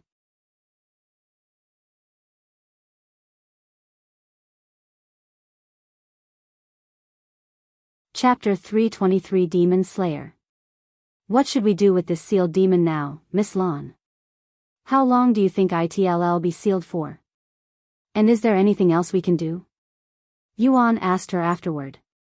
It would be disastrous if the demon becomes unsealed a few days later if he doesn't take care of it properly now. However, he also didn't want to accidentally break the seal. It depends on how powerful your sealing technique is. Looking at it right now, the demon should remain sealed for a few hundred years. Lan Yingying looked at the fully petrified demon with a feeling of awe and admiration for Yuan, who sealed a demon as a spirit warrior. However, I think you should still take care of it entirely. You know that technique you used during your second free strike? Do you think you can completely obliterate the demon with it? Lan Yingying then asked him. It won't break the seal if I hit it in this state? Yuan asked just to make sure. It'll be fine. Even if your attack doesn't kill it, the seal won't be undone, and the demon won't be able to regenerate until the seal is completely gone, so you can take your time killing it. That's why demons are so afraid of sealing techniques. Lan Yingying explained to him. I see. Okay, it'll destroy it completely so it won't be able to cause any more trouble for you in the future. Yuan nodded before distancing himself from the sealed demon. Once he was far enough, Yuan held the Empyrean Overlord in front of him and took his time to gather his spiritual energy. Lan Yingying's eyes widened when she saw this and realized that Yuan's previous heaven-splitting sword strike wasn't at its full power despite showing immense strength, enough to kill a demon. At this moment, Yuan's body was gushing with sword aura, and the sword in his grasp was glowing a beautiful golden color. Heaven-splitting sword strike. Once had gathered enough spiritual energy, Yuan released his ultimate attack at the demon and completely covered its entire figure this time. Under this intense power, the demon's figure quickly disintegrated until not even a speck of hair remained. Lan Yingying swallowed nervously at Yuan's destructive power, as it was unlike anything she had experienced before. After killing the demon, a notification appeared in front of Yuan. Congratulations! You have slain a demon, obtaining the title Demon Slayer. Meanwhile, outside the mystic realm, an announcement appeared in the skies for the players to see. Player Yuan has become the world's first player to have killed a demon. The players wondered what a demon was and how they are different from magical beasts. Fong, what's a demon? Myuxiu asked her after seeing the notification. Huh? A fiend? Why are you suddenly asking about fiends? They are incredibly evil and powerful beings that used to rule the cultivation world. Feng Yuxiang looked at her with raised eyebrows. Demons are also known as fiends, and they used to run rampant in the cultivation world. Well, Yuan just killed a demon inside the mystic realm, so I'm asking, Meishio revealed this to them. What? He killed a demon? How is that possible? Feng Yuxiang's eyes nearly popped out of their sockets after hearing Myxius' words. Demons have heaven-defying regenerative abilities and cannot be killed by normal means. Even the weakest demons are as strong as a peak spirit master. I know the young master is incredibly talented, but he doesn't have what it takes to kill a demon, at least he shouldn't. Wait a second. There are demons in the mystic realm? How come no participants have encountered one until today? And I thought they went extinct after the demon sealing clan purged them from the cultivation world. Long Yijuan mumbled in a dazed voice. The mystic realm is an ancient treasure, so it's not impossible that there might be some demons inside. However, to actually run into one and even kill it. Disciple Yuan is an entirely different type of existence. Elder Xian said. I still can't believe it. How did the young master kill the demon? One must either know demon sealing techniques or have special spiritual energy that has divine attributes. However, know for sure that the young master's spiritual energy doesn't have any divine attributes because I didn't sense it in his blood. Feng Yuxiang said, as Shed tasted his blood before. Then it could only be the demon sealing techniques. However, Xiaohua shook her head and said, Xiaohua has been with Brother Yuan even before he was a cultivator, and she doesn't recall Brother Yuan learning any techniques that allow him to seal demons, because she'd been separated from Yuan in the myriad of techniques, Xiaohua wasn't aware that Yuan had learned the demon's sealing strike. No matter how the young master killed that demon, I'm relieved to hear that he's safe despite encountering a demon. I still remember my first encounter with a demon in the upper heavens. It was a terrifying experience, to say the least. Feng Yuxiang sighed. Madam Feng. You came from the upper heavens? And demons still exist in the upper heavens? Elder Xian looked at her with a surprised expression. Unfortunately, they still exist. They're just not as active and always in hiding. And yes, I came from the upper heavens. Due to circumstances, I am now here. Feng Yuxiang sighed. I see. Elder Xian nodded.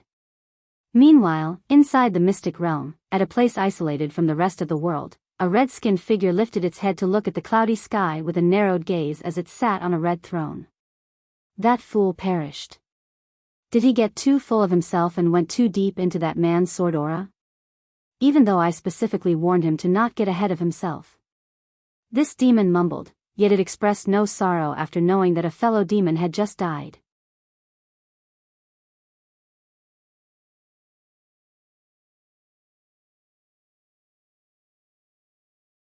Chapter 324 Transformation. Demon Lord, what should we do now that there's one less demon? Another demon suddenly asked after sensing the death of the demon Yuan had slain. Change? Nothing will change, except that we'll have more blood now to consume that he's gone. Perhaps we'll even be able to attack those annoying things a few days earlier now. The demon lord spoke as it turned to look at the other three demons.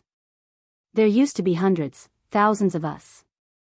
However, that fucking human with the sword aura slaughtered us as though we're insects, and in just the span of a few years, our numbers have reduced to a mere dozen. Unlike humans and magical beasts that have to increase their lifespan through cultivation, demons have a near-infinite lifespan at birth, meaning they're immortal regardless of their cultivation base.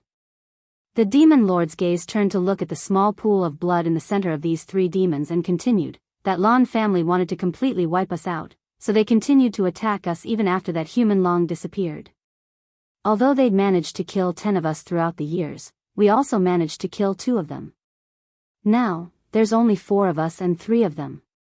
In this world, they are the only beings that can threaten our existence. Once we get rid of them, we can finally rule the mystic realm.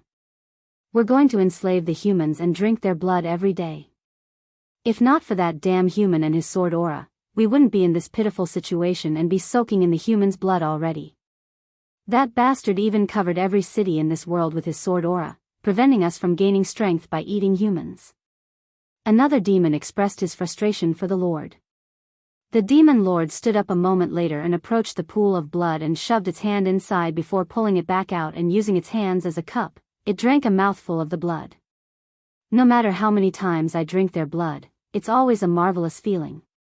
Once we gain enough resistance to the sword aura, we'll kill the rest of the Lan family and consume their blood before dealing with the humans in the cities. Eventually, we'll find a way to control the mystic realm and open this world back up, allowing us to go outside, where there'll be even more humans for us to play with. While the demons prepared their attack, Yuan went to pick up something that was left behind by the demon after he killed it. What's this? Yuan showed the red crystal to Lan Yingying. That's a demon core, somewhat similar to monster cores, but they contain much more spiritual energy. However, they also contain a lot more impurities and can even make a human go mad if not handled properly. Lan Yingying explained to him with a somewhat weird expression on her face right now. Similar to monster cores. Yuan looked at the demon core with a pondering look on his face, wondering whether he should try to eat this thing or not, as it gave him an ominous feeling, almost like it was taboo to consume them. By the way, Lan Yingying suddenly spoke, looking quite fidgety. Do you think I can buy that demon core off you? She asked him. You want this as well? What do you plan on doing with so many monster corpses and this demon core? Yuan couldn't help but ask her. I know it may seem selfish of me, but I really need these things, especially since the demons will be attacking us soon. I must power myself up as much as possible so that I could assist my grandparents when they decide to attack. You saw how powerless I was just now against that demon. At this rate, it'll only be a burden. Lan Yingying sighed. After pondering for a moment, Yuan nodded his head and extended his hand, offering the demon core to her. Here. I don't need any money. Instead, can you tell me more about your situation? I want to see if he'll be able to help you out. Yuan said to her. Are you sure? Lan Yingying looked at him with a dazed look on her face. What about your friends? Don't you need to regroup with them? I do, but I cannot just leave you alone after learning about the demons. Furthermore, if he helps her situation and slays the demons, the Dragon Essence Temple will still earn points. After all, there was no rule that said one couldn't act independently and earn points this way. I still don't know where the other two are, anyway. Yuan thought to himself. After a moment of silence, Lan Yingying accepted the demon core before nodding her head. Okay. I'll tell you about myself and our situation. After taking a deep breath, she continued, as you can probably tell from my white hair and eye color, I am different from your average human. In fact, I am not really a human, eh? You're not human? Then what are you? Yuan's eyes widened with surprise. I'll show you my real form, but before I do, I must warn you that I'm a little big. After taking another deep breath, Lan Yingying's body slowly began to transform, and her body grew longer and rounder, resembling that of a serpent. In just moments, the beautiful Lan Yingying had turned into a massive and long snake with pretty white scales, transforming the lower half of her body first before transforming the rest of her body, becoming a full-fledged snake that was around 50 meters in length. This is my real form, Lan Yingying spoke in a nervous voice after her transformation, and she continued, I am actually a divine beast, and our species are known as divine serpents. The reason I am collecting the corpses is simply because I plan on consuming them, as that's how we improve our cultivation. Yuan was speechless, yet there was not even a hint of fear in his gaze. If anything, he was filled with awe at this moment.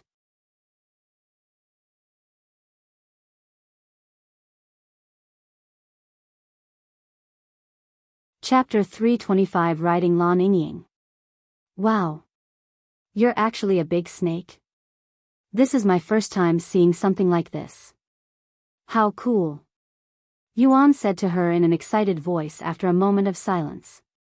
See cool? Me?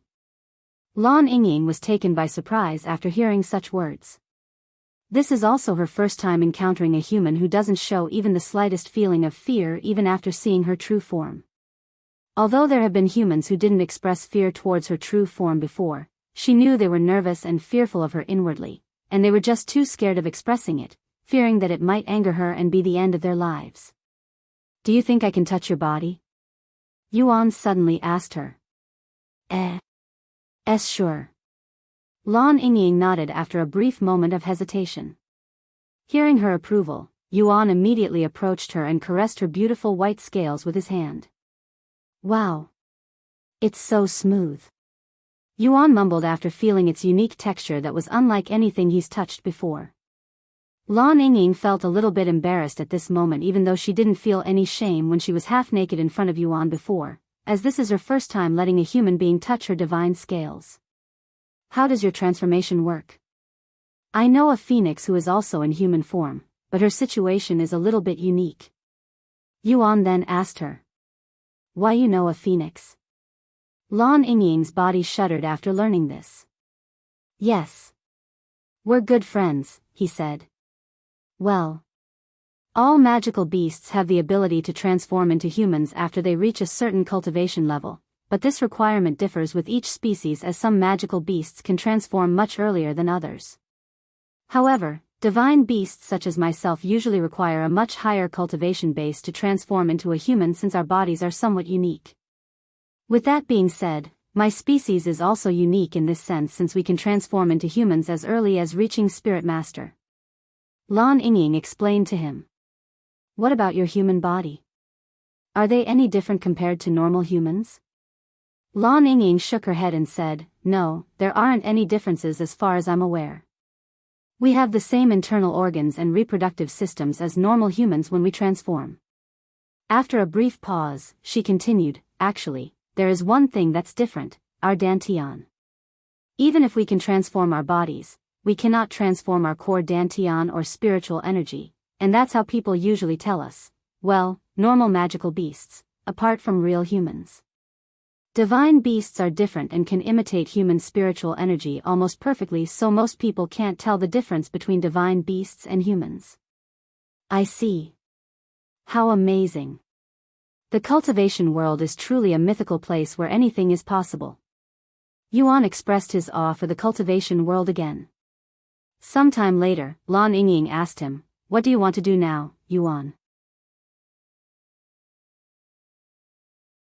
"I have to return to my grandparents to warn them about the situation, so I won't be able to accompany you any further." "I'll come with you," Yuan said. "Are you sure? This is a fight between demons and divine beasts. You will get hurt, even die." Lan Yingying warned him. As much as she wanted Yuan to help them with his sealing techniques, she couldn't bear to see him die because of their situation. "I'm sure. I can't just leave you alone, especially not after what that demon said." Yuan sighed, recalling how the demon talked about drinking her parents' blood. After a moment of silence, Lan Yingying nodded and said, "Get on my back. I'll let you ride me. Well, travel faster this way, too." "I can ride you?" Yuan's eyes flickered with excitement, as he has never imagined riding a massive snake like a mount before. Lan Yingying nodded. Seeing her approval, Yuan jumped on Lan Yingying's back.